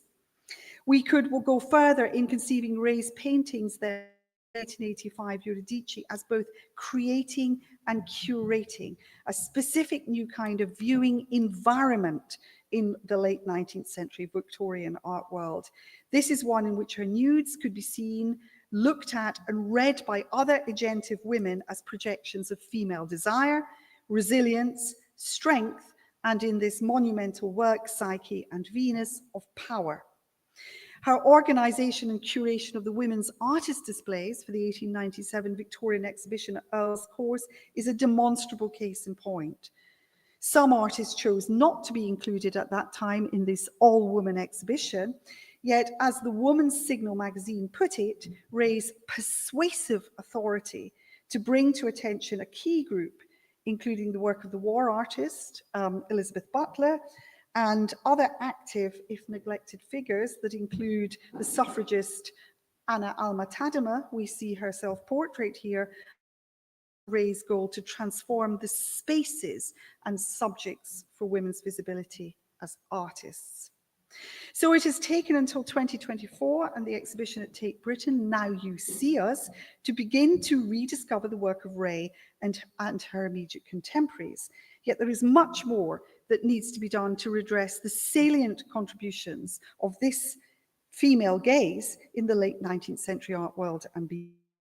Henrietta Ray's prominence within British and international art circles as both curator and artist of her mythic nude figures offers fresh insights into the expanding mobility and perspectives of women as artists in the late 19th century, newly able to traverse artistic spaces and worlds, both male and female.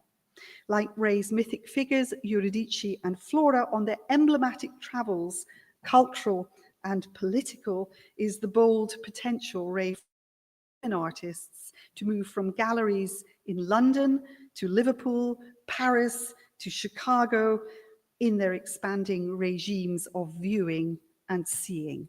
Thank you.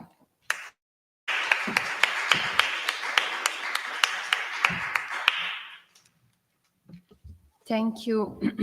Thank you, Juliet. So we go to the last talk of the first session, afternoon session.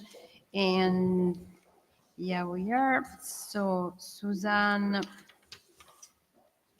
Where are you? Yes, no, I was missing your biography. Susan Scanlon. She lives in Providence and is currently visiting assistant professor in the Department of Fine Arts at Trinity College in Hartford, Connecticut. Her research centers on women as artists, patrons, and collectors from Renaissance through the modern period. From 2004, Scanlon taught in the Department of Theory and History of Art and Design at RISD, which stands for the Rhode Island School of Design. Thank you. Her monograph, Esther Pressoir, a modern woman's painters, was published by Land Humphreys in 2024. Previous works include Divine and Demoniac Imagery at Tor de Specchi. That's a beautiful convent of the Francesca Romana followers, 1400-1500, Religious Women and Art in the 15th Century Rome, a book I loved a lot. And she co-authored the article, Death Did Not Become Her, Unconventional Women, the Problem of Female Commemoration in Early Modern Rome, won the prize for Best Article from Early Modern Women in Interdisciplinary Journal.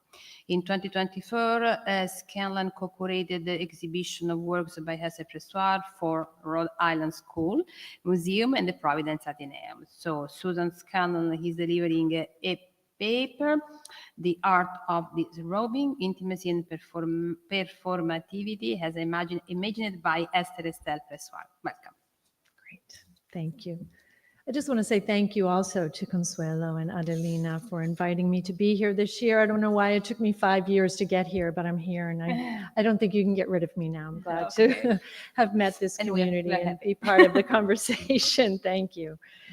Okay.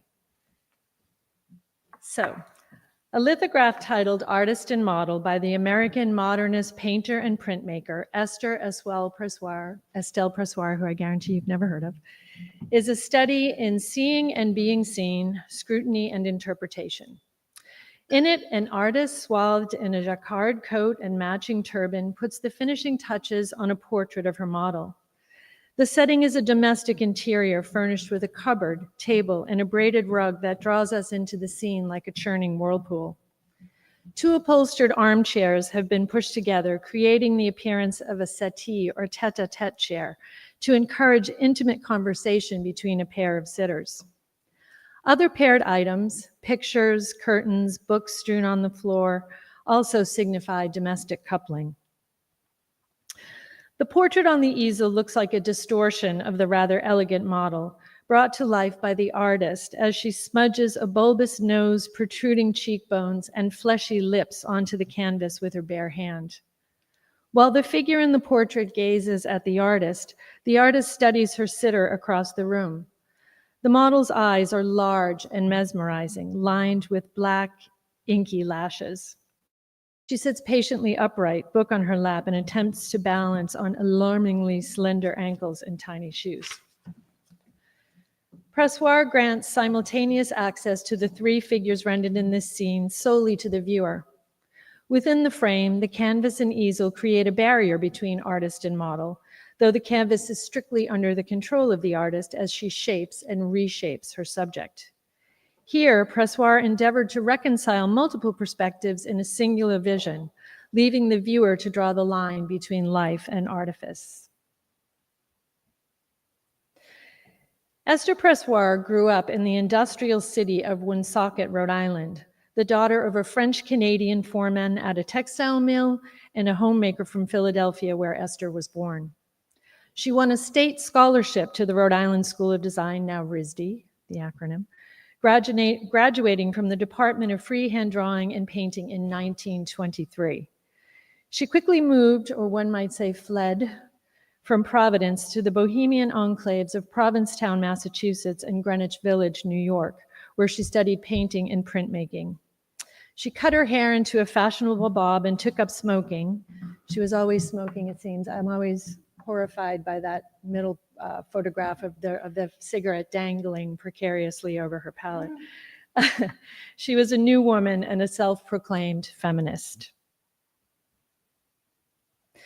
A torn snapshot of an early charcoal figure by Pressoir, and here we have the academic study that you just heard about in Juliette's talk, on the left, demonstrates not only her proficiency in life drawing, but also that strictures prohibiting women from drawing from the live nude model had been lifted in the US by the time she entered RISD in the autumn of 1919. Life drawing classes were still separated by gender, however, at the Art Students League, where Pressoir studied through the 1920s. Like many young artists, Pressoir struggled to pay for courses at the League, so she modeled for life drawing classes in lieu of tuition and to supplement scholarship funds for purchasing studio materials and supplies. Here on the right, we see Esther sitting on a model's block, wearing only a beaded necklace and a single bangle bracelet on each of her wrists. Her gaze is inward and pensive, as if she is unaware of the viewer. It's likely that this picture is what was known as a reference photo.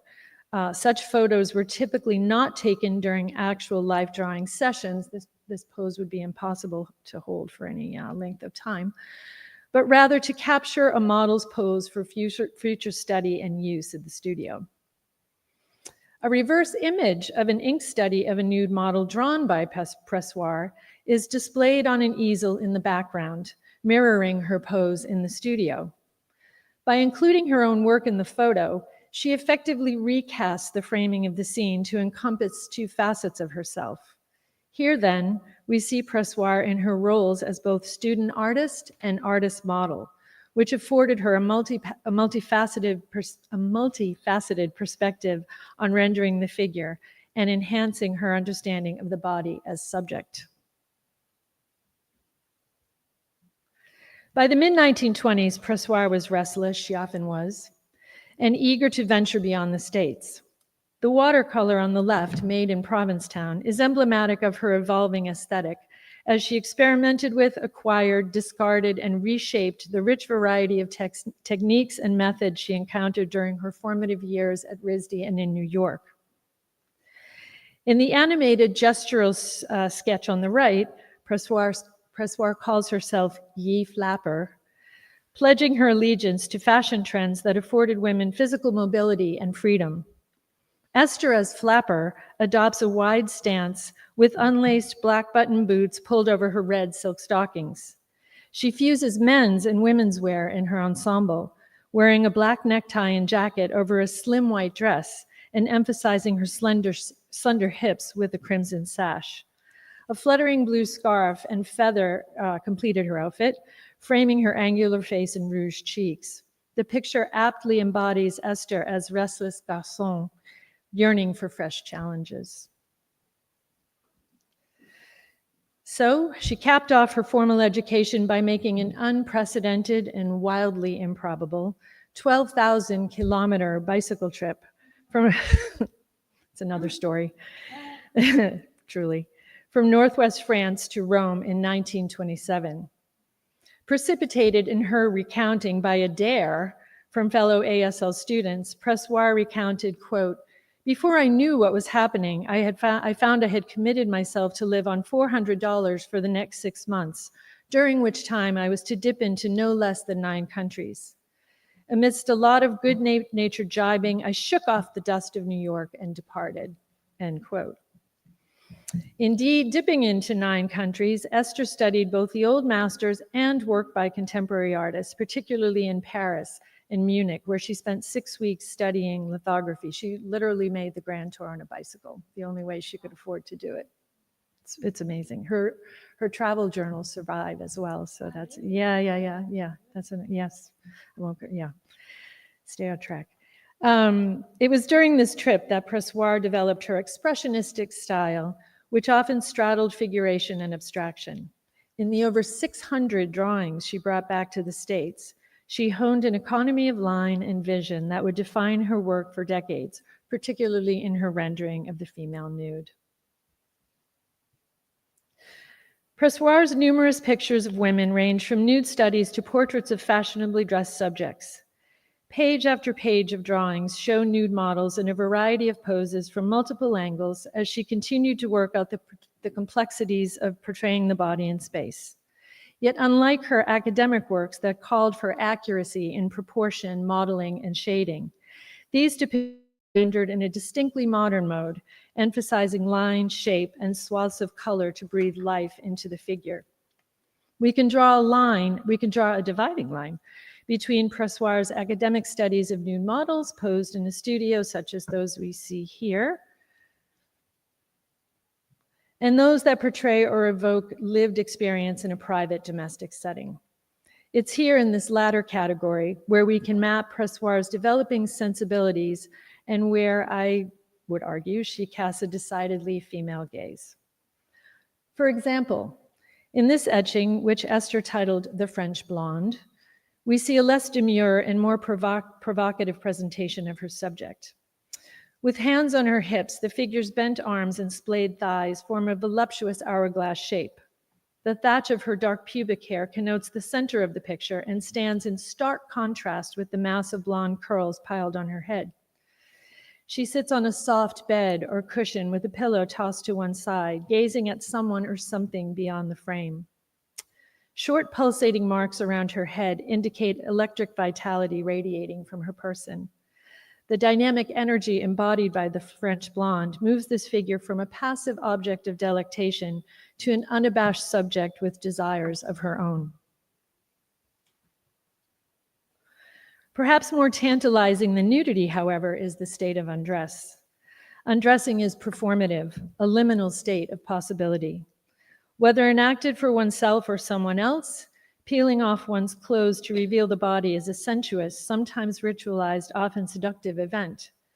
As such, a person disrobing stands on the threshold between the social artifice and armor of dress and the luxurious intimacy of domesticity, the space I want to explore in the rest of this paper. In the small pen and ink self-portrait on the left, we see Esther's verve and haste in the lines marking the contours of her body. She's seated on the edge of an unmade bed, naked from the waist up. She holds her skirt around her knees, suspended between a half slip and one unbuckled black shoe. Whether she's pulling the skirt on or off is left to the viewer's imagination as she peers from the page. A fuzzy snapshot on the right, and I apologize, this is a photograph of a very bad photograph. found in Pressoir's studio shows that she made an oil painting based on this drawing. Unfortunately, we don't know where the painting is at this point. In it, Esther is nude, but for the bunched up green skirt she pulls up over her knees. Her cheeks are flushed. The warm tones of her flesh overshadow the cool blues and grays of the tussled sheets. The drawing and subsequent painting, Pressoir grants us access to an intimate moment in her home, transported beyond the professional space of the studio and into the realm of lived experience. Harkening back to traditional paintings of the reclining female nude, we've seen many of those today, particularly those that depicted Venus sleeping, Pressoir offers a foreshortened view of an unidentified woman. Exhausted, she lies on her back and sinks into a floral patterned bed cover. Her head lolls dreamily to one side. The soft contours of her hips, belly, and pubis are highlighted in hatched lines, and her long legs extend beyond the frame. She holds her hand to her head in a gesture that is both contemplative and quiet. Historically, images of a nude woman reclining on soft grass or satiny linens set an erotic charge for the viewer. Just saw that. Pressoir's sleeping goddess takes things a step further. Her clothing is scrunched haphazardly around her bare legs. Her stockings hastily roll down to suggest ardor and sexual fulfillment.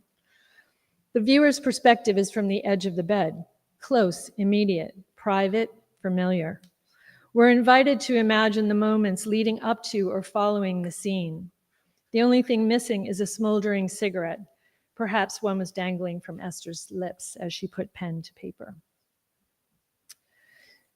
Esther Pressoir made scores of pictures of her longtime muse and lover, a woman she identified only as Florita, could be a nickname, sometimes also calling her dancer from Harlem or girl from Harlem. Oil paintings, watercolors, drawings, and prints of Florita recovered from Esther's studio after she died in 1986 are a testament to the tender familiarity of a lasting bond. They also capture what she felt and saw and knew through the reverberations of her own body, laying claim to a biracial lesbian relationship that was dangerous to make public in 1920s America. In one of Pressoir's more arresting drawings, Florita appears as if in suspended animation. She kneels almost reverentially, her head is slightly bowed and her eyes are closed. Her figure consumes the space of the page as she lifts a sheer garment above her waist. Hastily dashed off squiggles denote the dark shadow and hair between Florita's thighs. A line denoting one shoulder and the curve of a single breast appear connected to her ear. There's a breathless quality to this drawing, signaling a moment of tension between surrender and anticipation. Pressoir depicted many such moments in her daily life with Florita, ranging from a series of quick sketches scratched on dime store notepads to more finished works like the small etching left of Florita yawning, and the ink and wash drawing of Florita reclining in bed, gazing back at Esther on the right. It's worth noting that this etching was made, the etching on the left, was made as a very limited edition and is the size of a postcard, suggesting intimate viewing at close range. Pressoir made other etchings like this. The French Blonde was one of them, and also collected similar works by women friends. It's unlikely that these prints were meant to be framed or displayed. Rather, they appear to be collectible or made as gifts or for exchange between women. And as Juliet just pointed out, I think this is another avenue, these exchanges between women, images that women made specifically for gift giving or exchange with other women. I think that's one thing I want to think about with these prints in particular. Though Pressoir exhibited and sold pictures of Florita over 4 prolific decades working in New York, she kept this painting in her studio all her life. In this oil portrait, Florita sits on a wooden chair and disrobes, pulling a white chemise over her head as she prepares to sink into a warm bath. The curve of her back mirrors the bent brown wood of the chair, which both frames Florita's body and, upon first glance, almost doubles as a second set of arms akimbo. Water splashes from a spigot, filling the porcelain tub behind her. The space of the painting is flattened and the perspective vertiginous, with the chair, Florita's body, and the bathtub shown from incongruous angles. While Florita is rendered somewhat naturalistically, the tub, floorboards, and wall are suggested through geometric shape and line. The color palette is a mix of the warm red and brown tones of Florita's skin, juxtaposed with the greenish water and steely blue base of the tub. Here, Florita appears with eyes wide open, yet inscrutable.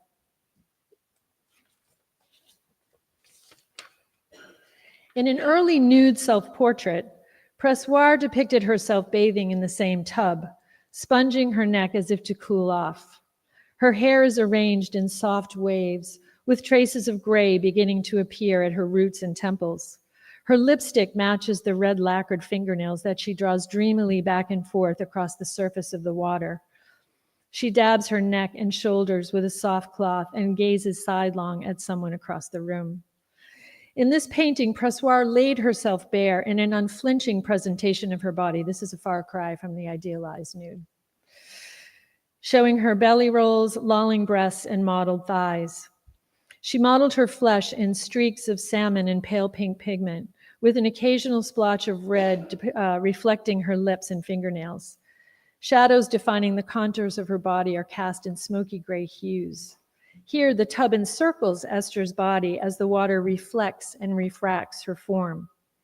And as with the portrait of Florita, Esther kept this painting until she died in 1986. The theme of women bathing or preparing for a bath has long been a staple of Western art, as we've seen. From the sultry goddesses and frolicking nymphs of mythology splashing in crystalline ponds, to the elders of the Old Testament leering at the unsuspecting chaste Susanna, scenes of private bathing provided a voyeuristic vehicle for male exhibition, maybe exploitation of the female nude. Here, the gaze is not one of being outside looking in, but rather of being inside looking within. Distance is collapsed in Pressoir's intimate views of herself and of Florita, perhaps best described as a kind of trusting, if subversive, familiarity where we as viewers are invited to look. This is a space where artifice dissolves and experience moves in, a space wherein women are witnessed by one another and in turn claim the power of seeing and being seen through a uniquely female gaze. Thank you.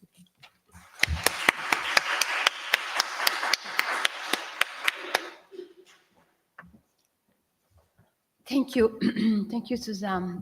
So the first afternoon session is concludes, and that's room for some questions. Yes, Shivam. Thank you. Just wanted to say.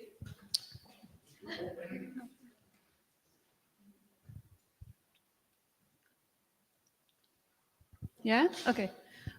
So first of all, thank you for this fascinating panel. Just wanted to address Patricia because I felt that what you said, just wanted to reinforce it because it really resonated. The fact that you claimed that she painted these Minerva and Venus and Mars to celebrate her own artistic achievements. And I thought it connected so well with her earlier Judith paintings, where she feels the need to present herself with an armor as a warrior dressed to navigate her way in a man's profession. And then it feels like such a nice climax of her career where she can paint the goddess of war naked and just celebrate femininity without the need to feel like she is this warrior in this arena of art, the art world. So yeah, just. Patricia, just hold on a minute because without the microphone we cannot hear you. Okay. Yeah, that's a wonderful observation. Thank you. I would say also because at that point, in a way, she had kind of made it She had spent most of her life in Bologna, and she wasn't able to leave until after her father passed away because she was also his assistant. But in Rome, she was fortunate enough to work for the Pope. So that was about as high. I mean, it's the same thing that Michelangelo was able to do. So for a woman artist with the restrictions of the period, which were great, to get that far, to paint a portrait of the Pope, to be asked to paint the portrait of the Persian ambassador as a favor to the Pope, I think must have been a grand satisfaction for her. So I think she certainly took her own personal pleasure, I think, in these things. And it's great that we can now say these things. Right? I want just to add something about what you're saying, Patricia. When you were talking, it came to my mind documents I found a long time ago, and then I passed down to Vera Fortunati here in Rome. I'm talking of probably 20 or some years ago, and that was the testament of Ottaviano Mascarino. So yes, it's something which has been still kind of not hidden, but not as used or interpreted as it should be, because Ottaviano Mascarino in his final willings says, I'm giving this to this, I'm giving this to that, blah, blah, blah, blah. And right midway through the testament is saying, and voglio dare a Donna Lavinia Fontana tutti I miei disegni. So we're talking of architectural drawings. So no, we're not talking of, nudes or so. But, and I was just trying again to dots, and because Diana Ghisi, she was married to an architect, Francesco da Volterra, and it's still the documents are not found, but she ran or had a school of architecture. So I think that this kind of awareness that Lavinia is showing, also, putting on display the nudes, it was a way to remark the status she had reached, because she was very close to Ottaviano Mascarino in the kind of male dominant world, correct? So I don't know, it was a reflection.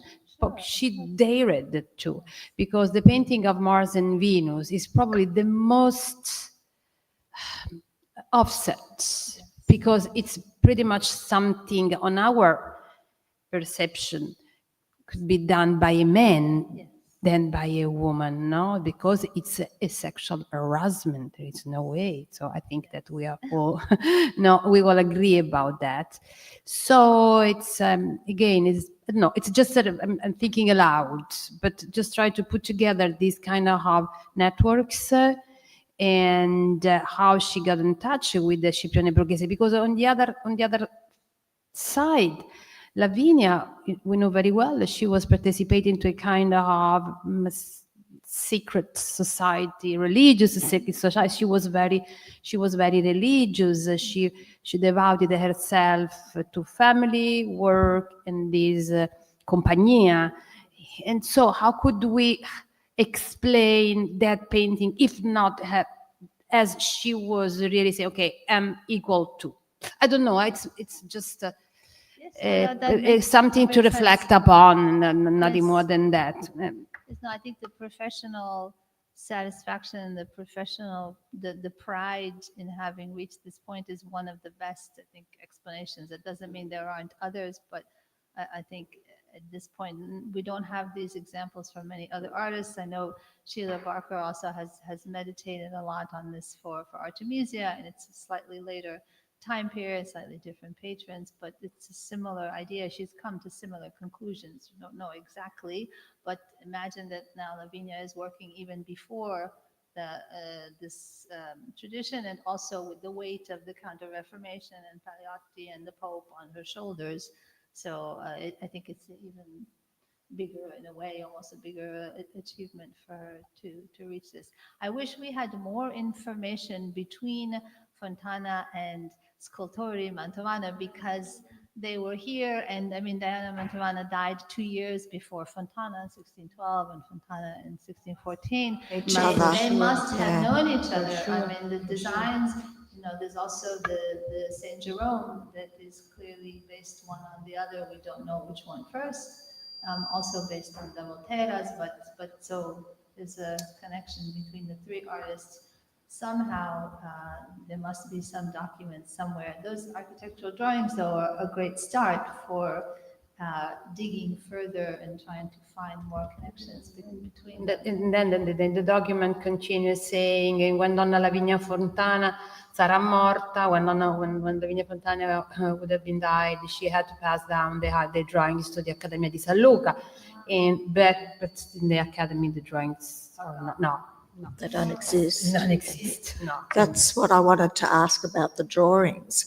Are there, does Fontana produce drawings for her Venus and Minerva of nudes? And if she doesn't, does she have other drawings of female nudes? I don't know of drawings for the Minerva per se. I would ask Yeah. and you, Adelina, but as far as I know, I don't know of specific drawings. There are a series of different Venuses that she was working on. There's the one with Venus in Cupid with Isabella Ruini. There's another version of the Minerva that was done that sources say may have been the other version that's in a private collection in Rome that was for someone else, because the sources say that Borghese wanted one like the other one that Madonna Lavinia had done for this other collector. So, but as of drawings, I'm not aware at the moment of those kinds of drawings.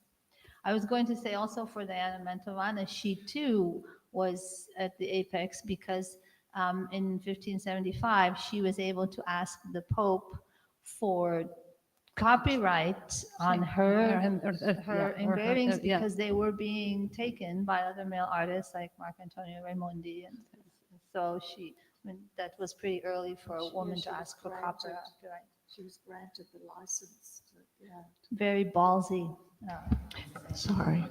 And another topic which I think has emerged that connects the Juliet's and also Patricia's papers we didn't cover so far. It's the voyeurism, no? Because we're seeing women's gazes, but there is an aspect that we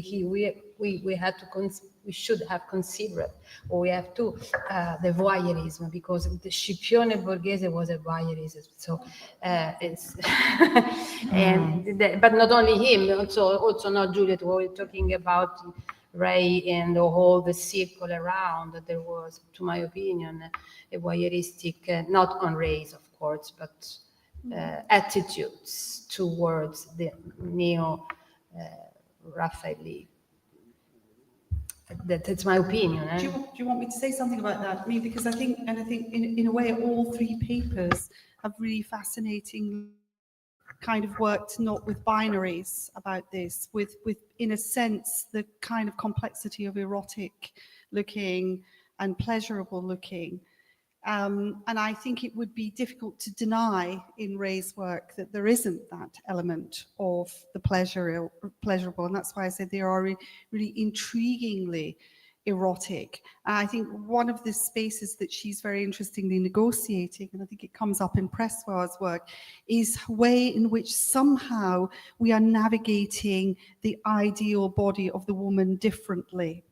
You know, this kind of hint at muscularity, this way in which there is this critical relationship with something which is called kind of this awkwardness of the position that can't be explained. It isn't like the arcing back of the cabanelle or the very, very sort of pornographic treatment of the nude. There's something dynamic and muscular. There's something about tension about yielding and resistance in those bodies, which are really, really interesting.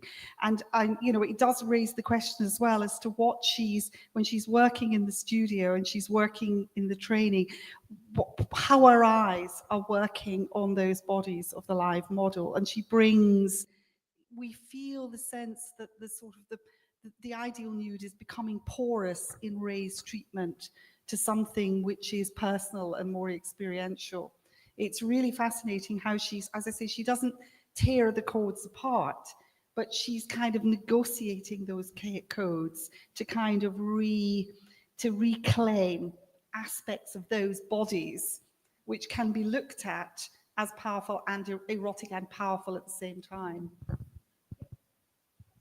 I think I agree completely. And one of the things that so Pressoir, and I only showed you, I think, 1 or 2 self-portraits, but her self-portraits become increasingly muscular, literally, but it's almost like she just wants to really explode that, or just push out of that, idealized nude. And I think of early, because there are very few, nude self-portraits. I mean, Suzanne Valadon as Eve, right? And Florine Stettheimer but they're still very much in that kind of, Venus mode. And yes.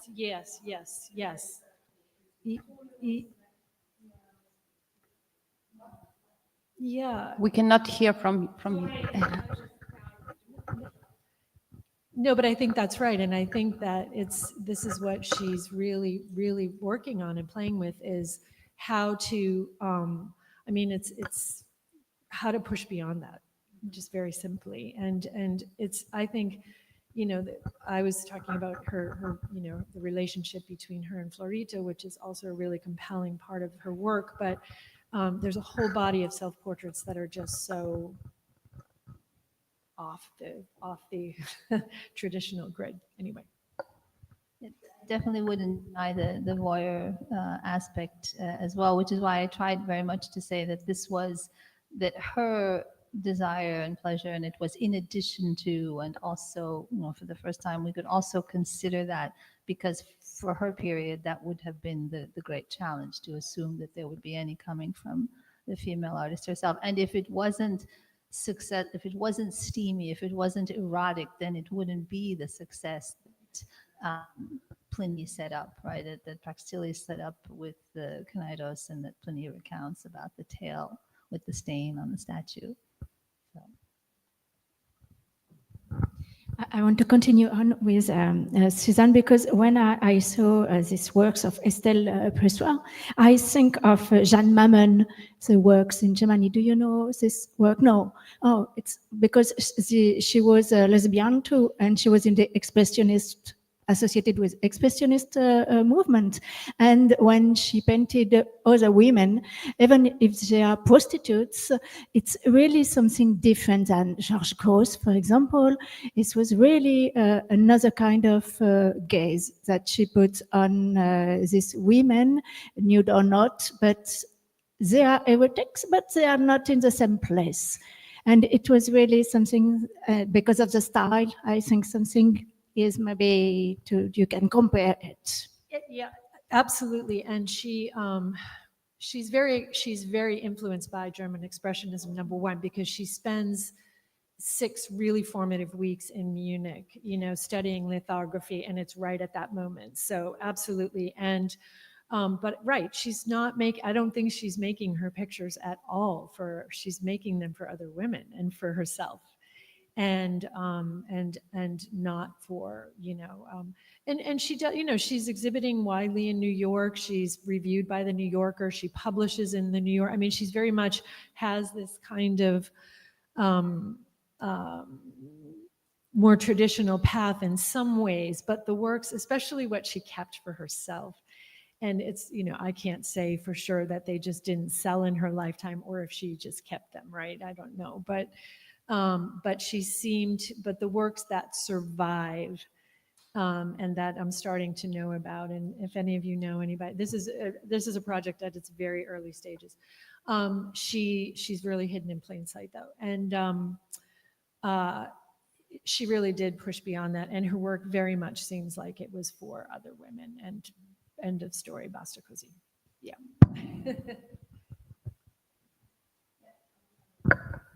Sorry.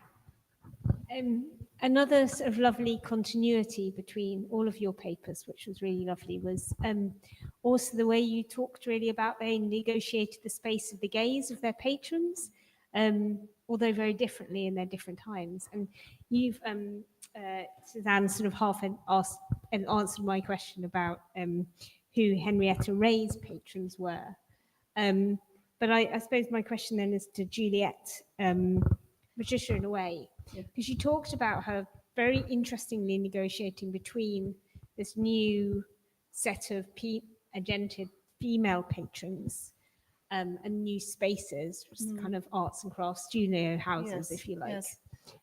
So I wonder if you could talk a little bit about how she negotiated between the tension of exhibiting in these new women's only art societies versus trying to stand up against and make a space for herself within Burlington Academy, and whether there was a conflict between as sort of the developed later in this kind of otherness of the female societies as being less than.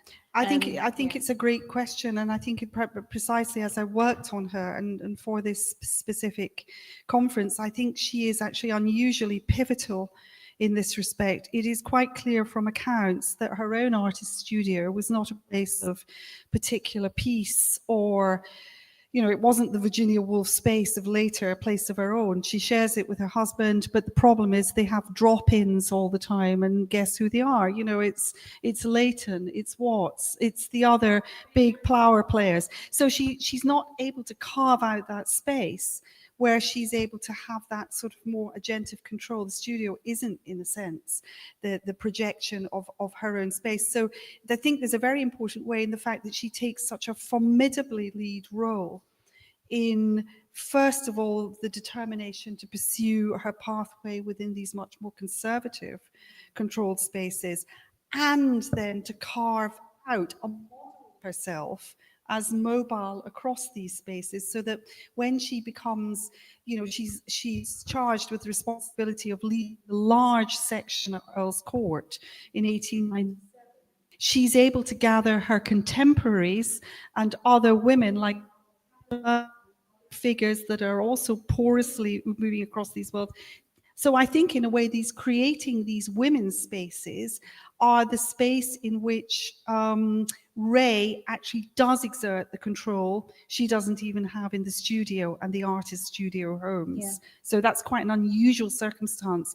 And it rather challenges or overturns the idea somehow that artist studio spaces in the late 19th century were automatically enabling for women. Very, especially women in partnerships. I thought it very interesting legitimizing these women's only exhibitions by her participation in men's. And I didn't know her work before, but I would have jumped immediately to what Laura Knight did, but kind of 30 years later when she was exhibiting alongside the Royal Academy, but also playing this really pivotal role in organizing women's exhibitions in 20s and 30s. So it's really interesting that she had a precursor that we've kind of forgotten. And that is also a direct appeal to figures that I think that Ray is directly kind of challenging to come forward as patrons and buyers for these artworks. I think interesting. And the other thought that I thought was kind of, it's hard to chicken and egg it, to put it in a non-art historical phase. But the idea, the eye and the gaze of the male patron was changing because of the changing nature of women on the streets, women's presence on the streets, and the fact that there was then, the way you described it, there was an appetite for this intriguing nude rather than the simplistically fetishized, kind of aestheticized nude. Yeah. And whether the appeal for that was there in the male buying audience as well as the female buying audience. Yeah. And, whether she had a part in creating that. I think she must have done, because it's a question of scale as well. I mean, Psyche before the Throne of Venus, it's a sorority. And it's a great big, it's the honor of women at this point. It's kind of a sorority, but it's also a statement piece, because as well as working at small scale, she's using scale as a strategy, whether that's more intimate scale or working on these really large scale works.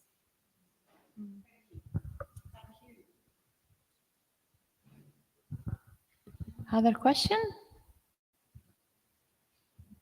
No?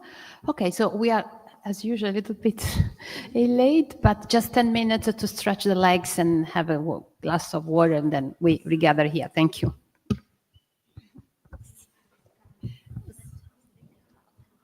Thank you. And that was what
Welcome back to the second and last session of the conference. AIWAC 5 spectacle and spectatorship, interrogating the female gaze. And this last session is dedicated to photographic, cinematic, and performative gaze. To open the session, we have Filippo Yaya Masri, who is a PhD student in digital humanities at the University of Genoa. His research aims to reconstruct the artistic scene of Turin in the 1980s, with particular attention to activity of galleries and museums. In 2024, Yaya Masri completed the Graduate School of Historical Artistic Heritage at the University of Genoa with a thesis on the architectural intervention promoted by Olivetti in the urban context. Previously, he obtained a master's degree in art history at the University of Turin, deepening the phenomenon of multiple art in Italy. He worked on the history of the Galleria Multiple in Turin, contributing to her interpretation of artistic practices related to serialized art, and the Galleria Unimedia in Genoa, studying his experimental function in the art system in the 70s. He has collaborated with the Fondazione Giulio e Anna Paolin for archival studies and cataloging. So Filippo Yaya Masri, he is presenting a paper, Between Stone and Flesh, Lisetta Carmi's Female Gaze from Staglieno to Galliera. Welcome. Thank you. Thanks to organization. Can I start? Okay.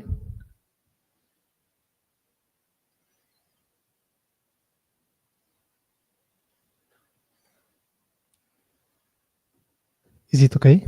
Thank you, Fabio. I will start. Born in Genoa into a wealthy Jewish family in 1924, Lisetta Carmi's life was characterized by several changes of direction. As written in one of her most important biographical books, created by Giovanna Calvenzi, Lisetta Carmi lived 5 different lives. Trained as a classical pianist in Genoa, Carmi's first great passion was music. Her promising career was sharply interrupted by fascist racial laws during World War II, which forced her to abandon Italy. After the war, however, she returned to perform, devoting herself to music until the early 60s, when her artistic path took an unexpected turn. Leaving music behind, she discovered the photography as a new language, a tool for social awareness and personal expression. Through her lens, Carmi captured the struggles and dignity of the marginalized, challenging social conventions with empathy and courage. Her images spoke for those who were often unseen and unheard. In the mid-60s, an mission began. Traveling to India, Carmi encountered the spiritual master Aida Khan Babaji, whose teachings profoundly changed her understanding of life and self. Inspired by this experience, she founded the Bole Baba Ashram in Cisternino, southern Italy, a sanctuary dedicated to meditation, community, and spiritual practice. Later in life, after years of teaching and guiding others, she returned to being a student once again. She rediscovered music, not as a performer, but as a seeker, thanks to Paolo Ferrari, her previous student. Lisetta Carmi withdrew from public life, choosing contemplation and simplicity. She embraced silence as her final form of expression, studying Chinese calligraphy. Devoted to the essence of being, she embodied a rare coherence between art, spirit, and life itself. In this presentation, I'd like to use her photographs to clarify her work, focusing on the female gender. She declared herself as a feminist, but she never joined a group. She participated in different political events, but it's difficult to fit her in a political party. She was by herself, but always for the people's rights in which she believed. Understanding of her photographic work needs further context. She began taking photographs during a trip to Puglia in 1960 with her friend Leo Levi. She worked as a self-taught photographer, capturing everyday images, landscapes, workers, children. Back in Genoa, she printed the 9 rolls of films. Unexpected praises, maybe hyperbolical, compared her to Cartier-Bresson, and that was enough for her to start fully devoting to photography. She changed cameras, switching from an Agfa Silette to a Leica. Her brother, the artist Eugenio Carmi, advised her to spend a week in Bern, in Swiss, where his friend, professional photographer Kurt Blom, taught her the basics of photography. She refined her technique by studying technical books, and right from the start, she approached photography as a form of storytelling, producing short photographic series. Her first assignment at the Duse Theatre in Genoa from 1962 to 1965 allowed her to make photography her profession. Lisetta Carmi's work is an essential document for analyzing the social and cultural dynamics of Italy between the 60s and the late 70s. This study has benefited from the vision of unpublished material preserved in the Martini and Ronchetti archive in Genoa. Gallery owner Giovanni Battista Martini has built a very strong relationship with Lisetta Carmi over the years, and now owns her archive. The material proved crucial to the interpretation of Carmi's vision on the female gender, providing new material for the analysis of key moments in her work. The archive I'm currently studying will show Lisetta Carmi's work from a new perspective. This study aims to draw attention to some projects realized in Genoa that have intersected with the issue of gender, tracing a possible genealogy in the non-linear relationship between art, photography, and feminism in Italy. Although not always attributable to actual militancy in feminist groups, her approach reveals an intrinsic political value, a decentralized perspective that analyzes the world and its codifications.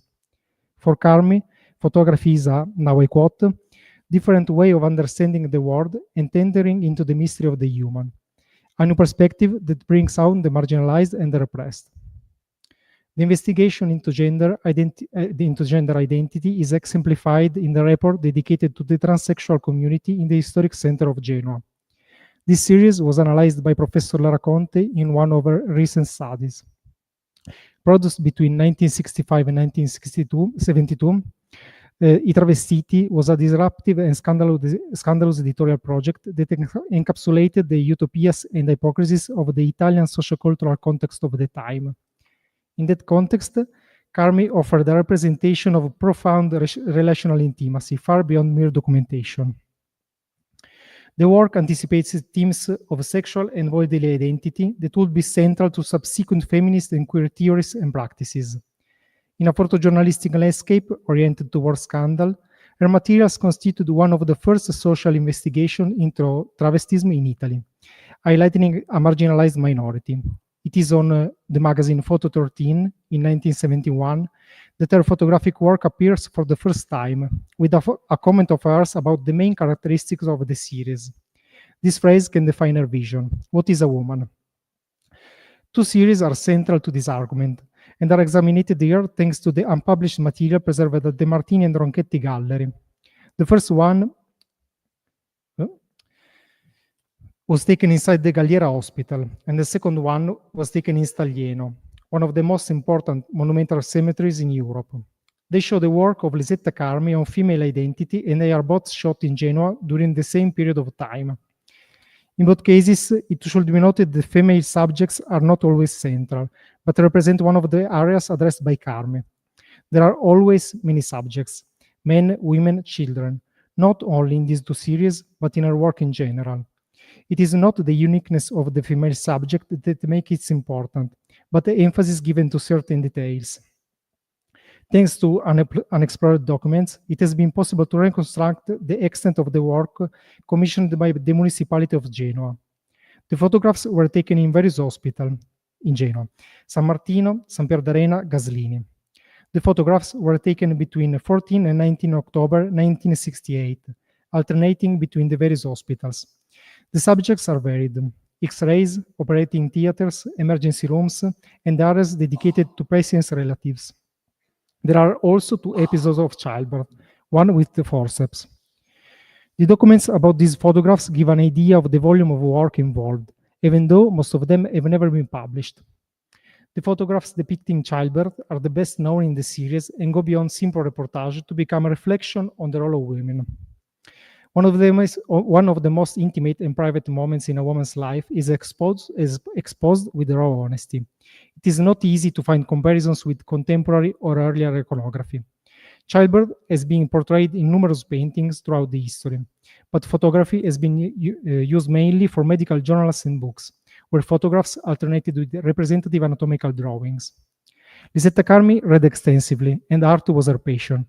It is therefore likely that she was familiar with some significant photographs relating to childbirth, such as those shown here by Grace Robertson, that were taken in 1956. These are reportage photographs, but they nevertheless inspired several subsequent works. While in a medical context, the woman's body is treated as a mere vessel, in traditional photography, the moment of childbirth is avoided in order to present a sugar-coated view of birth. An example of this is a photograph from the same period as the series, depicting a young Sophia Loren in the hospital with her husband and their firstborn child. This photograph identifies the perception desired by the media, avoiding the dramatic moment, ignoring any trauma to the woman's body, and representing a reassuring serenity. Lisetta Carmi, on the other hand, chooses the harshest truth: a frontal shot, multiple images, and the woman's body always present. Those are the photos.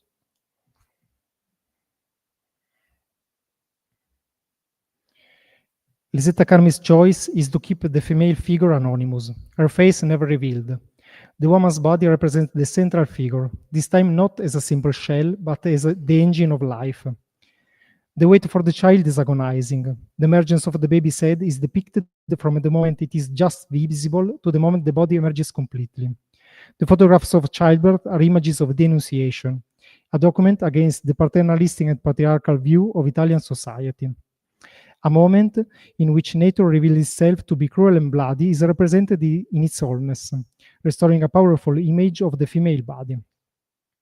The same process was carried out by Lisetta Carmi during those years in a series created without commission from 1966 to the mid-70s.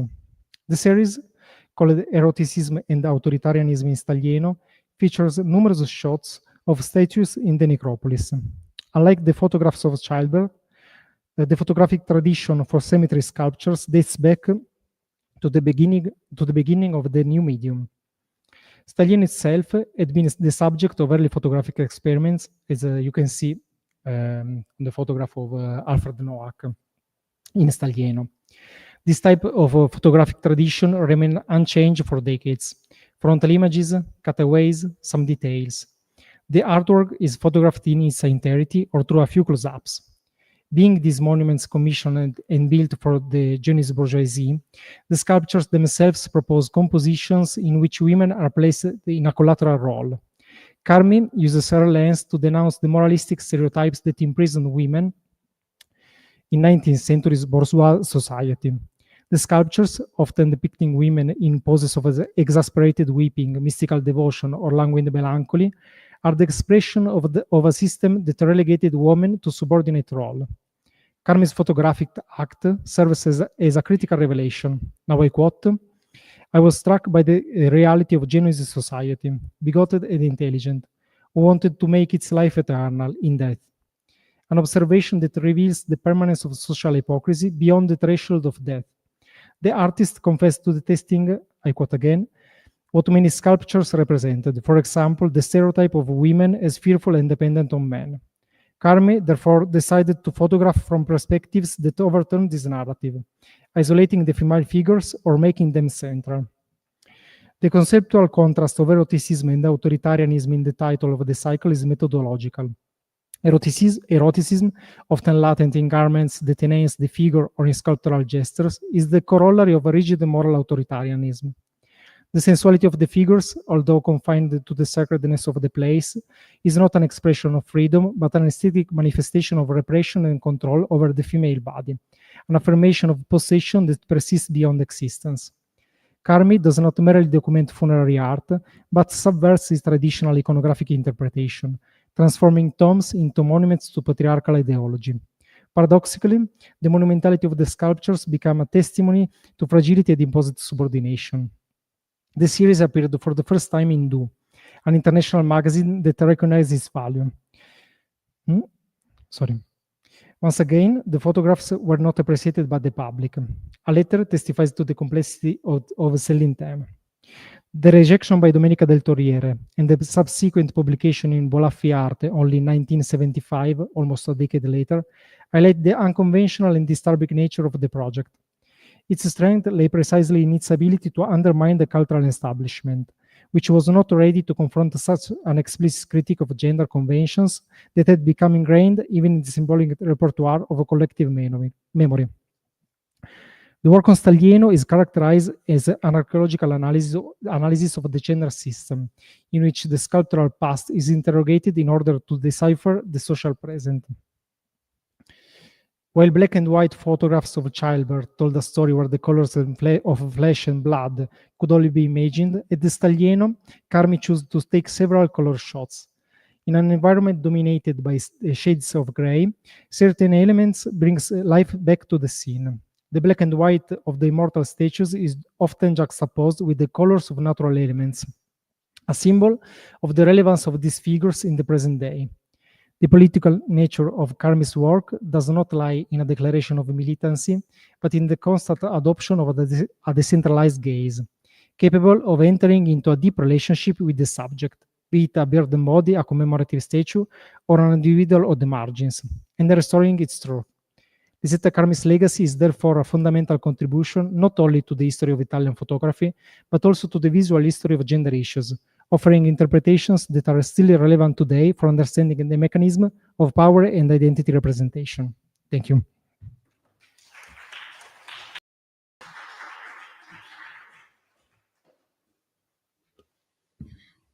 Thank you, Filippo. So last in presence, because the last two presenters will be connected from home for last minute commitments. And so the last in presence is Elizabeth Stoney. Elizabeth is an international specialist in art history, visual culture and education, having held academic posts lecturing in art history, design history, cinema studies and museum studies at prominent universities worldwide, where she has also held diverse administrative roles and management responsibilities. These have included the policy development for higher education and design and implementation of graduate and postgraduate degree programs. Elizabeth Stoney holds a PhD in art history from University of Melbourne, a Master of Arts prelim in art history from La Trobe University in Melbourne, and a Bachelor of Arts in art history, Monash University, Melbourne. Dr. Stoney's doctorate project addressed the history of photography. She's also the author of FT Overprint 2016 GV editions and co-editor of the first study of Kosovan cultural heritage in Kosovo, historical and cultural monuments, PEA, to 2006.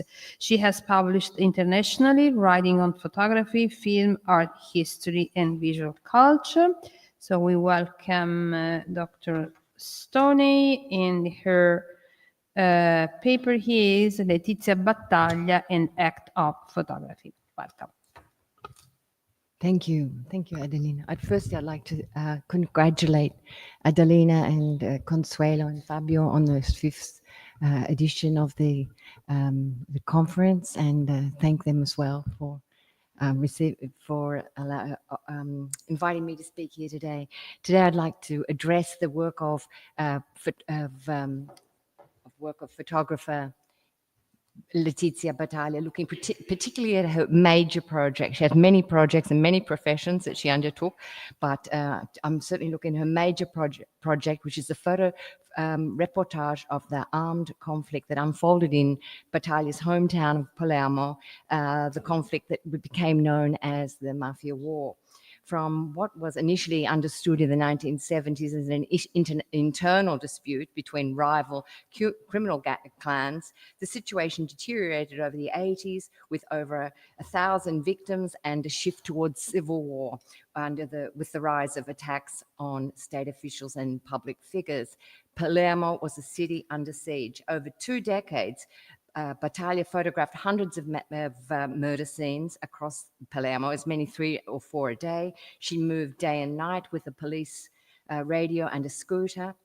The city was remembered as dark and empty, with many closed shops. Each killing quickly became a public event under the eyes of the entire community. This is Letizia Battaglia photographed at a murder scene, as you can see, in the center of the background.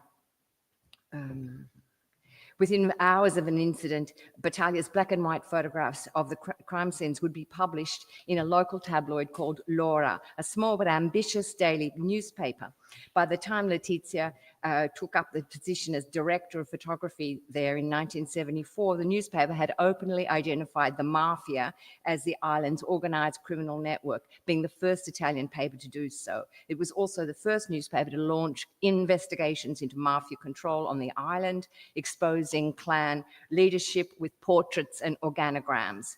The editors maintained an open platform with a local community while inviting the participation of intellectuals and cultural figures, including movie stars from across Italy and abroad. Within their own ranks, however, the newspaper would never extend Letizia Battaglia with an employment contract that offered her any level of stability for herself or her 3 daughters, nor the possibility to access the professional order of journalists. As such, Letizia Battaglia would remain excluded from the editorial board of the newspaper for the duration of her tenure. In association with the newspaper, Battaglia would produce the most comprehensive body of documentation of the mafia that exists, over an archive of over 500,000 negatives. It became Battaglia's testimony that shaped the visual lexicon of the war, that became the imaginary through which the era is still recognized and remembered. Even so, Battaglia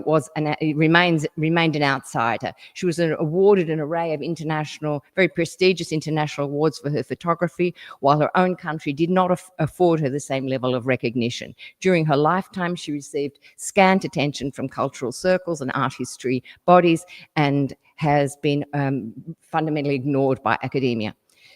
But Battaglia died in 2022. Her personal story is well known. Her marriage at 16, her treatment in a Swiss psychiatric clinic, followed by her divorce. In Milan, where she was inspired by the events and ideas of May 68, counterculture and feminism, she began to photograph professionally, publishing with a range of magazines. It was on her return to Palermo to direct the photographic department at L'Ora that Battaglia recognized photography as her liberation, as the key to her personal realization. She recounts how she was, I quote, born as a person only at 39. I quote again, photography reinvented me as a woman. It gave me an identity and autonomy. At times, she described a kind of bodily sensation, photography as a substance that flowed through her, liquids through her body. My camera is my beating heart, she explained in one of her very last interviews. In effect, May 68 produced a political avant-garde that revolutioned an entire cultural panorama, and unleash the desire to liberate not just political systems, but the imagination, speech, desire, and social relations. A feeling of optimism surrounded the practice of photography. Cameras were lightweight, affordable, and film stock was fast. It became a medium that was increasingly user-friendly and democratic. Furthermore, the field of photography emerged as a platform of ontological investigation. The photographic act, originally a French notion, became understood as the field of actions and relationships between the photographer, the photographed world, and that extended, of course, to its viewers and its future viewers.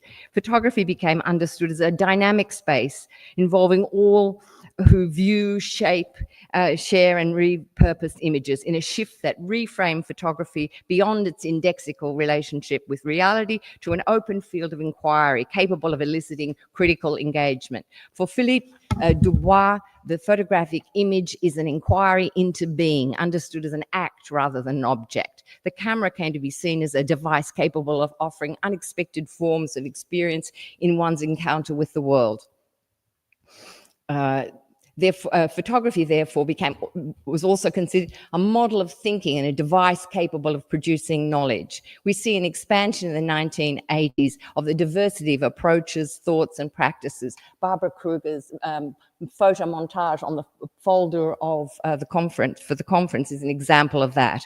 In the same terms, the photographic medium became itself an object of inquiry in its own right. Denis Roche observed, what we photograph is the fact that we photograph, highlighting that how the act of photography is meaningful precisely because it involves the subject. In fact, a plurality of subjects, photographer, viewer, and even the photographed. The approach also suggests there the complexity and indeed the plurality of the gaze. Okay. In 1979, Letizia Battaglia, together with other photographers, mounted an impromptu photographic exhibition documenting mafia-related crimes in the province of Palermo, in a busy piazza in the center of Corleone. Corleone is a town in the province of Palermo, famous for its association with organized crime. The exhibition, entitled Today, was the first of its kind and received, as you might see here, with a rather icy reception. Letizia Battaglia's conscious act of placing herself physically in the world with the camera was at the core of her practice. The image as such was not such a representation, but an event, a space between the subject and the world. In a television interview, Letizia assumed the role of spokesperson for the community, as she did very often, for the community of Palermo, presenting the exhibition as a form of manifesto. While acknowledging her fear, she explained to the interviewer that what had motivated their actions, noting that the official press offered too few opportunities for the kind of communications that she and her colleagues were intent on pursuing. There she is being interviewed by Giuseppe Marazzo for Rai. So I move on to talk about actually the scenes of her crimes. Letizia arrived at Laura ready with a program to photograph women and children of Palermo. However, by contract, she was required to cover the gamut of daily news, specifically the cronaca nera, that is the crime stories and police matters. As in a detective novel, the focus on the coverage of the scene of the murder in moments of shock the focus of the coverage was on the scene of the murder, those moments of shock and confusion following the killing. Rather than a corpse on a lonely hillside, for the first time an open inter-clan conflict played out on city streets, hence the references to popular imagery, the banal inner city setting, the lifeless body, the dark pools of blood, detectives and grieving family members. In other instances, an automobile with shattered windows or with bullet pain or bullet holes would reveal a twisted corpse. Battaglia's composition favored the tableau with its sense of a staged event, and as with academic or history painting, her murder scenes were unified and intelligible. Criminalistics is defined by traces, a science used to detect, analyze, solve crimes. Forensic investigation, as configured in the popular media, works to resolve the classic questions of who, what, where, and why. The crime scene only resolved as an image with the answer to these questions. In Battaglia's scenes, however, the viewer is not invited to investigate. There are no clues or traces in the legal sense, no guilt or judgment, no interest in solving crimes. So the look on the victim is not one of a detective, nor the look of the onlookers who see the scene as a place of transient spectacle, a site of morbid fascination. There is, however, a sense that the scene functions in another dimension. The body of the deceased shot in wide angle, surrounded and watched by onlookers. The camera is somewhat detached from the scene, which is seen as in wide angle as at a respectful distance from the corpse. Groups of young boys or perhaps elderly women of the neighborhood that surround the body, rendering the location of the death a ritualized space. Many times in her coverage, Battaglia's crime scenes suggest a funeral vigil or wake, the la veglia in Italian, the tradition arranged privately among the family, normally in the home, who stay awake close to the corpse, ideally unto dawn, to send off the soul of the dead and protect the living. In Battalia's vigils, the gathering is not an anonymous mass, but recognizable neighbors and children of the zone. These are intimate scenes in the sense that the viewers of the images on the newspapers were the local people of Palermo, and they're very likely to actually recognize these people in these photographs. So it's extremely confronting and personal images on the newspaper. As the collective act of mourning, the funeral vigil is still practiced widely across the Mediterranean, its function from archaic times being to draw together and protect the family or group as the soul of the dead passes safely from the house and from life itself, to exclude the possibility that the soul might return return to pose a threat to the living. In Battalia's imagery, that vigil flows onto the city streets, really forming a protective circle around the corpse, the circle being an archaic configuration for the group, a closed circle that will eventually open to release the soul, often through an open window or a door in the instance of a house. Here you have examples also of where Battaglia is actually shooting actual vigils in the homes. This one here this is the same event, which was in the kind of courtyard of a apartment building. Okay.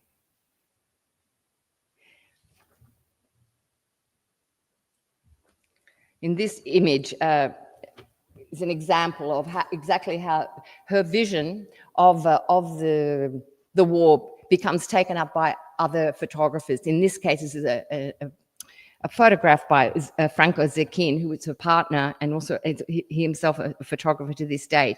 In this scene, reflecting the same rite of passage, Franco Zecchin models the scene on the deposition of Christ from the cross, a triangular formation of women watching over the body. This image was reused in an international campaign by Benetton in 1992, which you may remember. The lament is considered integral to the funeral vigil because it gives expression to grief in an addressed, pre-linguistic in nature that leads away from chaos and dissolution towards language and meaning. The vigil cycle of mourning would only be completed with the, oh, excuse me, I'm just still showing you these images of, there are many of them. This was something that was required of her by the newspaper, that she needed to go and get reactions from the family. But in any case, there are many in her archive.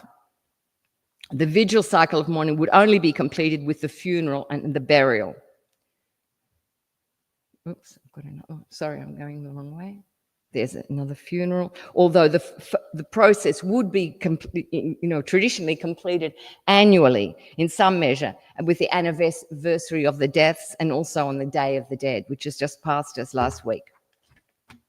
In certain images, the corpse lies alone in an isolated location. Only the dead man and the photographer are present. The image records the act of witnessing the dead by the photographer, Battaglia alone on duty as the lonely protectress of the city in a self-appointed role. Her testimony she regarded as her duty, and I'm going too fast. Yeah. And she takes on as her responsibility as a photojournalist to be there.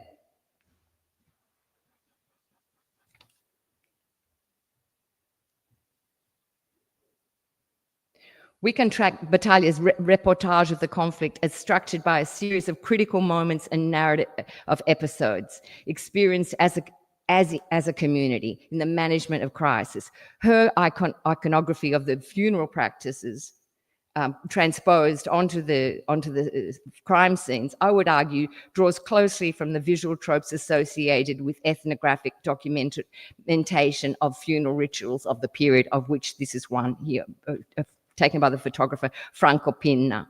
Within this context marked by conflict, she asserts that women, as the traditional custodians, are the mediators between the living and the dead. The post-war was a period of enormous interest in the study of traditional peasant society in South Italy that drove the attention of a generation of Italian intellectuals. From the 1950s, numbers of anthropologists conducted excursions to the south of Italy to investigate the belief systems and symbolic structures of communities in Basilicata, Calabria, Puglia, Sardinia.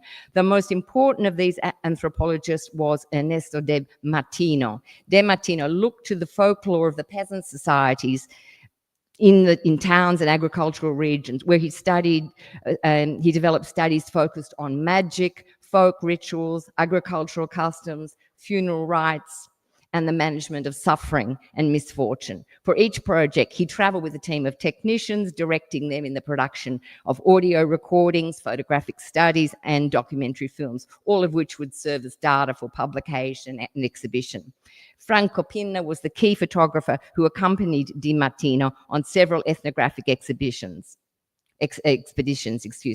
His photograph serves as a record of the core part of the research project. The vigil was central to what Di Martino conceptualized as female guardianship of crisis. Pinna's documentation followed Di Martino's study of socially organized grief, which served to reconstruct the world. In Di Martino's terms, death as a critical moment in existence exposes the individual to the risk of a crisis of presence. The loss of the world, the loss of self-recognition within it, the subject's annihilation were characteristics of this crisis. The lament follows rules within culturally determined formulas related to gestures, words, tones, and choreography. Di Martino recognized weeping lamentation as a ritualization of despair, as a technique to prevent collapse. So important was this aspect of the vigil that official mourners were employed, of which you'll see one here and also in the image before. Okay. Di Martino's most famous study was of the tarantate, the women who danced compulsively, they still do, dance compulsively to traditional folk music for days,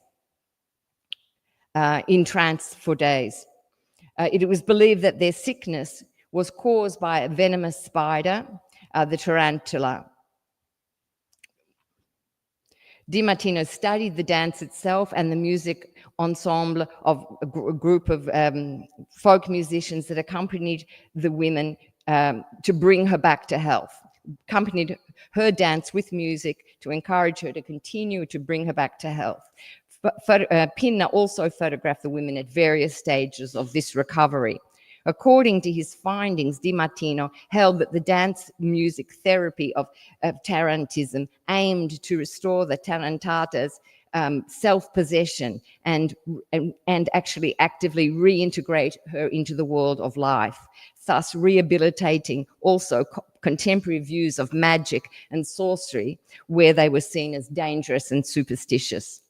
Battaglia, in a surprising transition, uses some of the aspects of the images of the tarantate, particularly the circle as a protective form, replacing the body of the woman here, the tarantata, with the corpse, as I've shown you before in these scenes, in the scenes of the murder, scenes of the crime, if you like, bringing and Battaglia here bringing to the murder scene a sense of a feminine expression, also making once again of communal concern. He's very similar to some of the images that Battaglia shoots of the war scenes. This one here, is that the last? That's the last, yeah. So if I look to the outcomes of her 18-year-long project at Laura, I see three aspects. Her reportage creating a collective memory that made visible women's role in the period. And certainly, to some extent, it enabled, in some measure, a communal mourning practice among the local community via the popular press. As I suggested earlier, Battaglia was in effect a self-appointed leader in the community, very respected and very much recognized, and ready, she herself ready to take charge and openly guide. In an interview of 2022, Letizia declared herself angry with women. She said women should share power with men, assume public office, take risks, get their hands dirty, and do it in a different way.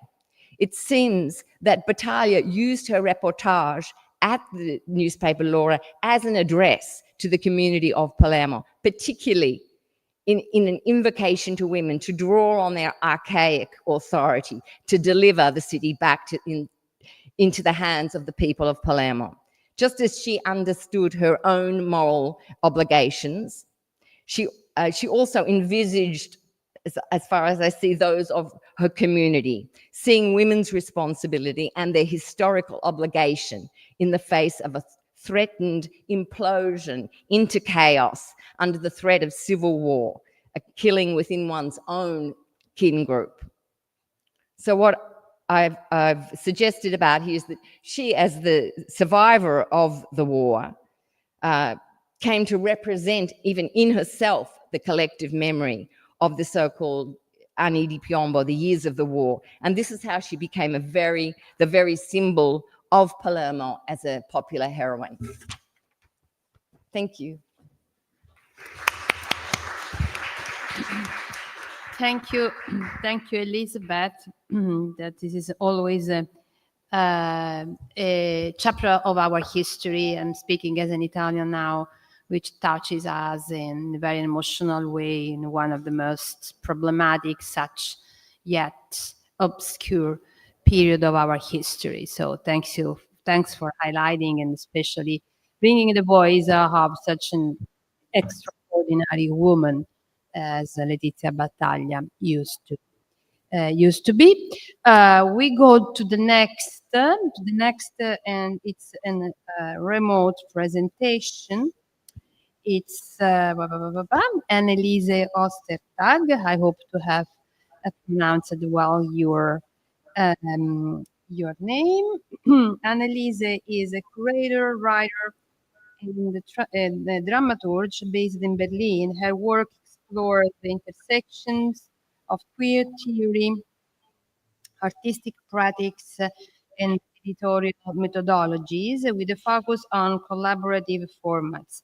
Being trained in philosophy and European ethnology, she holds masters in performance and choreography from Justus Liebig University, Gießen, and a second master's in curatorial studies from Goethe University and Stadler School in Frankfurt am Main. Anneliese is a co-founder of Zentrum für Netzkunst, a Berlin-based platform from digital art, and has led numerous interdisciplinary projects, exhibitions, and performances. She is co-editor of 3 books on plein air, Spectre Books 2019, From Net, See the World to Cloud, Market and See, Distance 2024, and Akribie und Obsession, Spectre Books in print, and wrote for the Journal for Curatorial Studies, Kunstlichtforum Wissen, among others. So welcome Anneliese, and she's presenting a paper, Disorganizing the Gaze,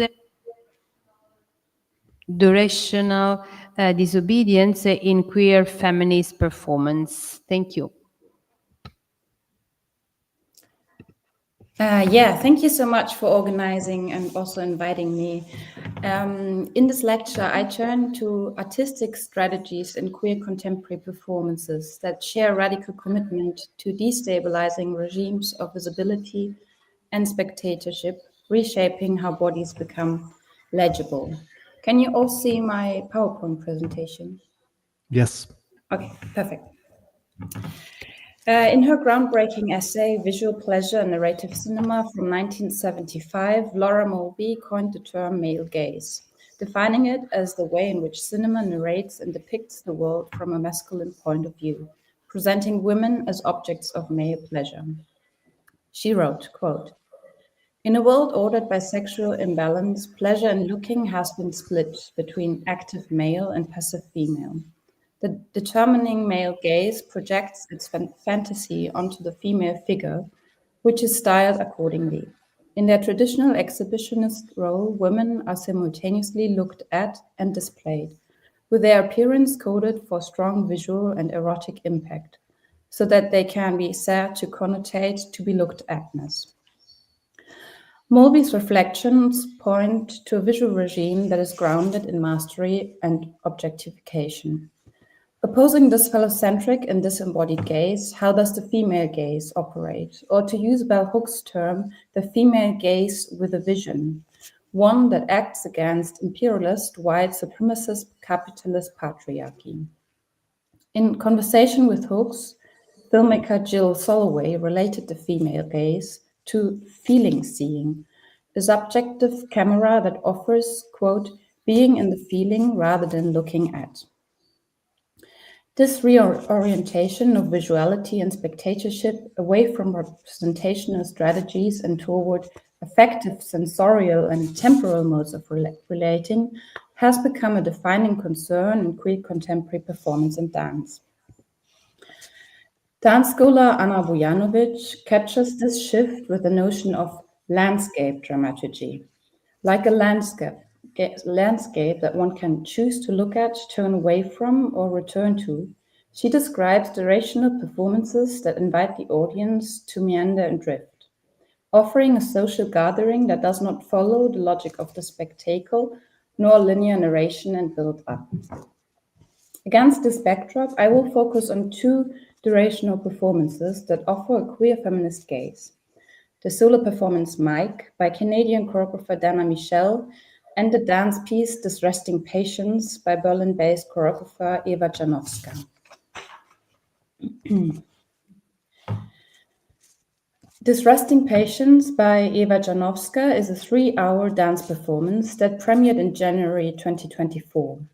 I saw the performance once in its original version at Sophiensäle in Berlin with the choreographer herself and Lea Marojewicz as performers, and a year later in a revised version with 5 performers. For the second performance, the title was slightly adapted, reading This Resting Patience Etude.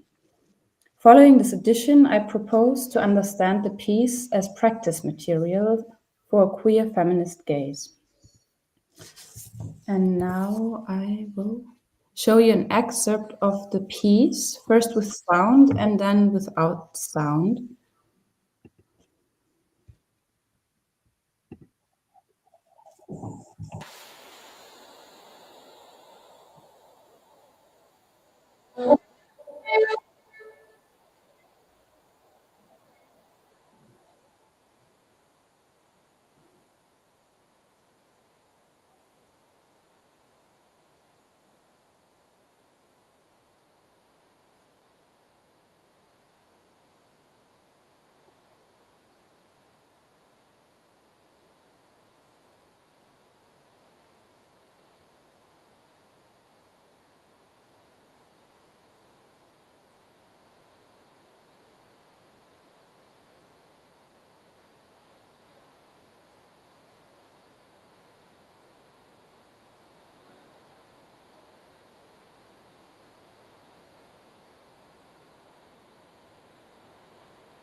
So, as you can see, the entire performance took place on a large blue rectangular carpet with folding chairs placed along its outer edges for the audience to sit on. At the beginning of the performance, the song What the World Needs Now by Dionne Warwick was played in full, including the recorded applause. The track looped, sometimes only the instrumental part, sometimes just the applause, and at other times the complete song. Standing on the carpet, Marojewicz danced to the rhythm of the song. She was barefoot, wearing a glamorous backless chiffon dress made of semi-transparent blue fabric that registered all her motions. Being devoted to the dance, she turned around her own axis, sometimes closing her eyes in a trance-like motion, sometimes moving twitchingly. Between the song's end and new beginning, we heard her breathing, the waltz rhythm still visible in her steps and movements. Janowska appeared more casual in the beginning, but in the end, after various costume adjustments, she was dressed in a blue backless chiffon dress as well. While the spectators entered, Janowska stood at the entrance, greeting them before joining Marojevich dancing. This small gesture both acknowledged and destabilized the theatrical frame. Greeting the audience, Janowska appeared simultaneously as host and performer, feeding into the spectators' illusion and obsession with the real, the performer behind the person behind the performer, while de-theatricalizing the dance that followed. The informality of that gesture continued throughout the piece. Sometimes the performers interrupted their dance, left the carpet, and sat among the audience chatting. It was as if we were invited to their studio to witness their practice. Stepping backstage, they suspended their being looked atness, withdrawing from the visual economy of the performance. In this interruption, they redefined the terms of visibility itself. To follow them with one's eyes, especially when they were not dancing, became a self-conscious act. Quote, in haptic visuality, the eyes themselves function like organs of touch, end of quote, writes film scholar Laura Marx when talking about tactile closeness in video works. While optical visuality depends on the separation of the viewer from the object, grading distance and mastery, haptic visuality brings perception into proximity. The eyes engage with the image gradually and bodily, and the emphasis lies on the co-presence with the image, as well as the relational and affective dynamics of looking. Such an exchange, Marx argues, is inherently erotic, not because it reveals, but because it withholds. Eroticism then is not about mastery or obsession, but about encountering the other in its alterity, maintaining an intimate play at the boundaries of knowability. Oscillating between on and off-stage visibility and withdrawal, this resting patience enacted precisely this dynamic. The piece allowed the movements and performers to remain inscrutable, suggesting a sensuous intersubjective relationship. Or as Janowska phrased it in an interview herself, an erotic of attention. It's not about look at me, but be with this. Still, while Marojevich was dancing, Janowska, and that's what we're seeing right now, began to rearrange the seating. She placed a circle of chairs around Marojevich, inviting the audience to come close. This suggested a contract with the audience. The spectators were asked to engage, yet never put on spot. The entries and exits into the scene remained porous. No one was deputized to perform. The procedure was repeated shortly after and picked up throughout the piece again and again. Viewing became an active engagement, a form of doing, and a negotiating of positions, marking the audience as part of the set of relations constituting the event. In regard to experiments with the reciprocal visibility in theater, performance scholar Joran Sergej Pristas proposes the notion of the exploded gaze. Unlike a gaze that organizes vision into a coherent perspective, the exploded gaze refuses stability. It is not simply directed outward, but complicates the act of looking, redistributing agency between viewer, image, and performance. It proposes a double fascination, being enchanted both by what it is shown and by the situation of watching itself. The loop of what the world needs now was followed by a spherical soundscape, mixing songs of different genres, speaking of desire and longing, such as The Pleasure Principle by Janet Jackson. The movement material changed throughout the piece, however, it ended where it started, with the return of Warwick's song looping endlessly, as if the performers and audience were invoking its utopian message of unity and love through repetition.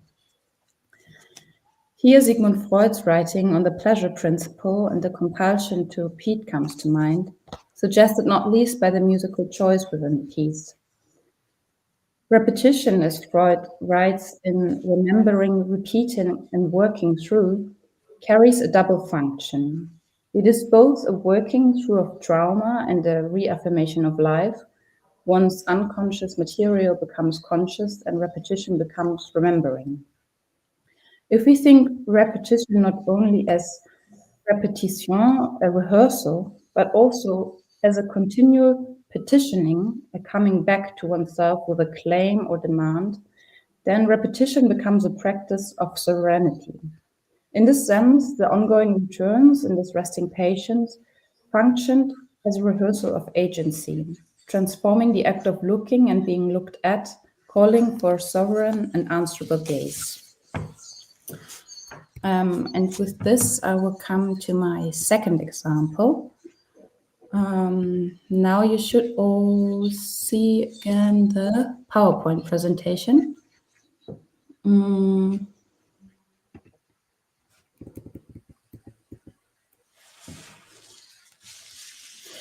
So you do see the PowerPoint presentation?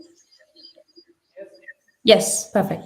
Okay, so I come to Dana Michel's work. I first encountered Dana Michel's work in 2019 at an artist-run residency in France, where she was developing the performance Cutlass Spring. And her performative practice seemed to revolve around an ambivalent relationship to attention, a constant negotiating between exposure and withdrawal, between being seen and slipping away. She insisted on her objects with which she was improvising, yet never quite allowed them or herself to settle into legibility. Watching her felt like participating in an experiment in shared dis or reorientation. 5 years later, in 2024, I encountered her work again as she presented her solo performance Mike at Scorpiosbau in Berlin. The program text introduced the performance as being about our relationship to work and productivity. Thus, it is no coincidence that the performance lasted for 3 hours, focusing on the labor at work, performing and watching, challenging its relationship to time. Mike unfolded across several exhibition spaces where the audience was invited to come and go while the show was running. The rooms were filled with an accumulation of things: white plastic chairs, a huge cardboard box, clothes racks, an industrial vacuum, office lamps, cables, fans, moving blankets, an environment that resembled a bureaucratic workspace, a warehouse, or a failed exhibition setup. And I will show you a very short excerpt of this performance as well. We will just jump into the beginning.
When I entered the show, Michel was already present, half slouched on the floor, muttering to herself while shuffling around on her knees. From her pocket, a looping series of digital beeps and synthetic melodies played, a soundtrack reminiscent of an old video game or electronic toy. Its persistent bleeps refer to an attention span that is constantly pulled, cut short, and restarted. Her outfit was deliberately oversized, blue blues, slouchy grey pants that kept sliding down, layers upon layers of white socks sagging grotesquely off her feet, a stainless steel watch around her wrist, and hearing protection on her head. The mashup of characters gave the impression of a small child wearing their parents' clothes or a sloppy security guard who refuses a Polish appearance, subverting the codes of professionalism. Michelle kept herself and the audience busy in ways that denied linear narrative and dramaturgical build-up. Improvising, she navigated the parcours of objects with a goofy manner, performing opaque tasks, holding a pair of charcoal tongs between her chin and shoulder while pushing a portable speaker into one of her socks, taking a sip of a cartoonish bottle of dry Vermont 10 times its normal size, turning lights on and off, and reorganizing extension cables in a funny way. Often she failed in her self-given tasks, but then tried again in the same insufficient way, or waited before walking somewhere as if she had a different idea or was suddenly given a new task. In the beginning, many spectators were persistent in their desire to follow Michelle through the exhibition spaces, tracing her shifts of attention. Michelle skillfully played with that hunger. She satiated it with actions, however those that followed her learned that the actions wouldn't culminate, nor was it possible to catch up with her. What became apparent was that the performance exposed not only Michelle's labor, but also the spectators.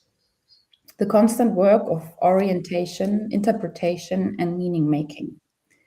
Mike gently but persistently frustrated the spectator's desire for coherent, for the right way to watch and engage.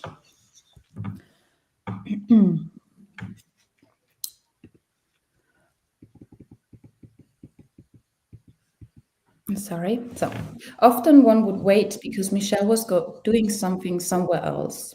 Growing up queer, Jack Halberstam writes, is a process of waiting for the right people, the right place, the right historical conditions, the right moment. The waiting in Mike was not frustrating, at least it wasn't for me, because Michelle made us witness how much joy and unpredictable encounters failing and waiting can bring. The queer art of failure, as Halberstam wrote in his book of the same name, turns on the impossible, the improbable, the unlikely, and the unremarkable. It quietly loses, and in losing it imagines other goals for life, for love, for art, and for being. Michelle's interruptions and detours subtly redirected our attention by dismantling demands for success, clarity, and categorization. The piece proposed a way of relating that cherishes failure, suggesting a queer time that holds the possibility for different ways of relating. Speaking with Halberstam, Michelle's piece allows us to use negative effects such as disappointment to poke holes in toxic positivity and myth of power of positive thinking. At first glance, Michelle's improvisation looked naive, like a child making sense of the objects in reach. Yet this was deceptive. As critique Charlotte de Somville noted in her review of Mike, the performance may arise in a moment, but it is full of sophisticated details. With no more than one small movement, grimace, or costume element, Michelle occasionally crystallizes into the stream of raw impressions an image that brings in an entire reality. The piles of moving blankets become dirty laundry that a woman is sorting. The cardboard box, which Michelle occasionally crawls into to change costume, becomes a sleeping place for a homeless person. End of quote. Michelle's minimal actions unfold as a performative and physical thinking, examining the question under what kind of social, material, and temporal conditions value is produced and labor performed. In a talk with Maggie Nelson, poet Eileen Myers describes their writing practice saying, quote, you pick a subject matter and then the mind moves through it. It's about nothing, or it's how you are going about, end of quote. In their texts, we often read about the connections to life and the material conditions under which the labor of writing took place. Miles' rather associative way of writing dismantles meaning by offering different connections, or as they put it, it is about, quote, trusting the mechanisms of desire for a certain language to sit over some curve of a moment. This resonates with the organization of language in the psychoanalytical setting, where the patient associates freely. Psychoanalyst Jameson Webster, building on her experience of treating patients, writes about desire as a disorganizing force, a movement that does not progress linearly, but that goes in circles and folds time, creating disorientation and unpredictability. The procedure and temporality of desire that Webster writes about is tangible in Michel's work. Here, desire is at work. It meanders through the exhibition halls, summons the objects, infects the bodies, and jumps over to the audience. Opposing the fantasy of the male disembodied gaze, both works propose modes of looking and being looked atness that are grounded in relationality, situatedness, and hapticality. Through a disorganization of attention, both artists choreograph what could be called a queer feminist politics of spectatorship, one that resists consumption and objectification and cultivates intimacy and co-presence. Thank you so much for listening. I'm very much looking forward to the Q&As and to talking to you, at least via online possibilities.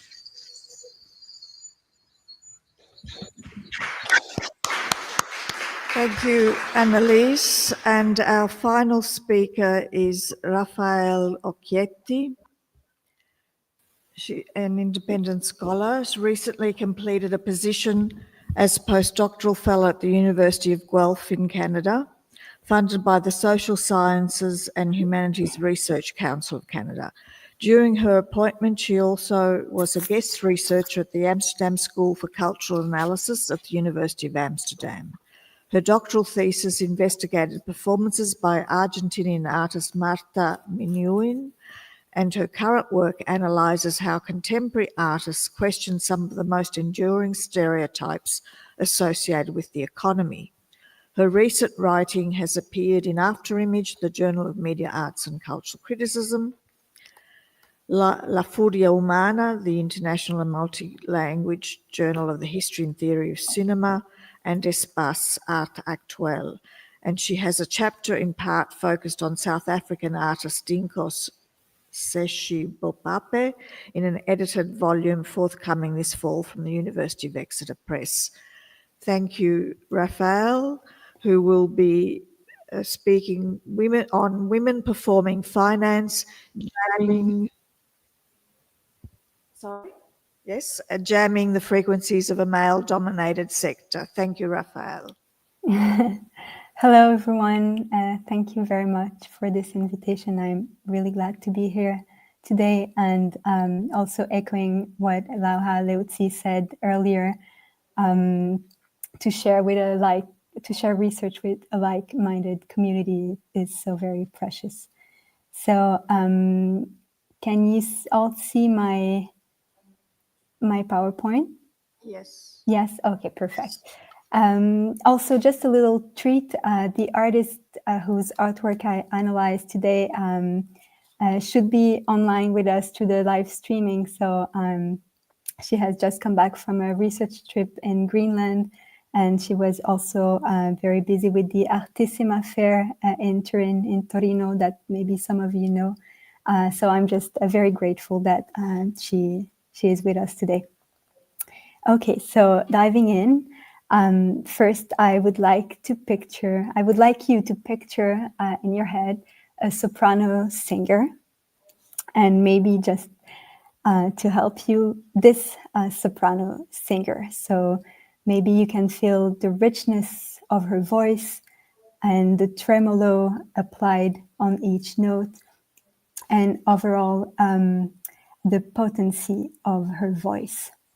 So her name is Costanza Gallo, and she's a lyric singer. Only we are not at an opera or in a concert hall, but we are actually in the offices of a law firm in Milan during a contemporary art event. And the performance is presented by Italian artist Elena Mazzi, and is titled The Financial Singing. So as we can see in the picture in the background, displayed on the wall, there is a sheet of music that enhances the theme of classical music, but it's not exactly what the singer is looking at. In fact, the soprano singer is following a different score, or rather what looks like a score, but is in fact a slightly tweaked graph projected on a screen. So let me show it to you. Here it is. Here we can see the characteristic elements of a type of financial chart. So the graph shows the aggregated performance of multiple stocks included in an index. And just so we have clear definitions, the stocks or equities that we see in the title are shares of ownership in a company that can be bought and sold on the stock market. And an index is it measures the overall performance of a selected group of stocks of a number of companies. So to go back to the title here, US equities 1871-2011 means that we see over time a long-term trend line in the value of the shares of ownership in American companies. So the peaks and lows represent changes in the market value of those shares over time, showing when prices were high or low from one year to the other. And in fact, as the artist states in the description of the artwork, with this graph, we kind of have a sense of a general trend in the Western capitalist economy. We can see, for example, the Great Depression here of the 1930s after the stock market crash in 1929.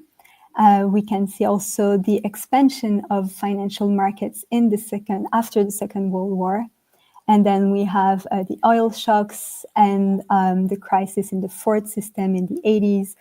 And at the end of the graph, so closer to us, is the 2007 and 8 crisis triggered by the subprime mortgage crisis in the United States. So what is interesting for us is that over this chart, the artist has added musical annotation to guide the performer. The singer thus vocally follows the trend line of the stock chart, starting at the base value on the left with the bocca chiusa, so the mouth closed. And then we see, for example, where to pause here with the quarter rest, and where to slow down, rallentare, and the F for forte, fortissimo. We also have like the voyelles sung melodically that are typical of vocalese. But yeah, the artists still keep elements that are recognizable. So there is the trend line with the peaks and lows, and also the color blue is a deliberate choice by the artist to recall the blue light from the monitors in trading floors. And she also keeps a time axis. So what the artist is doing here is seizing an extremely codified language, the financial graph, and translating it into a completely different expressive genre. So she's playing with what is familiar to us, or what we think we know and understand, and what is considered canonical knowledge about finance. And she kind of rips it open to a whole new set of emotions and mental associations. So I think this artwork is extremely stimulating in terms of how it makes us reconsider and question one of the most powerful domains of activity in our societies. And it makes me ask a couple of research questions that are, so how do we usually look at finance? How do we make sense of finance culturally? And then what does the financial singing bring to this discussion? And is there, or can there be, a feminist approach to finance through art? Just to give you a quick overview of the presentation, I will briefly present the artist, then I will present some artworks from women artists who engage with the theme of finance, and then we'll dive a little more in the performance itself by Elena Mazzi, before we have a quick look at the financial world and gender issues it raises. And we'll then proceed to exploring the powerful meaning of the artwork and how it showcases the power of women's voice. And I will end with some concluding remarks. So about the artist, Elena Mazzi is an Italian artist. She has an incredibly rich body of work, and here you can see some quick peeks at her website. She has also, as you can see, won numerous awards, and she is working closely with communities, both rural and urban. And she is very respectful, and her work is considerate of these local communities and the way the artwork interact with these often fractured contexts. So her work is research-based and community-based. And I encourage you to have a look at her website, where you can find all these amazing projects. And in fact, the financial singing comes across as rather unusual in its theme and its format compared to the rest of the artist's production. So it makes it quite special in her body of work, but it is in dialogue with other contemporary artworks. And I just wanted to give you a very short overview, because I think that women artists have a very interesting take on finance. And so on the left, you can see Crisis in the Credit System, which is a 4-episode story, a video, and it's like, it acts like a mini series of a self-help group for financial professionals that have lost their job and that have been kind of shamed. And it's meant to be witty, and also it expands on the logic of betting against anything in order to create profit. And some of the figures that are in this video are, for example, financial analyst, a private fund deal manager, and a derivative portfolio analyst. And then here in the middle, we can see Ethiopian-American artist Julie Mehetu and her impressive mural that was created for the Goldman Sachs investment bank lobby. So it's a very complex and intricate layers of many data that she has transformed, and kind of presents a little bit of the underbelly of finance, but in a kind of abstract way. And on the right is a German-Japanese artist, Hito Stehl's artwork, Liquidity Inc. And if you see, it was created the same year as the financial singing. And the artwork is a portrait of Jacob Wood, a financial analyst who lost his job in the economic crash of 2008. So all these artworks present an interesting take on the theme of finance by subverting some of its symbols, or by working, especially those two, in a liminal space between the reality and of the financial actors and fiction. And it's a way to grasp a domain that had at the time and still has such a huge impact on society. So I think that the financial singing is part of this creative interest for financial matters in the wake of the financial crisis of 2007 and 2008. And also that it's an artwork that is very effective, in my opinion, at derailing this financial language that is sort of numbing us. And also I like that in Elena Mazzi's artwork, she circumvents the habitual trope of the financier that we still see, for example, here in the video art. The first iteration of the financial singing was performed in 2014 and has since then been presented 2 more times And each time also it was accompanied by an installation, a video installation, and it's an ongoing project. So here you can see what the installation looked like, but in fact the screens were facing each other. So I think that it's time for us to see and hear and feel the effect of the artwork. So I hope you will be able to hear everything. If there is a problem, Fabio will tell me something. So let's see. I wonder if I have to plug out my earphone. Okay, let's see if it works.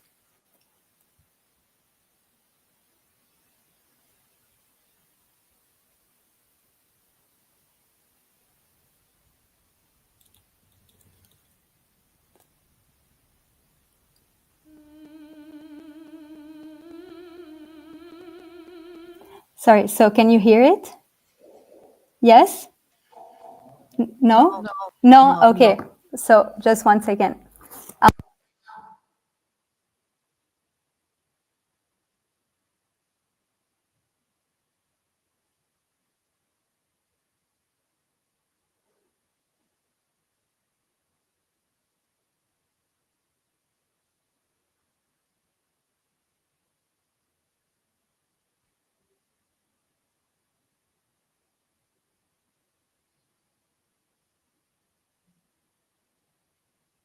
No, no.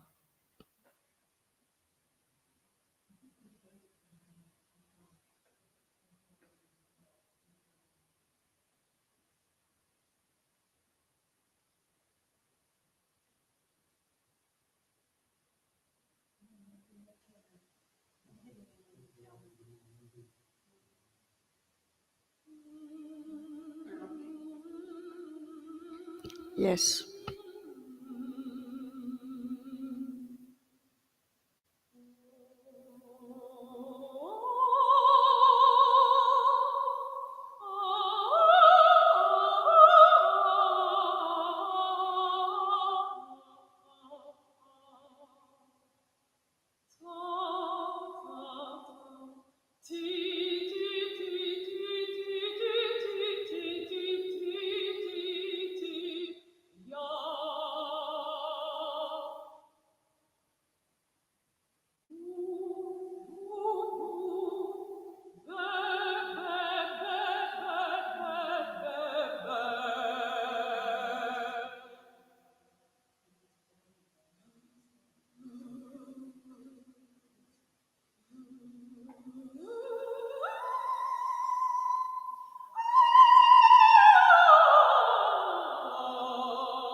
Great.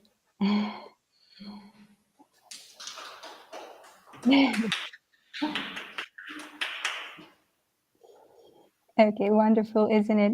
I love that you followed the score So great. Okay. So moving on. In a very recent article published on Investopedia, a leading online resource for finance and investment education, the authors show that despite women entering the finance industry at near parity with men, they continue to be dramatically underrepresented in senior leadership roles. So we have here some data. And for example, they are only 10% in the 2024 as CEOs of Fortune 500 companies, which, by the way, are the companies more likely to be listed on an exchange and to be included in an index as the one used in the financial singing. But it's not just that contemporary finance is overly led by men around the globe. It's also that finance is part of a wider system that benefits from the exploitations of men's work, but also especially women's work, as Marja has shown in her book, Patriarchy and Accumulation on a World Scale. So the objectives that financial activities foster may enrich a privileged part of the population, but overall, these objectives are inherently damaging huge part of societies around the globe, not to mention ecosystems. And in fact, in this book recently translated from Spanish, so Feminist Economy, as part of a series edited by sociologists Francesca Cohen and Sarah Ferris, the authors, unsurprisingly but very rightly, advocate for a definancialization of the economy. So how this will be achieved remains to be seen, but it just to show that finance is an important topic to tackle. And also we are regularly exposed to the spectacle of finance in the news, the stock market, the investors, and sometimes it's spectacular, like in the 2007 and 2008 crisis, but it's also often just a sort of expert background in the news. And to go back to this year's theme of the female gaze, it means that we are actively and consciously building an alternative to a male gaze, which corresponds to the dominant cultural constructs imposed upon the overall population, regardless of its diversity. So it's just to be clear, finance is a boys' club, as war is a men's game, to quote Susan Sontag and Virginia Woolf.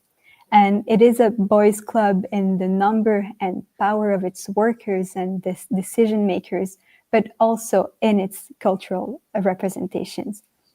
So just to give you one example, the movie The Big Short, that narrates the onset of the 2007 and 2008 crisis by following a group of investors who bet against the United States mortgage market.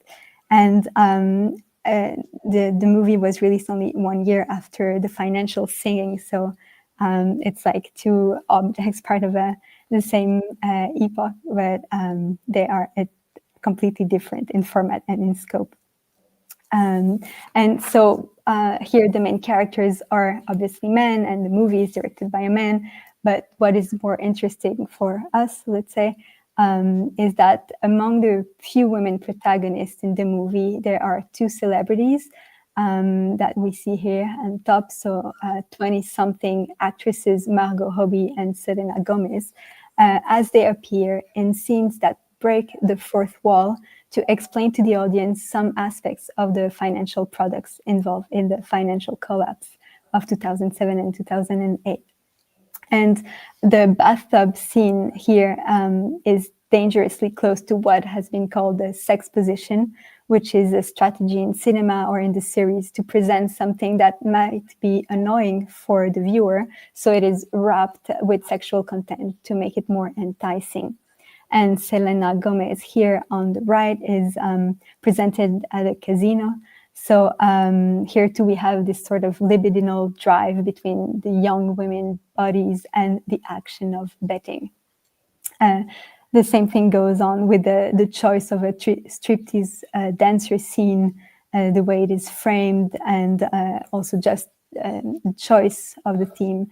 It really enhances visual pleasure built for the male gaze, or what Laura Mulvey has called the neurotic needs of the male ego. So finance too reinforces and nourishes a male gaze and a male ego. And as historian Wendy Gamber explains, in general, business is a gendered enterprise. And for men, it can either emasculate or give stamina. So yeah, this volatility of the stock market and the risk in the financial trading is part of the game. Not to talk about research done about testosterone levels and traders' trading behaviors. So it's all very linked. In the financial singing, Elena Mazzi circumvents the often stereotyped rendition of financial activity by disrupting one of its most enduring visual reference. So the stock graph, because of its cultural weight, has become an implicit glorification of male activities and ingeniousness. This visual language acts as a celebration of an overly male history of economic risk, of spectacular and thus memorable failures, and of what is considered as well-deserved bold successes.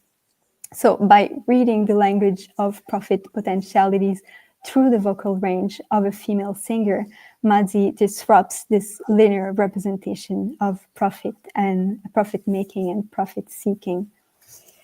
And I would say that the musical language and the musical performance translate the spectacle of successes and failures, of trust and fear, of booms and busts, into a whole different spectrum of vibrations and emotions. But just to say, the operatic vocabulary is not at the service of the financial language. So the woman's voice doesn't demand our compassion for the events to which the graph alludes. And in fact, the more intense blasts are not necessarily in sync with moments of panic on the stock markets. So music and finance here intersect really on par. Plus, well, I think that by the same token, the performance in a way reclaims opera singing too, which is a historically charged medium loaded with European conventions and gender biases. So here we don't have a sort of narrative or a forced emotionality and a fixed role. The singer tells another story that is sometimes disarticulated, but through her voice, she puts on the record the inherent instability of the financial system and its potentially damaging effect. So obviously what the artist has managed to create is that every investment tendency is deeply and profoundly tied to the singer's body. So every rise and drop in the stock prices is rendered by vibrations in the lungs, in the torso, in the throat, the sinuses, and all these vibrations radiate towards the audience. So these are very potent frequencies that I think, at least poetically, could interrupt high frequency trading, for example. So by elevating the female opera singing to the role of interpreter of economic fluctuations, Mazzi advocates for a most vocal interference that serves to highlight the spectacle of finance. And I would like to finish this presentation with this image that shows how the artwork was installed in a loggia, in a theater, which is very eloquent for our general theme this year.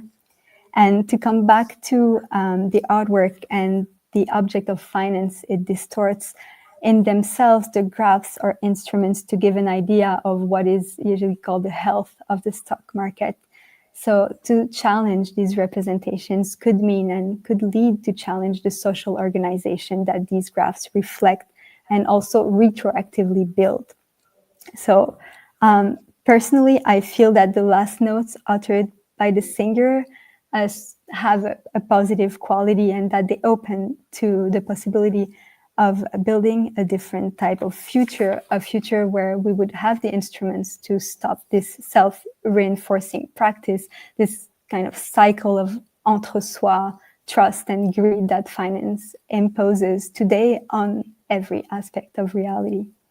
And in this image, we see a new generation contemplating this artwork. And I wonder what this little girl's gaze embraces from the artwork. but surely it is a gaze now able to challenge passivity in front of cultural norms, and a gaze able to embrace more powerful takes on reality than what finance has to offer us. So I hope you enjoyed this talk and discovering this artwork, and I thank you very much for your attention. Thank you. Thank you, Raffaella.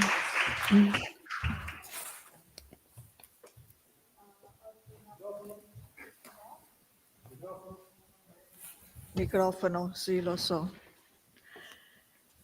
Okay, open up the floor to...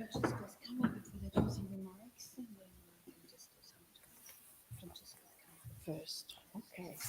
And then we have...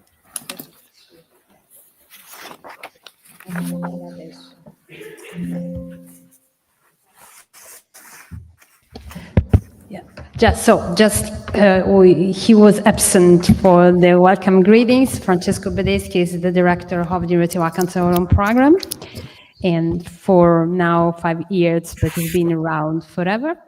And so, yes, so Francesco, we have had these 2.5 intense days of talks and papers and brilliant people. So now you see kind of disintegrated cohort of scholars killed by the survivors. The survivors. Yes. It's actually, yes, I usually don't read. I like to speak, abbraccio, we say in Italiano. I don't know how to translate in English. However, because we are at an important point of this conference, again, tonight we formally celebrate 5 years of life of this important event. For us, it's very important. So I wrote a few things, so I hope you don't mind if I'm gonna read them, because my English is not so good. So obviously, my name is Francesco Bedeschi. I'm the director of the Rome Center, and it's a real pleasure to be here with us tonight at the close of the 5th edition of the annual International Women in the Arts Conference, AIWAC. There's been 3 days of inspiring discussion and insightful papers and generous exchange. So I want to offer a few words, not really as a formal conclusion, but like a moment of reflection and most of all, gratitude. 5 years may seem like a modest span in academic, yet in the life of AIWAC, they represent something truly remarkable. In just half a decade, this conference has grown from a bold idea into a vibrant community, a forum where research, creativity, and critical thought came together in ways that constantly renew themselves. And this is something very important. Every year, as AIWAC unfolds within the walls of Palazzo Taverna, I am reminded of what the Rome Center stands for. This is not just a place for study abroad. It's the main reason why the center is here, but it is above all a space of connection between disciplines, between cultures, and between generations. I had the privilege of witnessing AIWAC's evolution from its first edition, and I must say that every year it brings something new. A new theme, a new network of voices, a new way of looking at the intersection of gender, art, and society. And this year's theme continues that spirit of questioning and renewal. Even without entering in the specific academic debate, since I'm just an architect, that have animated these sessions, I can feel that what happens here really matters. It matters because it opens space for understanding, for recognition, for a more complete vision of the arts and of human creativity. As director, I always thought about what makes a project like AIWAC truly meaningful for an institution like ours. The answer, I believe, lies in the combination of scholarship and humanities. Yes, AIWAC produces knowledge, research, and important academic outcomes, but it also creates something less tangible, a sense of belonging and a shared purpose. It builds bridges, not only between scholar and artists, but also between people and ideas that might otherwise never meet. And this, for me, is the real achievement of these 5 years. Obviously, I want to express my heartfelt gratitude to the two people whose vision and dedication have made this possible. My dear colleague and friend Consuelo Lollobrigida, whose intellectual energy, creativity, and perseverance have been the true driving force of AIWAC since its the beginning, because I know how hard she works to put this event together. Consuelo has built this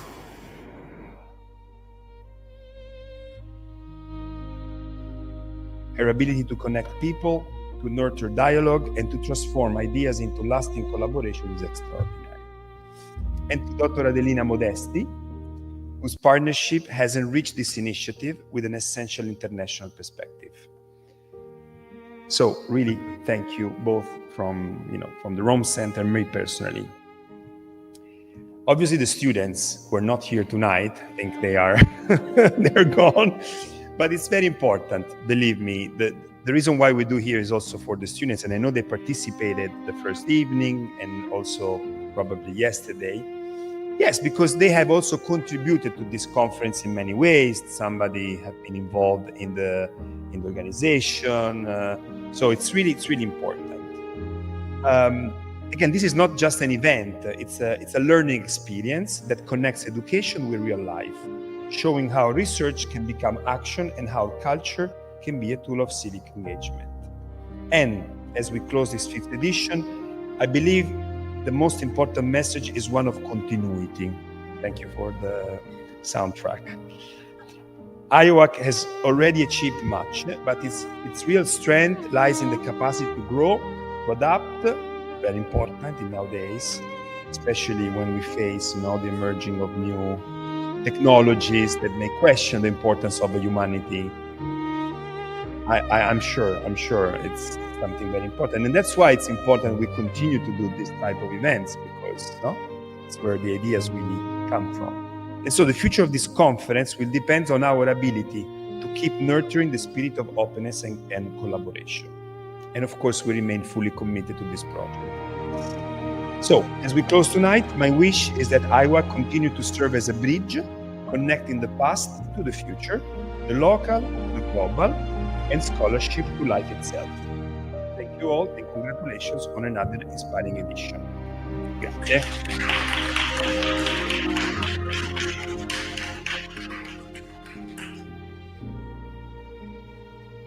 Thank you, Francesco. So he was about to cry, so I don't want to.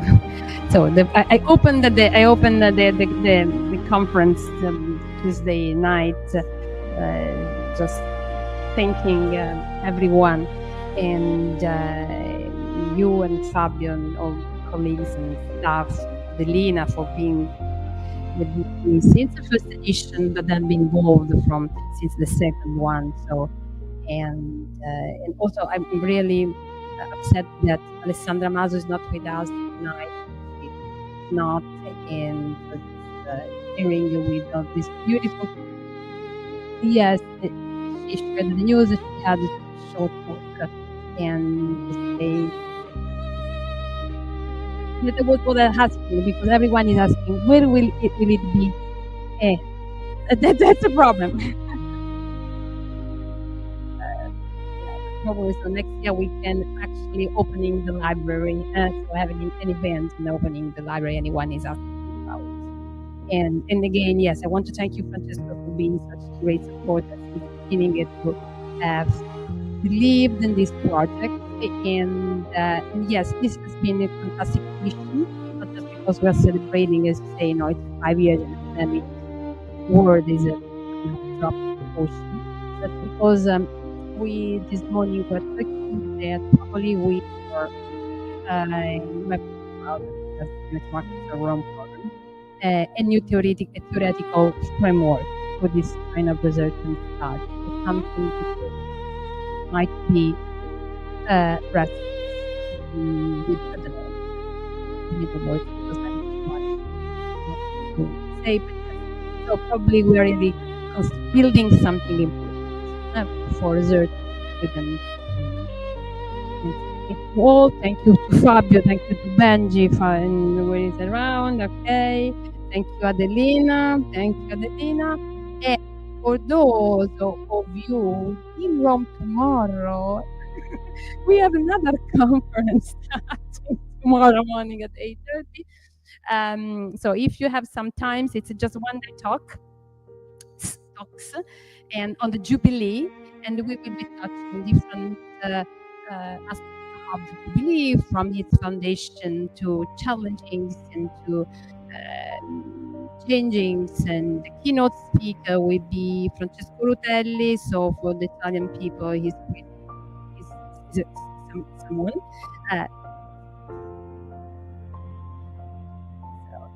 He will be here for an hour and so. So if you're here, we start 9 o'clock tomorrow morning to 5 in the afternoon. So thanks again to all of you who came, and really to all the participants in these 5 editions, because without you, it's like when you're in the without audience, there is another spectacle. And since this edition is spectacle, without the audience, without all of you who have trusted us in the beginnings and in your proposal, we won't be. So thank you so much, and hope to see you again. Q&A, I don't think they have the strength to, and the resilience to get questions. I don't know, if you have any questions, we can go forth. No. So Annelise and Raffaele, your pictures were fantastic. Your pictures were fantastic. So no, Annalisa cannot hear. Raffaele is very moving. And thank you for joining us. And last, but it's very important, you will be receiving information about the publication of the proceedings. This is very important. So hopefully in the very next days. Thank you so much.